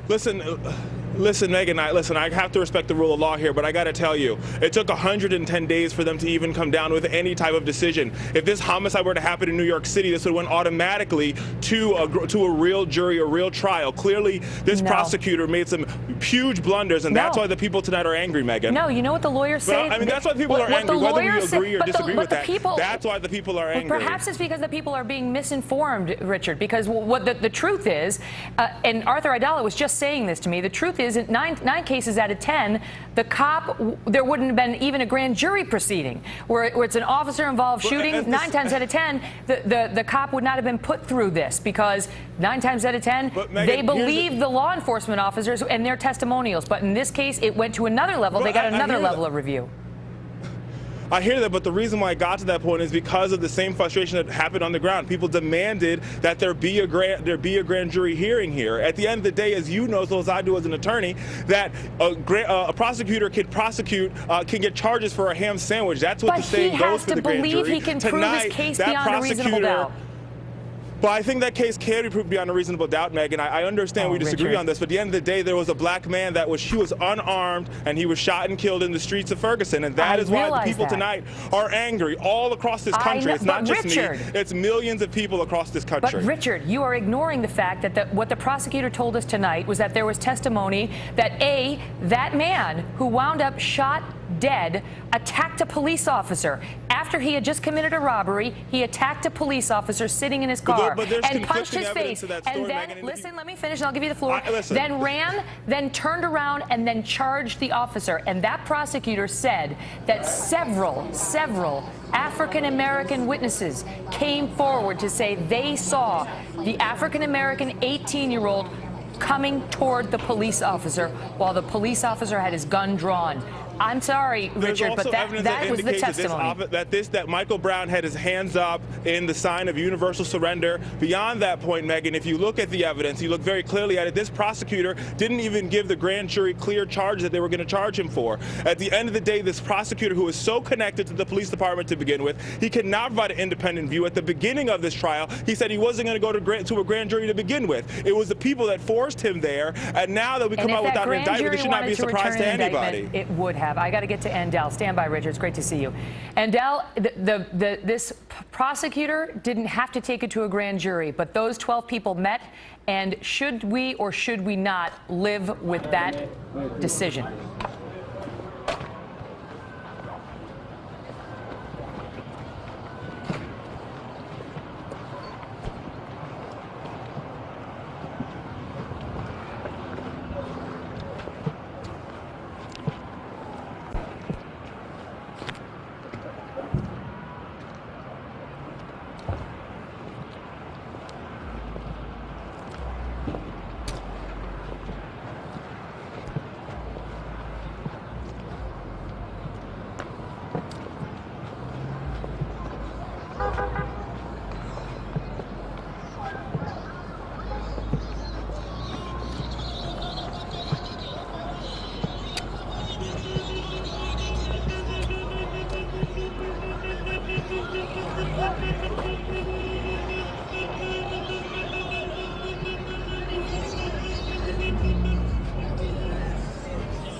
Yo, fuck.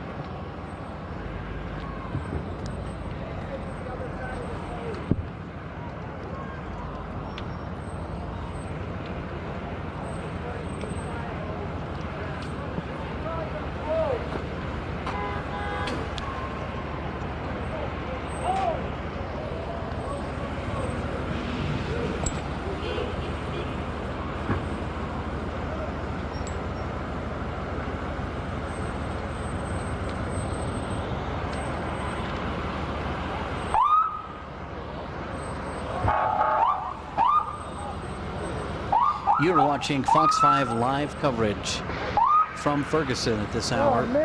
These are live, unedited streams from our crews on the ground, from our Fox affiliates around the country, several of which are represented here in Ferguson to bring you this live coverage.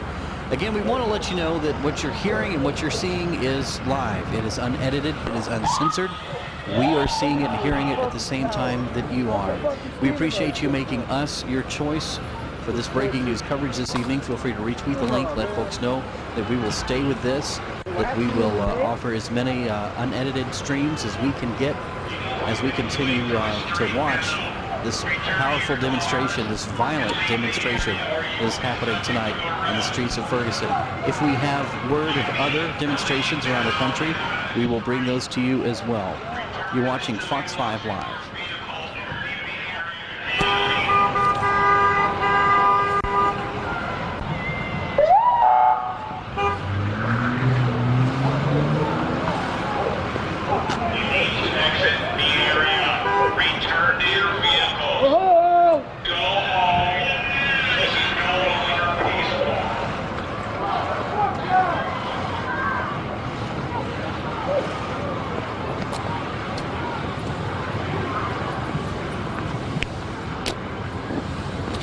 Gone.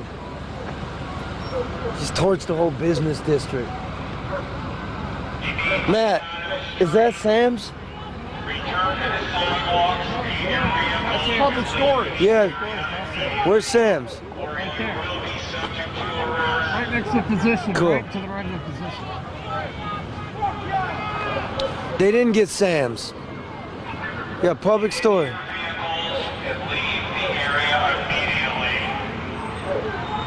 Stay out of the street. This is for your safety. Get out of the street and return to the sidewalks near your vehicles and leave the area immediately.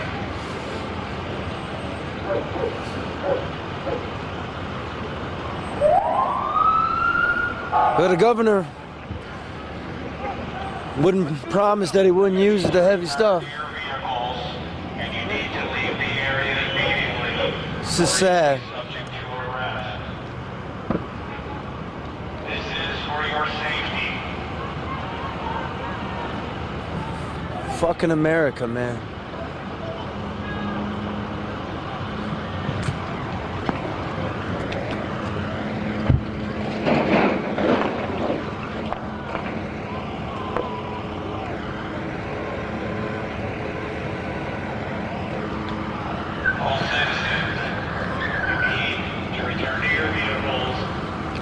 Fire truck.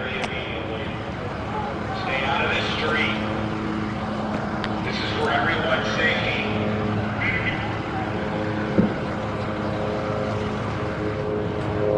Yeah, they come to clean it up, man. Now they're good. They're coming in. This is how they clear the street.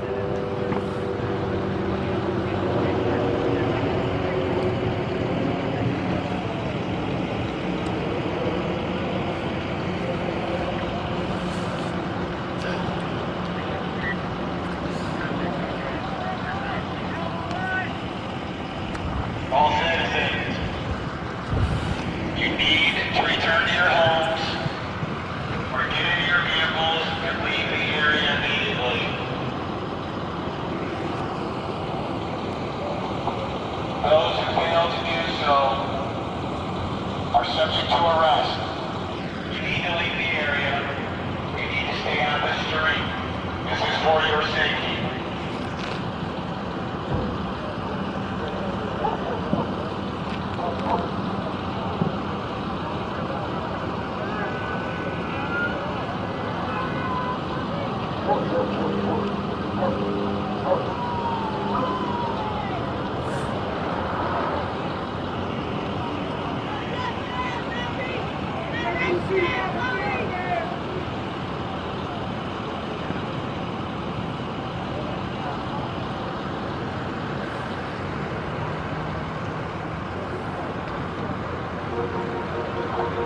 All citizens, stay out of the street. Get into your vehicles. Return to your homes. Sad, man. Immediately, or you'll be subject to arrest. Our country. What's going on? This is for your safety. We just don't know what's going on.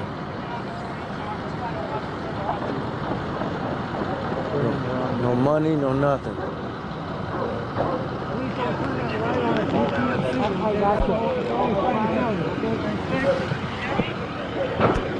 He thanked us. Trooper thanked us for not using the lights. They can't see. No respect it. We need to return to our vehicles. We need to leave the area immediately. I hear dogs. They got dogs in there. Near the city of Ferguson. Now they're flushing the sidewalk up over there. The barber shop we went into. It's for Antoine Liz. That's where he works. Remember him? This is for your safety. Return to your vehicles. No work, no money. Racial discord. Man, we're hitting bottom. I'm just done. I just can't take it anymore. Bankrupt.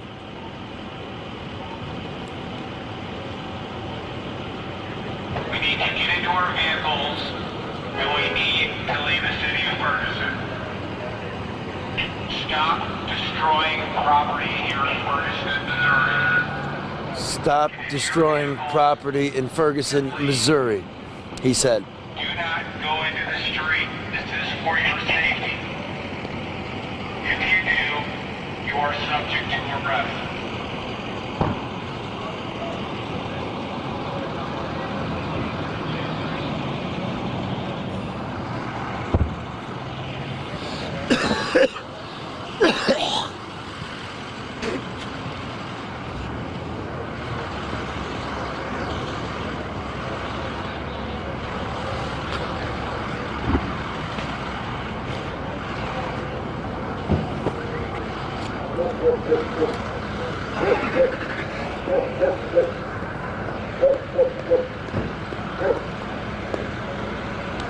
All citizens, stay out of the street. This is for your safety. If you enter the street, you are subject to arrest. Turn your vehicles around and leave the area immediately. Stop destroying property near the city of Ferguson. Return to your homes. Return to your cars. You need to leave the area immediately.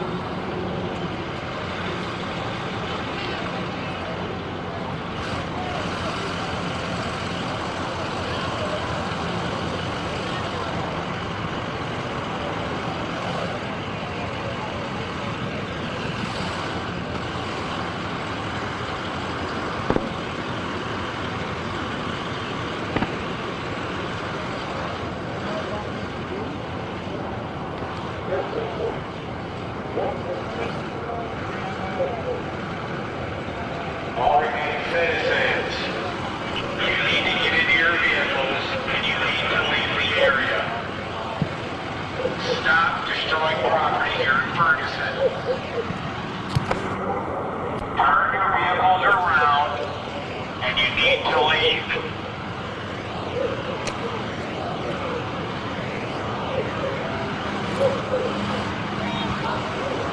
Come on up, Matt. It's a full building right there.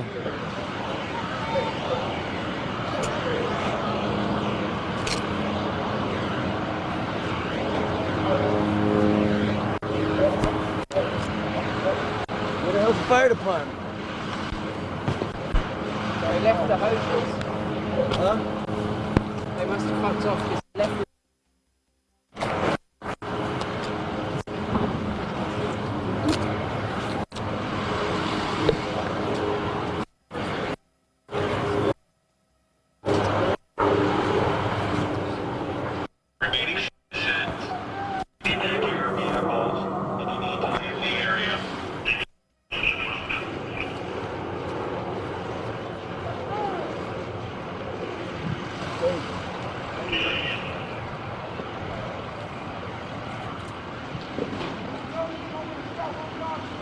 Well,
is that running, Matt?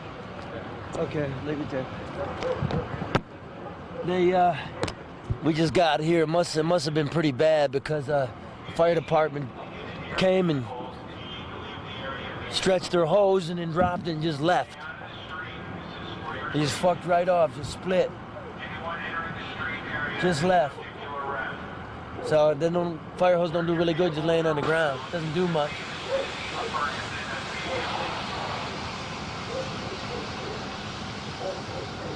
This thing's tore up.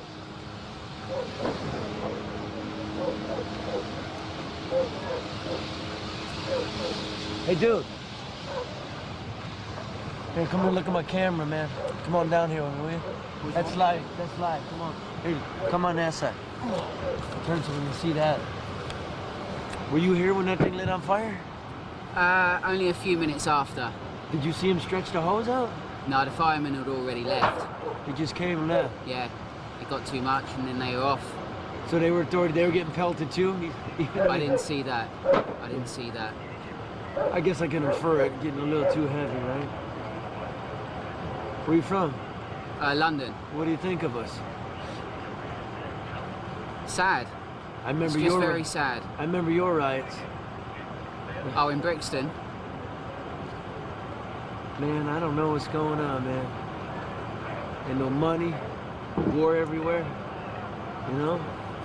It's sad why they would want to do this to where they live. Maybe they didn't do it. What's that? Maybe it was a deal from another part of them. Maybe to a small element, it's a license to let hell come loose. But they achieved it. Say again? They achieved it. Yeah, they did tonight. Name's Charlie. Charlie? Yes. Jay. Jay, Nice to meet you, mate. Good day. Yeah, it's proper sad. What'd you get your riot photos? Yeah. Yeah, we all waiting for them, man. Tell the truth. The media's something else, I tell you. Thanks for doing that. Nah, it's alright. Who you work for? Daily Mirror. Oh yeah, no shit. Would you get them filed? They got them? Huh? Did you get your photos filed? No, not yet. I don't have to, because they'll just pick up, you know, PA and Reuters, all that lot, so...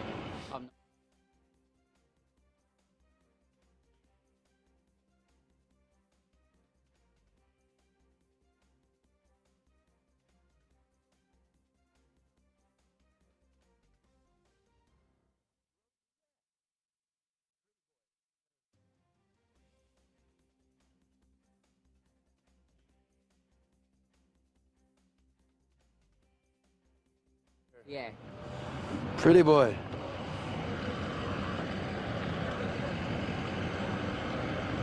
What's he doing? Hanging out with the I'm from Detroit.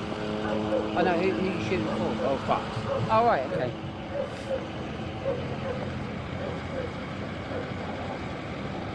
Yeah, at least you boys get a proper kit. Go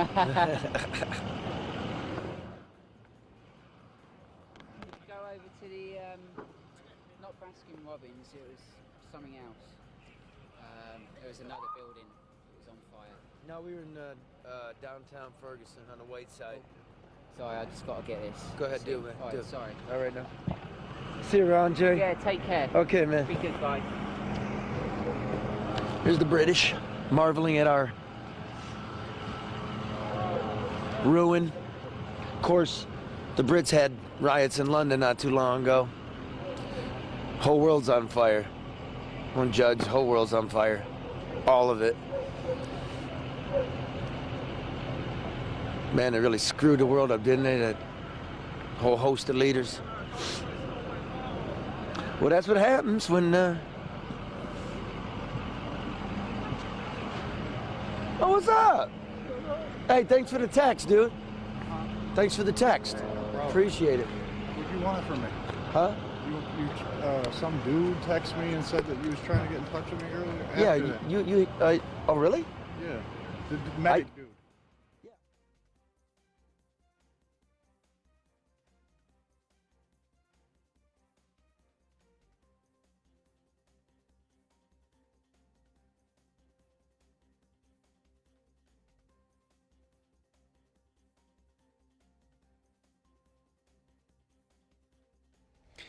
You're watching Fox 5 Live coverage here. We are at 12:30 here in the Eastern Time Zone. We have been in continuous coverage since about 7:30 tonight. We have a image here over Ferguson, Missouri. This is uncensored live coverage. We've been checking in with our Fox correspondent, Charlie LaDuff, who's giving you an interesting perspective of basically what he's doing is giving a casual conversation with folks that he's meeting on the street and having some very frank conversations, as you've heard there, as we are bringing you live, uncensored, raw coverage of what's happening. As these things are happening, we're bringing them to you live here on your screen. We appreciate all of you who have made us your choice for news tonight. We're going to hang with this as long as we have the aerial coverage available, as long as we have our crews on the ground. We will continue to keep our live streams up here on our YouTube channel. We have some 1,400 of you watching right now. And we do appreciate all of you staying with us, and feel free to retweet our link and let folks know that this is where they can continue to find these streams here throughout the evening. But you're watching continuous coverage on Fox 5 Live. I mean, what are we doing? It was a goddamn mess. Absolutely. All right, listen, be careful, man. You too. Thanks for that. Thanks for... This is the guy that alerted you who are watching me, alerted me to the decision. Respect. Okay. Be good. All right, man. Yep, be safe.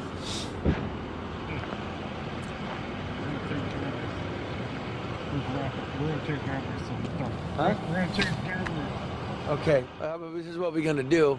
We're going to wrap it, right? Because the battery's dying. Ladies and gentlemen, that's your country. Sleep on it. Think about what you can do better, I guess. Kiss your babies. See you tomorrow in Ferguson. Good night.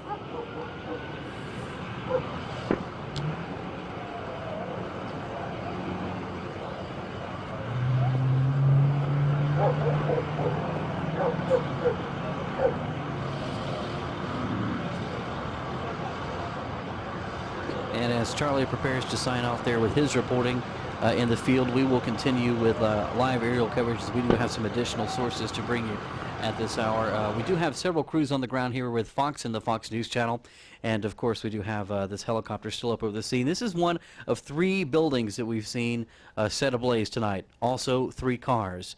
These are large structures. Certainly also some small businesses that we saw were looted. The front windows broken out. Initially, when we first saw one of the buildings in the small business district get broken into, several of the protesters actually tried to block the looters from going in, saying, "This is not what this is about. Please stop. Don't start this." But, you know, of course, things escalated quickly beyond that. We also have continued coverage from the Fox News channel. They're letting us kind of look into to their coverage tonight as well, so we'll be streaming occasionally. If they have some good ground shots, we'll bring those to you as well. Again, we're going to be here as long as these streams are available to us. We will give them to you, and you're watching continuous live coverage on the Fox 5 Live channel.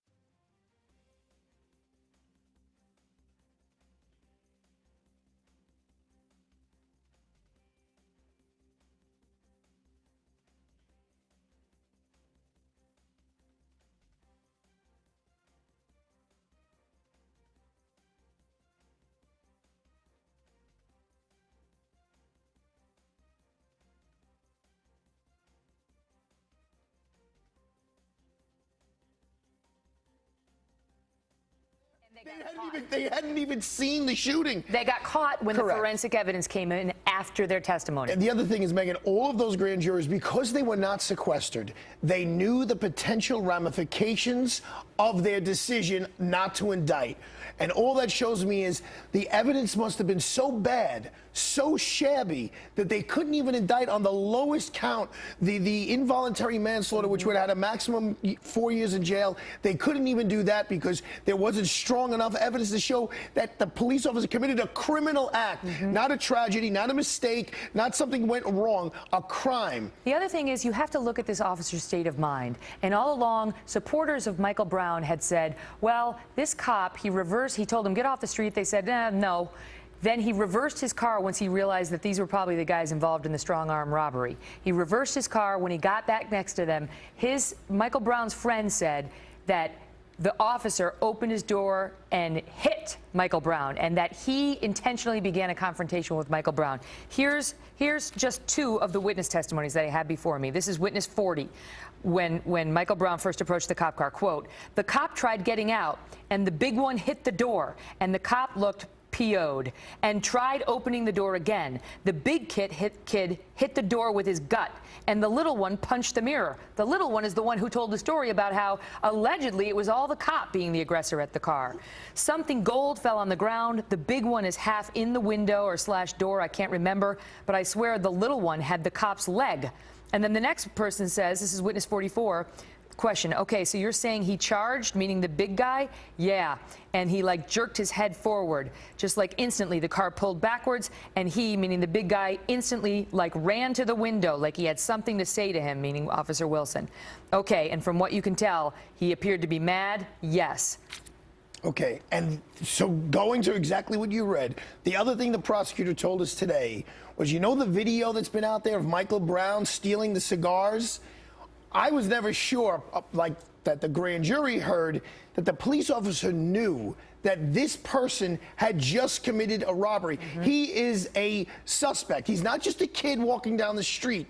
He is the guy who matches a description of a robbery that just took place, and that's why he's confronting this young man. We now know that for a fact. So in this police officer's mind, these aren't just two kids who are walking. These are two guys, and one of them is matching the description of someone who just committed a robbery. And then, according to the eyewitnesses, he begins a violent confrontation with the police officer, which we didn't even get to the ultimate part, which is that resulted in the police officer struggling with that man over his own firearm, which he then fired off 2 times, hitting Michael Brown in the hand once. Michael Brown's blood was all over the gun. There's no question that they struggled over the officer's gun in that car. And what the cousin of Michael Brown is saying now is that because of that struggle in the car, Michael then walked away, and now their argument is that the cousin's argument was the police officer is now enraged, and he's not acting to protect himself. He's not acting as a police officer. He's acting as a guy who's pissed off. Why can't that be this kid possible? well,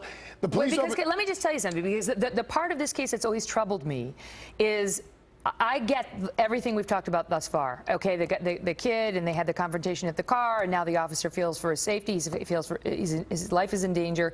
But then the kid runs away. He's not a kid. He's an 18-year-old. He runs away. And it's always been hard to believe that somebody fleeing for his life from an armed officer would then make the decision to stop, turn around, and charge the officer, knowing Officer Wilson doesn't know Michael Brown doesn't have a gun, but Michael Brown knows he doesn't have a gun. So why would he do that? That's the part of the cop story that always smelled to me. And yet what this prosecutor told us is that the witnesses who were credible, including the African-American witnesses, described Michael Brown as making a, quote, full charge at the officer. Correct. And that's a huge point that came out. It was a great question. It was a very specific Fox News question. Okay. It was a very specific answer. And going back to the fact, this is a police officer now who has been assaulted. A weapon has been discharged in his vehicle, and he also has to have in the front of his mind, he's also wanted for robbery. There's like three things that are going on here, which gives the police officer a reasonable belief that a criminal activity is afoot, and he can now pursue him. And Missouri laws, Megan, are very liberal regarding police officers' actions and what actions they're allowed to take to pursue someone who they believe has just committed a crime. You know, Furman was making the point that if we got this case before a real jury, what would happen is Officer Wilson would have an attorney present who would cross-examine all the witnesses. It wouldn't go better from Michael Brown's side in a courtroom. It would go worse from Michael Brown's side. Somebody asked me on Facebook a little while ago, well, Arthur, if you were the prosecutor, would you have gotten an indictment? And the truth is, Megan, after I saw all of the evidence, and I'm the chief prosecutor, I don't want an indictment. I have to live with this case. I have to take it to a trial. I need to be confident as a prosecutor I could prove this case beyond correct. I have to be able to look at a judge and say, I know I could prove this case beyond a reasonable doubt to a jury. They couldn't even get over a preponderance of the evidence, which is just 51%, not beyond a reasonable doubt, which is a much higher standard. This is a case that's riddled with inconsistencies. It's riddled with lies. And those 9 of those 12 people, knowing that town was going to blow up and all these other cities are having issues, they still couldn't say, they couldn't find enough evidence to even come up with the lowest charge, which means the evidence just was not there. I just feel like the media has an obligation to let folks know what the grand jury based its decision on. That's all. You don't have to take a position on it if you don't like the result, but you have the obligation to let folks know what those grand jurors base their decision on before you condemn the grand jury. Arthur, good to see you. Thank you. This is a horrible thing that's going on. It's incredible to watch the pictures of the burning and the looting and the shots fired, and our own reporters finding themselves in the midst of a dangerous situation. And we'll continue to check in. We're going back live to our reporters in a minute. Well, throughout the past few hours, we have witnessed some horrifying scenes of violence, as I said. So how are the police going to get things back under control? How does the community move forward? We're going to speak with a former FBI assistant director and a former civil rights leader, and we will tell you what Eric Holder is now saying. Next.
Cut.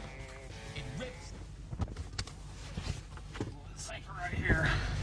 Yeah, we gave them what they wanted. We gave them some good stuff just now.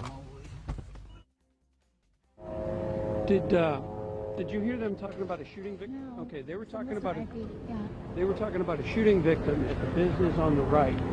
Now, I didn't see any real activity, but that's in here. Yeah.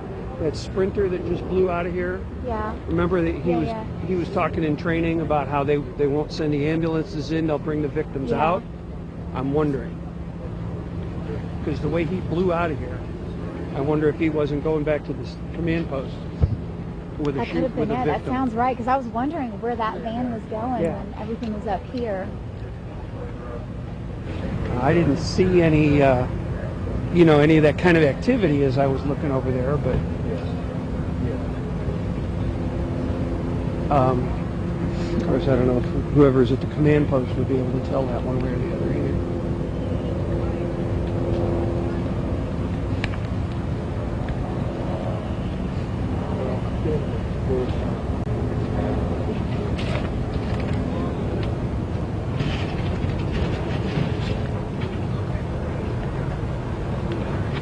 Oh, nice.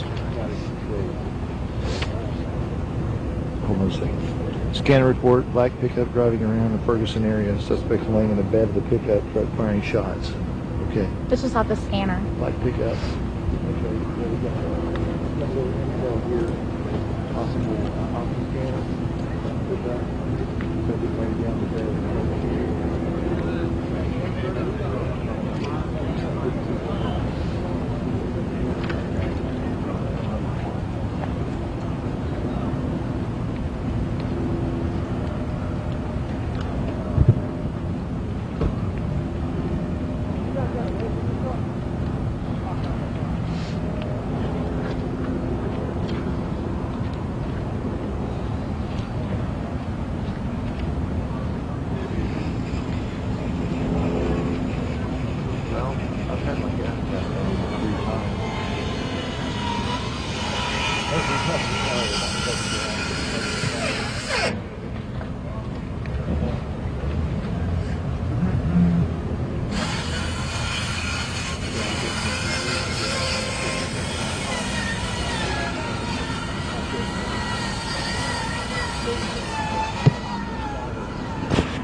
Very much a celebratory mood, if you will, hanging out of the cars, honking the horns. Now, just across the street from the other side, I can show you this auto tire store.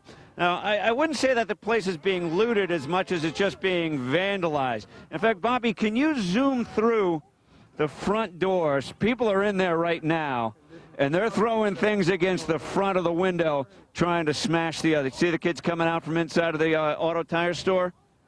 They're inside, they're throwing things around. Looks like they're trying to break the window from the inside out.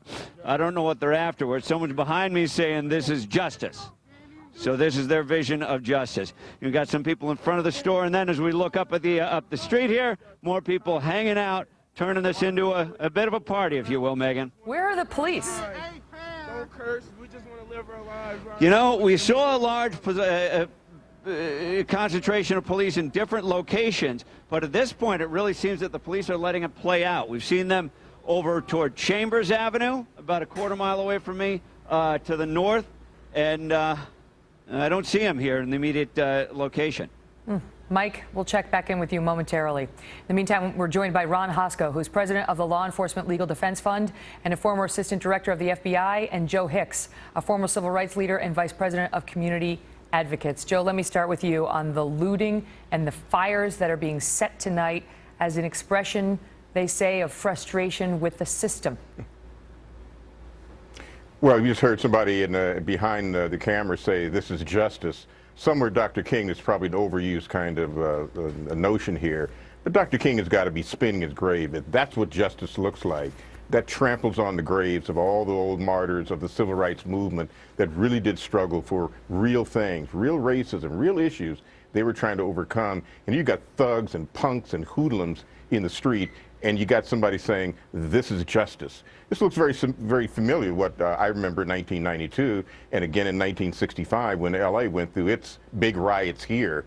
Very similar kind of hooliganism and people looting and vandalizing stores and acting, frankly, like idiots.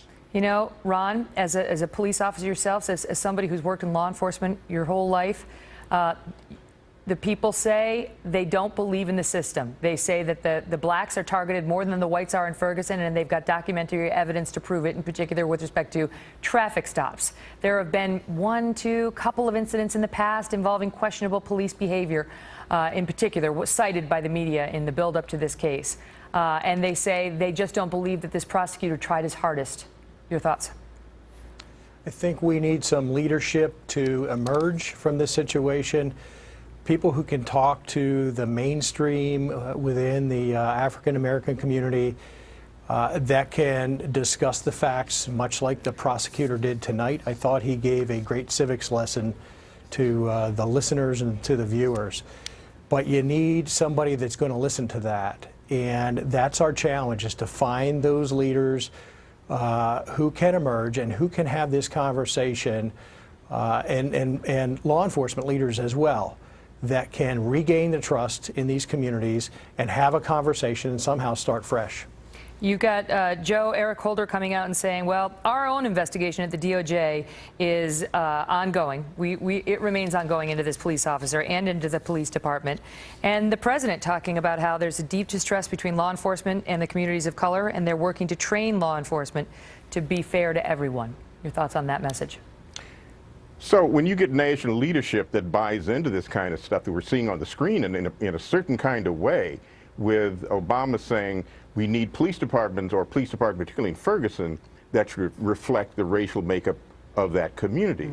Well, what's he saying? So do we need Asian cops to police Asian neighborhoods, and Jewish cops to police Jewish neighborhoods, and black cops for only black? I mean, this is a ludicrous notion that Obama presents here, as well as him buying into the anger we're seeing here by saying we have to understand the anger of these rioters and looters and people who felt as if they didn't, quote, get justice tonight. Well, that's not helpful.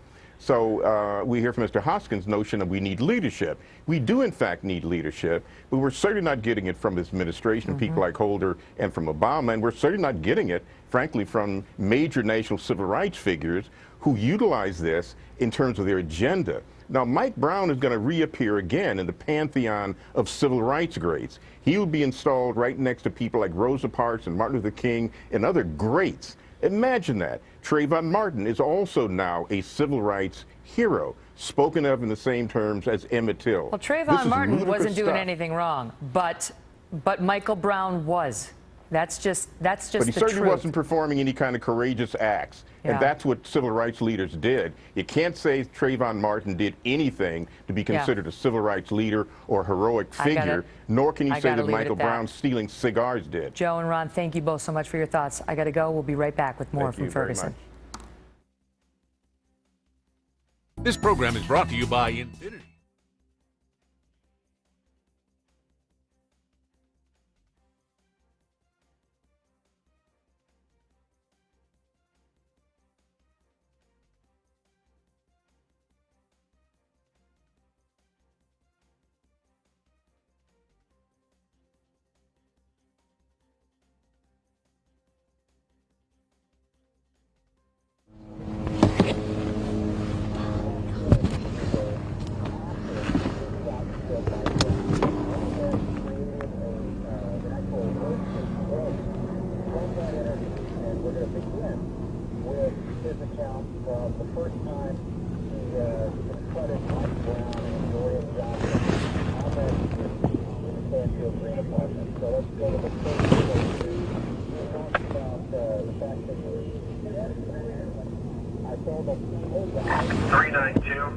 From base.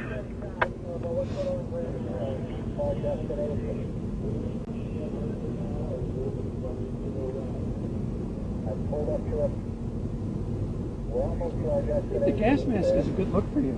392. I want to take it off, but then I want to have it ready. After that, put the vehicle in reverse, backed up to about 10 feet from him, attempted to open his door. He got to open the door, said, hey, come here. Said, what's the password? Said, that's the first. And Mike Brown shut the door on him. Then said that Brown stay paid. From outside the vehicle. 392, command is inquiring at West Florissant and Chambers, do you have an active scene there? They're asking what you need the 2 marked units for. We're attempting to block southbound traffic. We have looting going on at numerous locations here. Attack down there in Ferguson, West Florissant, where they were pushing vehicles on the northbound side. Trying to eliminate traffic coming back to them. Clear. Stand by. When he grabbed my gun, Wilson said, he twisted it, pointed it at me into my hip and pelvic area. His hand was around my trigger finger, which was inside my trigger guard. At that point, Wilson said, I was guaranteed he was going to shoot. Anything he could get a hold of was swinging wildly. He ran around my vehicle. I had to. I followed him in that direction. After I said on the radio, shots fired 10 more times. 392. 392, go ahead. Multiple marked units are heading your way to free you up from the staging area. 10-4, check with 712. Let's advise them of what our plan is here. News on the streets of Ferguson, where we now see police on the scene of a business that is being vandalized. Mike Tobin is there live. Mike? And we're just watching the tactical officers show up in that Bearcat vehicle, and about 8 of them piled out and went inside the auto tire store that we showed you just a few moments ago was in the process of being vandalized with the kids inside. It looks like a lot of the kids got out from the inside, and by the time the officers showed up, you got a couple of them standing sentry out in front of the auto tire store, and I'd ballpark it about 8 guys who are inside looking around the inside of the auto tire building right now. Still, as you see up and down the street, people driving, peeling out their tires. I want to look right over my shoulder here at the Taco Bell. Bobby, you get a look at that? The Taco Bell has also been broken into. Just over here, there's a gas station there. We watched that one being looted. The kids running in through the front door, coming out with armloads or whatever they could carry. And, of course, we're right across the street from the auto zone that you talked about before, which is now pretty much fully involved in flames. The fire department is nowhere to be seen, Megan. It's unbelievable as building after building ignites. And the police, the National Guard that we were told was going to be on scene, where are they? Where is the fire department? Mike, we'll stay with it, and we'll stay with you as the evening goes on. Thank you for your reporting tonight, yours and Steve Harrigan's. This has been fantastic. I want to tell the viewers, we just got a statement from the FAA. The beginning reads as follows. Due to reports from law enforcement of gunshots fired into the sky, the FAA activated a temporary flight restriction over Ferguson, Missouri. Only law enforcement aircraft permitted to fly through this area, and it goes on from there. We had heard reports from Harrigan earlier that at least 100 gunshots had been heard. We don't now know at whom or where they had been fired, but you can see the chaos in the streets of Ferguson as Michael Brown's family calls for calm and nonviolence in the wake of the grand jury doing what it's supposed to do, listening to the evidence and rendering its decision.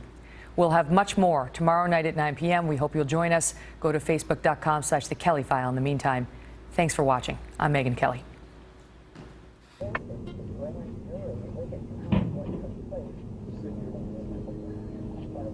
Yeah, that'll work.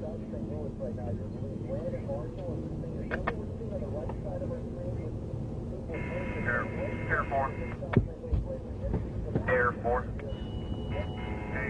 Another new fire.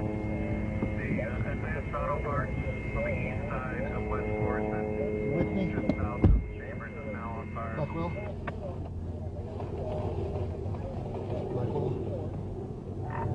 Claire, I'm sorry, did you give us a business name? All I got was West Florissant and Chambers. Yeah, the advanced auto Yeah, if you parts want to is get that on heat fire. going, go ahead. Just started. Hey, I'm going to unplug this extension cord here that you're... Business fire, advanced auto parts. All right. That's all right. On West Florissant, the east side of West Florissant, south of Chambers. Get rid of that thing. And sure, police squad south from West Florissant. As soon as they can secure that intersection, try and clear up Set the up one more time. Yeah, there we go.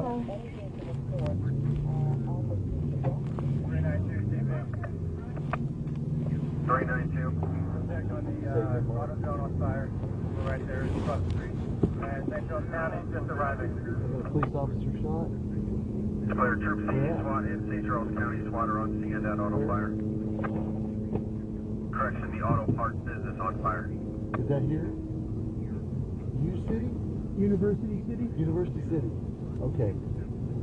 Yeah, I saw one of their officers today.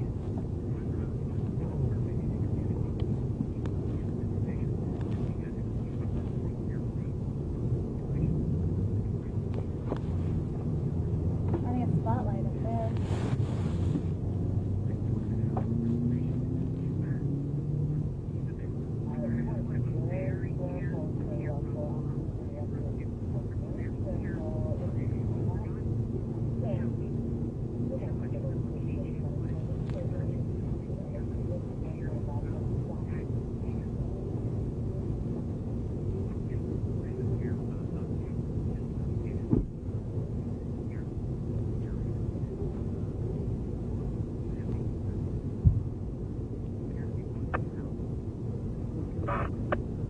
Main post communications.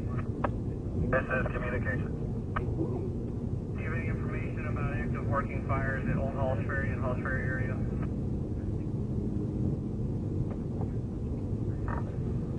We had a report of a fire in that area with approximately 50 cars looting businesses. I want to say it was about 20 minutes ago. Clear Family Dollar by chance? Get any business name, sir? For the airport.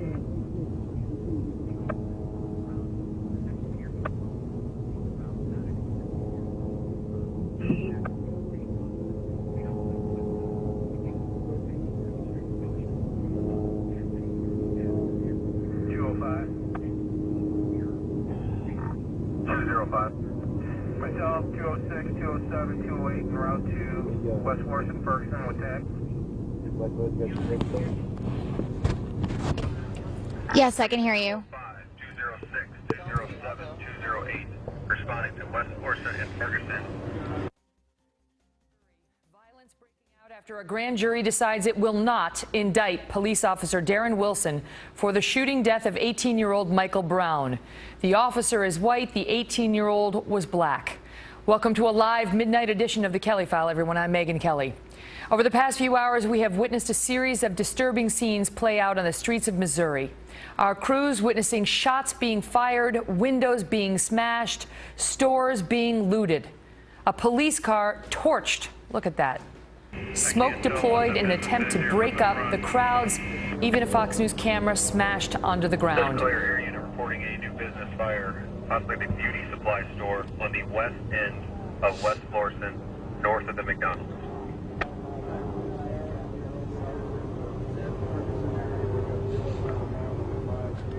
Squad 221.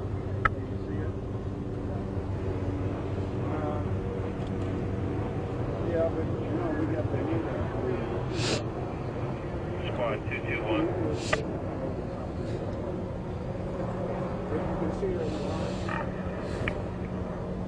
Hey, Tony, can you put the camera over there? Team 221. Yeah, I believe that business fire that he spotted is one from an hour ago. It's burning out. It's a storage center. That's clear. The fire at public storage is possibly an older fire smoldering from earlier tonight. Here 4, it's one building south of the public storage. That's clear. The fire is one building south of the public storage.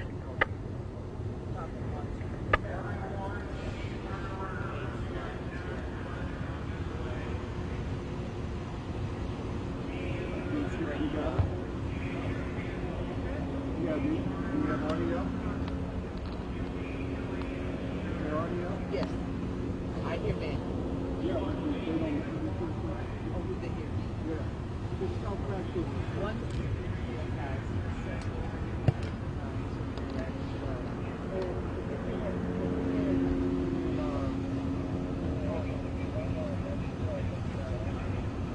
gotta make sure you got audio.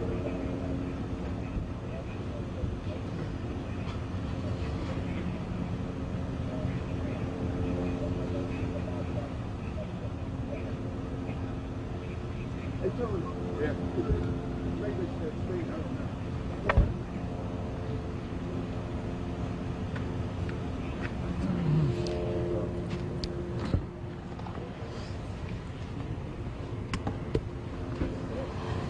There's police giving commands up the street again, like they did earlier.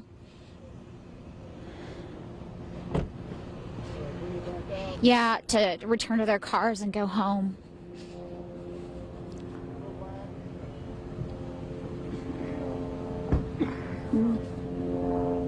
What is that, Brian? That is a fire further down, but I couldn't tell you how far down or A fire past the public storage? Yeah. Okay. And then there's another fire further north of us at the public storage. I mean, further north of the public storage. We can't tell where. We're too far down the street to tell.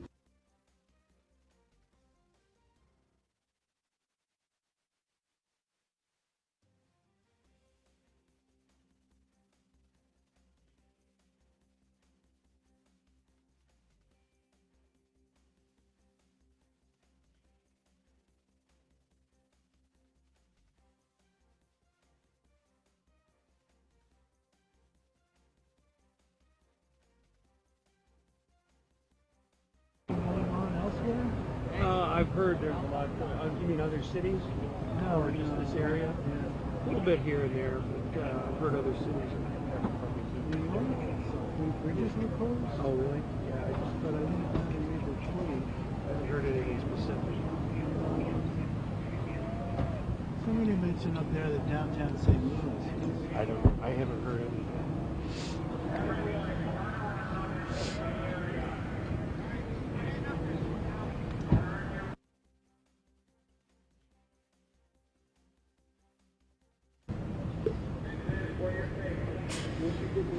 Protesters have shut down the Charbourg Bridge in New York.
You have been watching Fox 5 live coverage of demonstrations in and around Ferguson, Missouri, and around the nation tonight. We've also taken you to Philadelphia and to Los Angeles at different points throughout the night, showing you some of the demonstrations that have taken place after the grand jury decision tonight not to hand down an indictment.